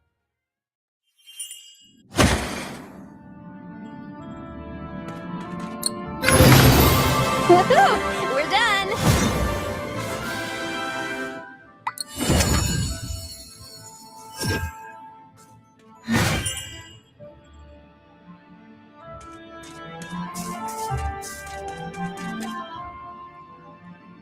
They should have enough medicine now. Well then, shall we head back to Hananis? Thank you for saving Lupe. I won't forget what you've done for us. That's what friends do. Help each other when we can. We are friends now, right? Love blossoming between two different species. I love these stories. I'm still not quite sure what she means sometimes. But yes, you are a friend to me and my pack. No need to pay any heed to that woman and her depravity. But please pay attention to the instructions for the medicine, okay? Oh, and since he'll be dangerous, make sure to tie him up real tight. That sounds fun. Maybe I should. You really don't know when to stop. Of course. I will look after my pack until the corruption has faded. Chin up, Height. You're a lot braver than you give yourself credit for. Is that so? You're the first person to say that about me. It's a bit embarrassing. Once everything is over, remember to come back. Our pack will do anything to repay you for your kindness. This is a secret passage that only we wolves know about. It should let you return much more quickly.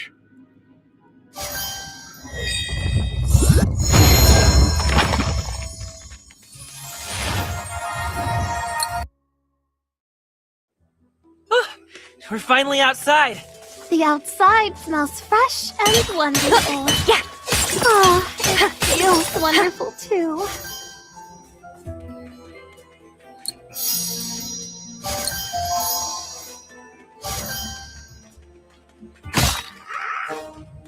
Out of the way! My turn to jump! You can trust me. Hey, here, get out of the way. This is the end. Blame cover.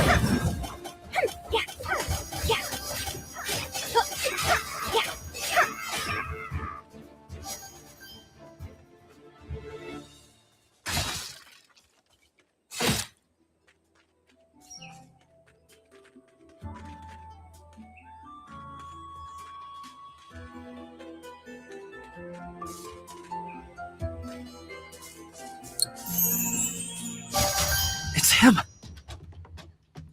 You again? Are you following me? Why do you keep popping up everywhere? That reaction. So this must be the culprit that you spoke of. What? I can't believe the Amethyst Witch is after me for this! Stop right there, villain. Stop resisting. Why wouldn't I resist? You're gonna kick my butt when you catch me!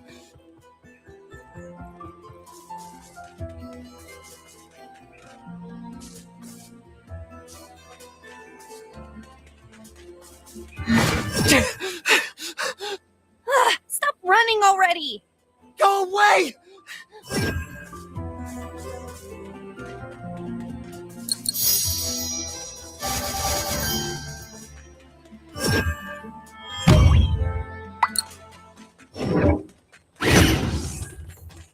Stay back! If you don't leave me alone, I'll use a bomb just like last time! A bomb on a mountain? Do you have a death wish? A passionate chase on a mountain? I'm not usually interested in pursuing, but I can see the appeal.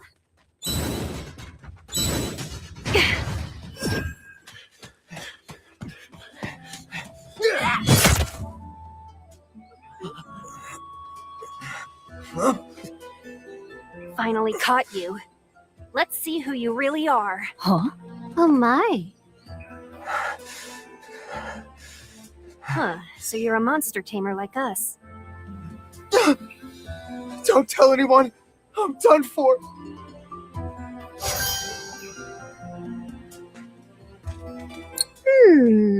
What shall we do with you? If you keep resisting, I'll have you know this syringe can make people very, very obedient. Stop! I'll tell you everything.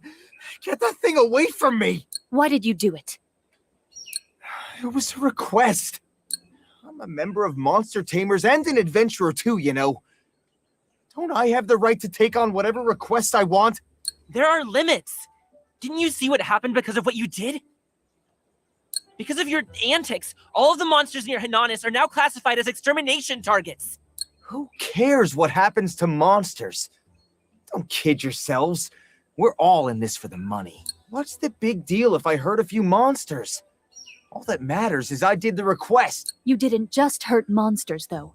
Your actions almost led to the White Wolf Pack being wiped out. Let's take him back to the guild first. We'll see how talkative he is once he's in. You know what happens to adventurers that he doesn't like, right? Please, no! Quiet.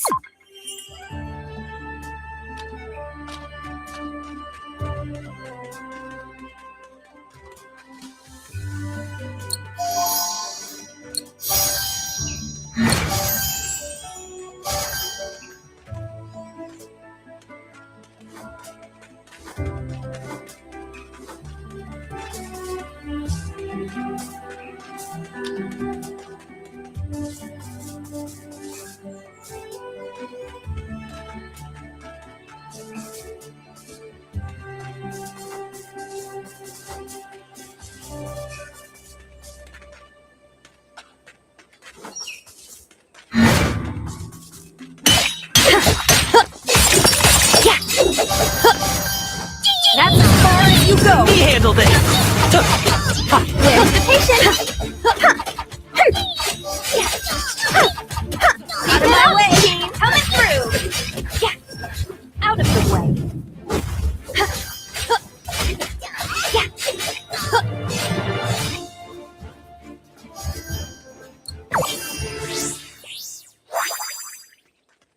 There's bound to be something good in here this time, right?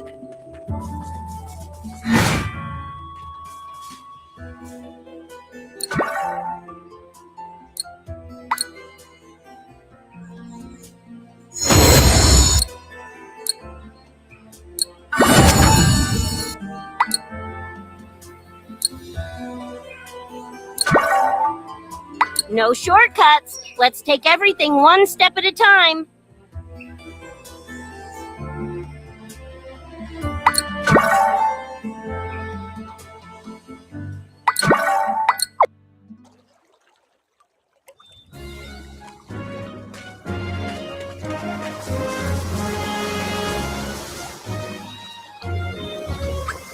Take that! I turn to shove! You can trust me. I'm not wasting my good stuff on you. Get out of the way!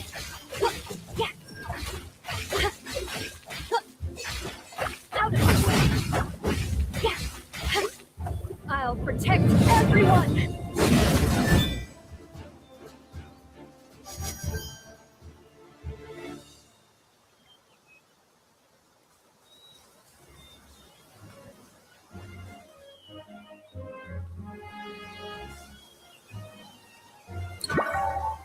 I took precious time out of my expected. Didn't even have to break. Wow, you've accomplished so much. As expected. Didn't even have to break a sweat, right?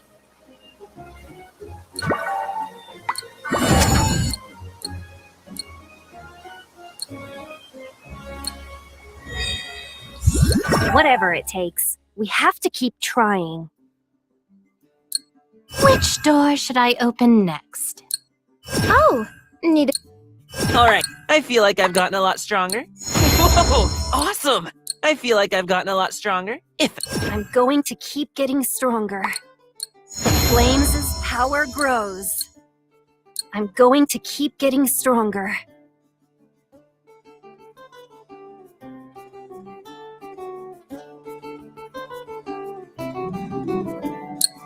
Yes, that's it. I see it. Yes, training is a little more. I just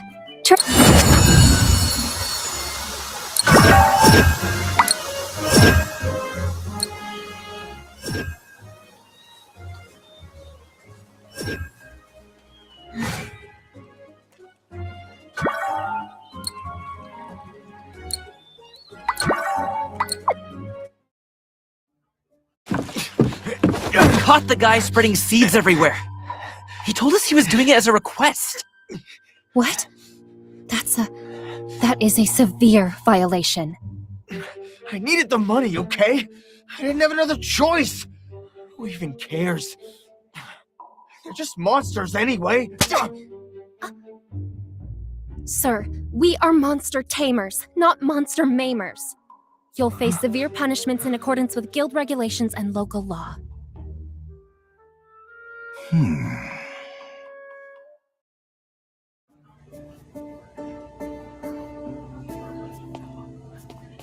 Fine job you did there. I'll be sure to take care of this kid. Now all that's left is to awaken the Warden of Nature and have it clean up all of these seeds. Pardon me for only asking now, but where is the Warden of Nature's resting place? Uncle, we went through all of that trouble for you. Surely you've gathered some information on that by now. Of course. It's not like I laze around at the bar every day. I only do that most days. What? So you don't know where it is? We have to go looking for it? At a time like this? No. Kustos should be at Natura Monastery. Huh? If you knew that from the start, why didn't you just say so? I knew that because this old man ain't no ordinary adventurer. We've been around a long time. I've got socks older than you. Oh, wow. Such shameless bragging. I could learn a thing or two from you. Not quite sure what to make of that. Wait, if it's Natura Monastery, I used to explore that place with Verna all the time. The two of you, alone in an abandoned building. Why could that be? Tell me more. What? How did you jump to that conclusion? And why were there so many hearts there? Hey, Cloud, don't say it like that. Well, the fact that Kustos is there was common knowledge among adventurers from my generation. None of us ever saw this Kustos with our own eyes before, though. And since you guys retrieved the key, maybe you'll find something else there.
Stand back!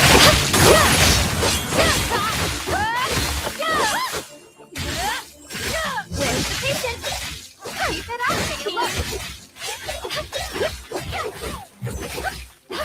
just try to stop me! Leave it to me!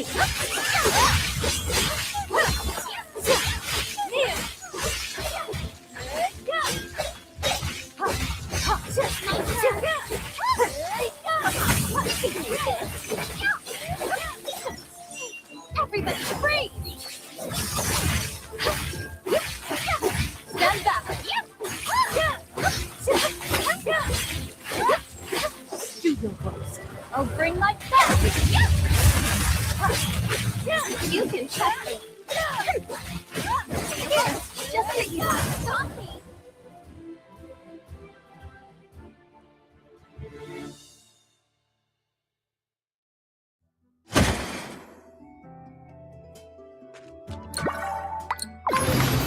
That wasn't very hard at all.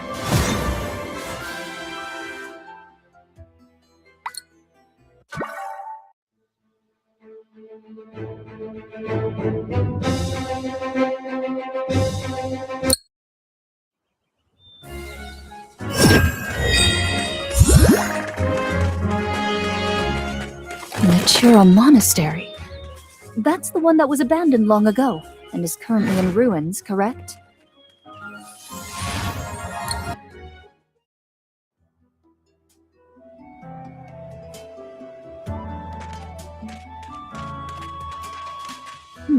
Yeah. Why is it broken? We should investigate.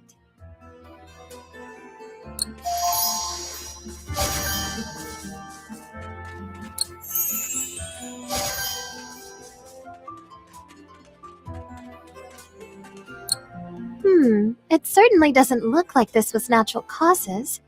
I wonder who or what could have done that. Claw marks of this size? There shouldn't be any monsters that big around these parts. I see. So this area isn't as safe as we thought.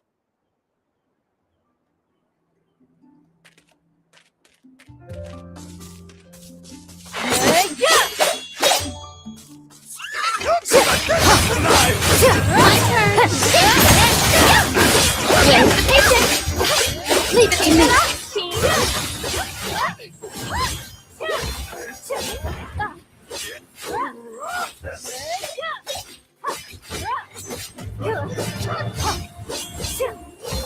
Stay alert.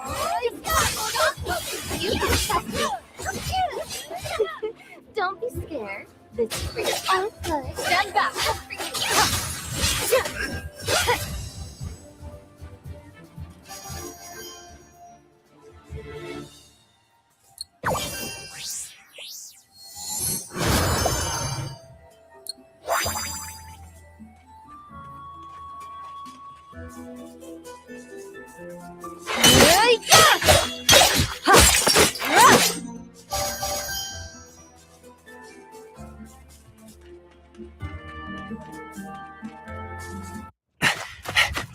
The heck? The monastery.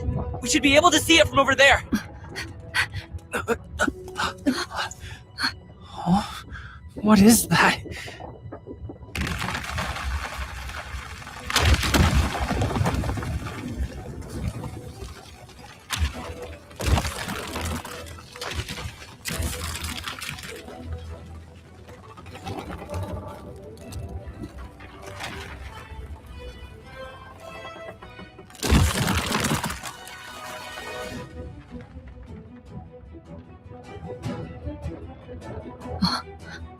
A dreadful sight.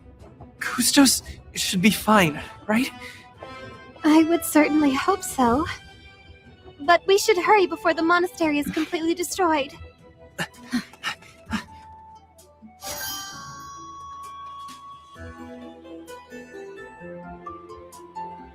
Do you require my aid?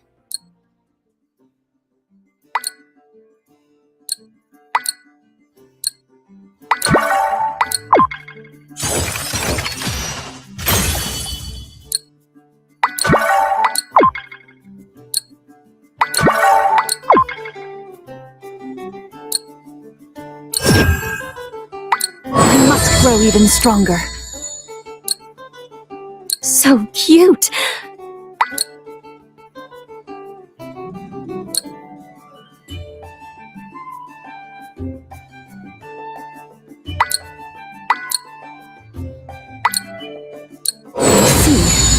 I still have a long way to go.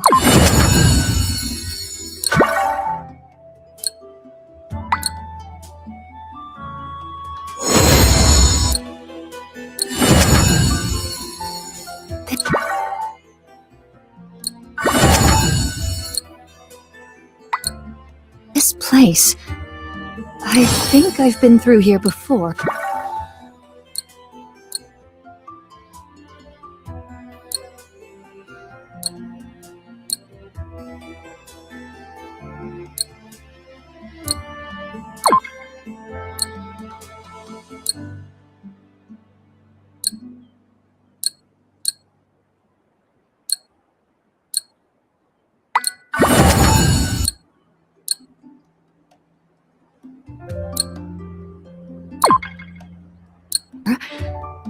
Huh.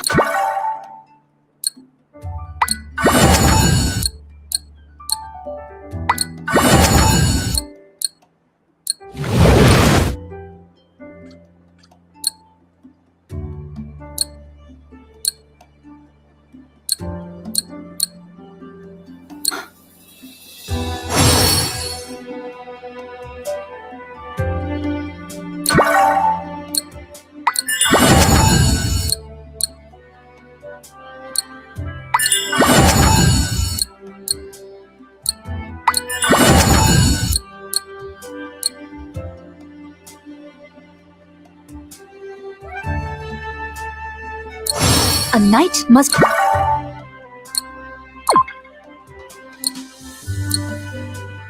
always be prepared.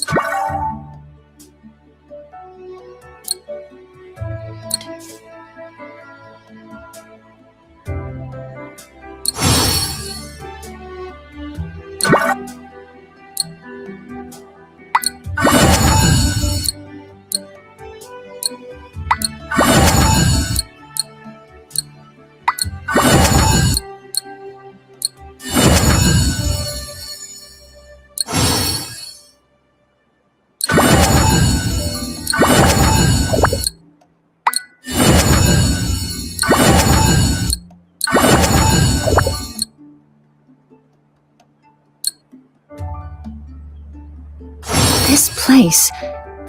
I think I've been through here before.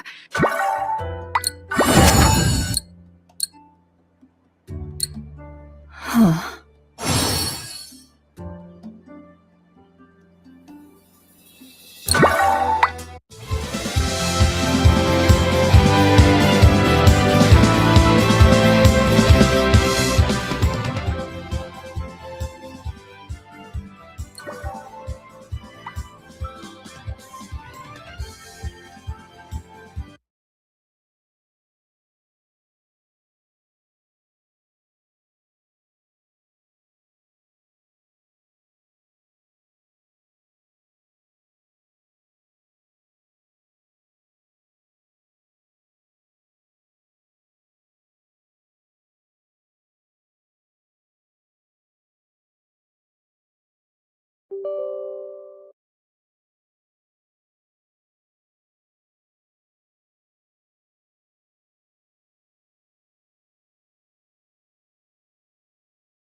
This has to be one of them, right?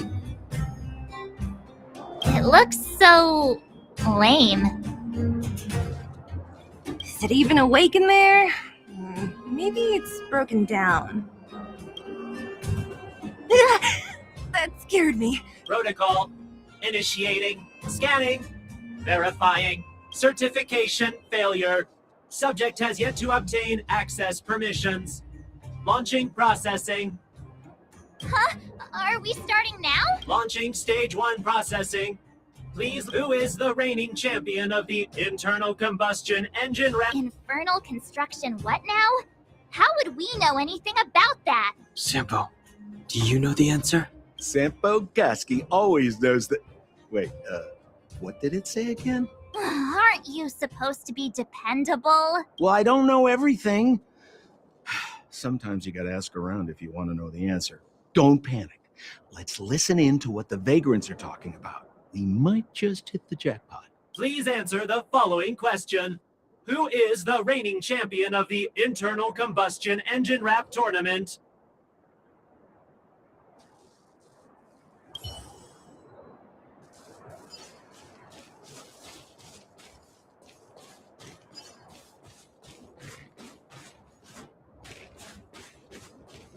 Did you hear? Those idiots got into a fight in the mine. It only got settled after Boss Farag showed up. I said it before. Only Boss Farag can protect us down here. Well, what do you think? Cat got your tongue? Do you ever talk about anything else? I'm so tired of hearing about Svarog. But it's true. What else is there to say? Alas, this place is a bit of a mixed bag. Plenty of characters. Did you see those extra boxes of medical supplies at the depot? Who brought those over? Clara, I assume. I can't think of anyone else that'd do something that generous. Who's Clara? Is she one of us? Not even close. She's Farog's trusted family. Family? Of a robot? Well, you'll understand when you've been here a while longer.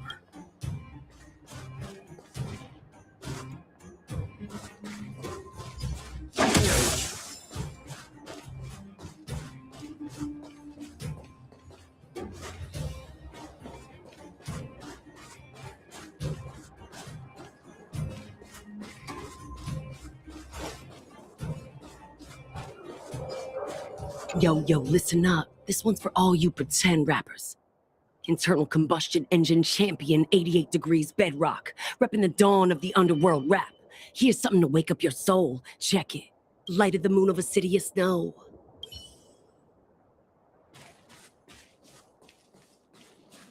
No! You can't insert the microcrystalline unit into the heat sink substrate like that. How do you know? Ballaway from Miner's Lamp said that you need to pay attention to the interfaces when assembling relics. To make this thing move again, we need to connect the microcrystalline unit to the operating brake module. If you believe a word that senile idiot Ballaway says, you're done for. The last time he acted on his own advice, he electrocuted himself. You should be asking people with real smarts. No one is better at fixing machines than Marev. I saw him connecting a microcrystalline conductor unit to a logic control hub to get a vibrating drill to work. Marev?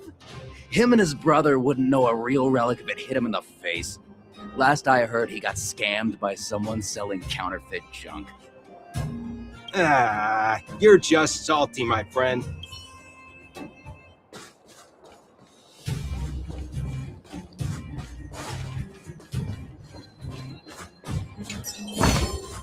Wow, good stuff.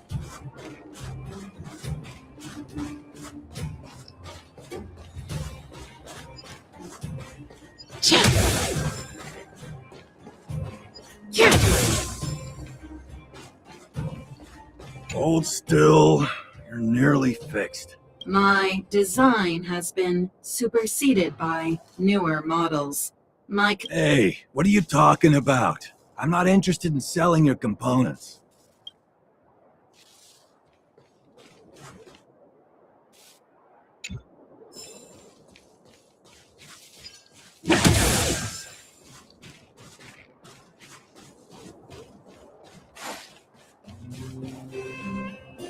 Launching stage 1 processing. Please listen to the following question. Who is the reigning champion of the internal combustion engine rap tournament? Correct answer. Certification result. Success. Requisite certifications remaining. 2. Please extend your right hand. My right hand?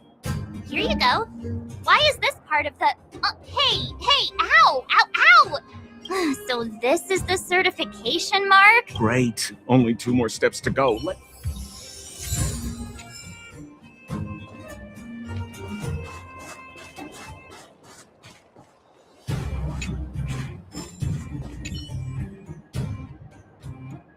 Protocol. Initiating. Scanning. I'm so sick of repeating this. Huh? What did this bucket of bolts just say? Seems like this one's got a temper. Let's get this over with. Did you get your first certification? You mean this? Here, look. Yeah, whatever. Here comes your question. Listen up. Riddle me this. A microcrystalline unit should be connected to which component? You don't know the answer? That's lame. It's back to school for you.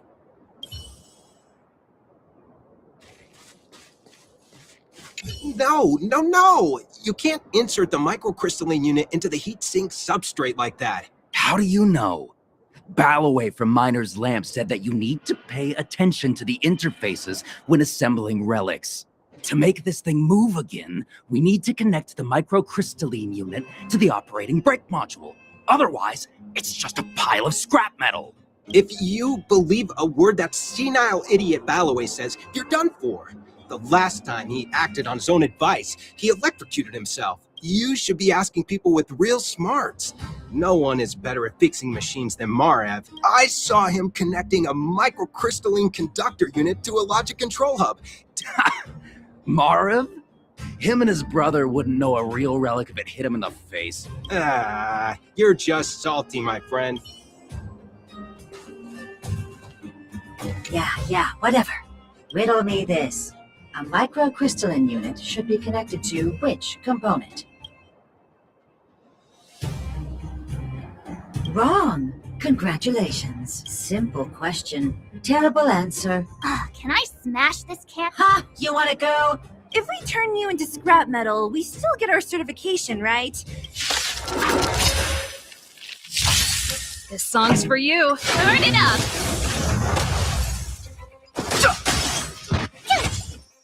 Yeah. Let's rock! You can fight it, or rock with it! Wait, have mercy. I'm sorry. One certification coming right up. Okay, please extend your right hand. Not you, the girl over there. Huh?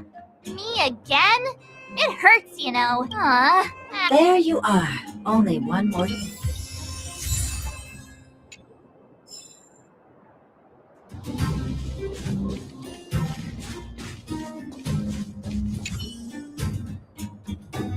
Whatever the case, we'll need it to identify our certifications.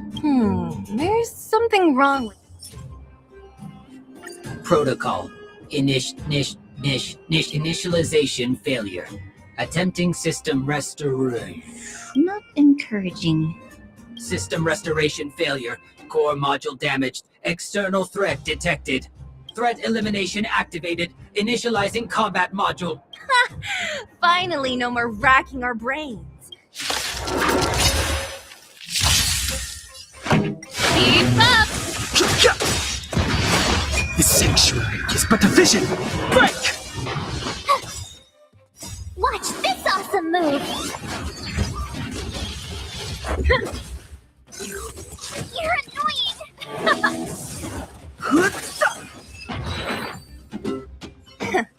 Learn how to behave now.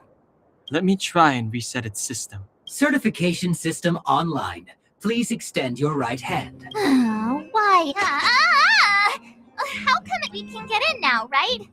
This better work.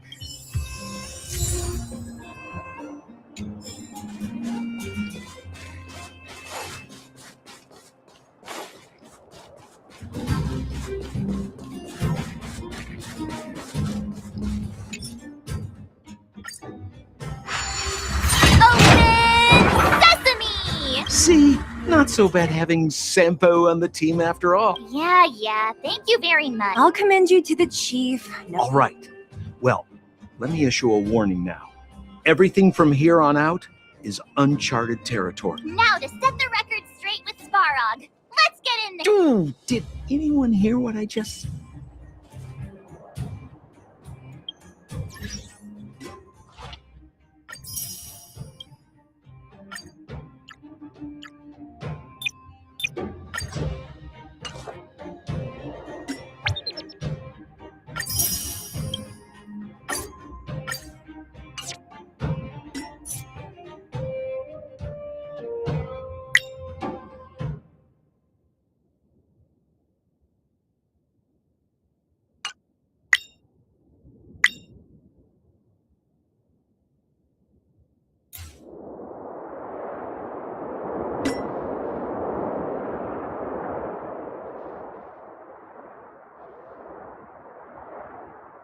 I've been mulling over my tour outfit lately. If I'm to sing before a clear sky and blue sea, this outfit ought to suit me best. Oh, come on. The seaside party is about to start.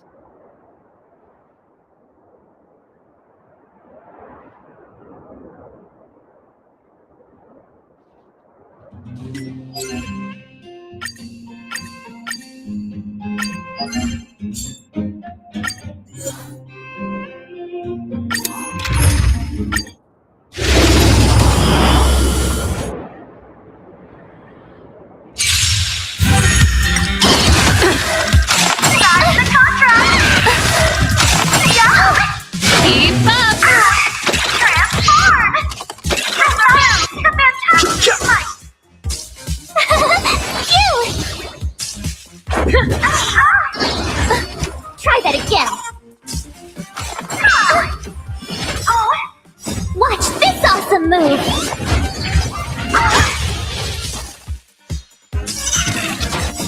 You can fight it, or rock with it!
I'm gonna end it here for tonight. Thanks for lurking. Thanks for hanging out with me.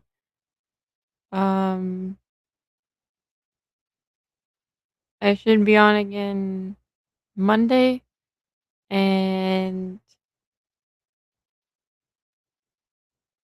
for Twitch's side, I need to figure out who all to raid over to, and for YouTube side, I'm going to end stream.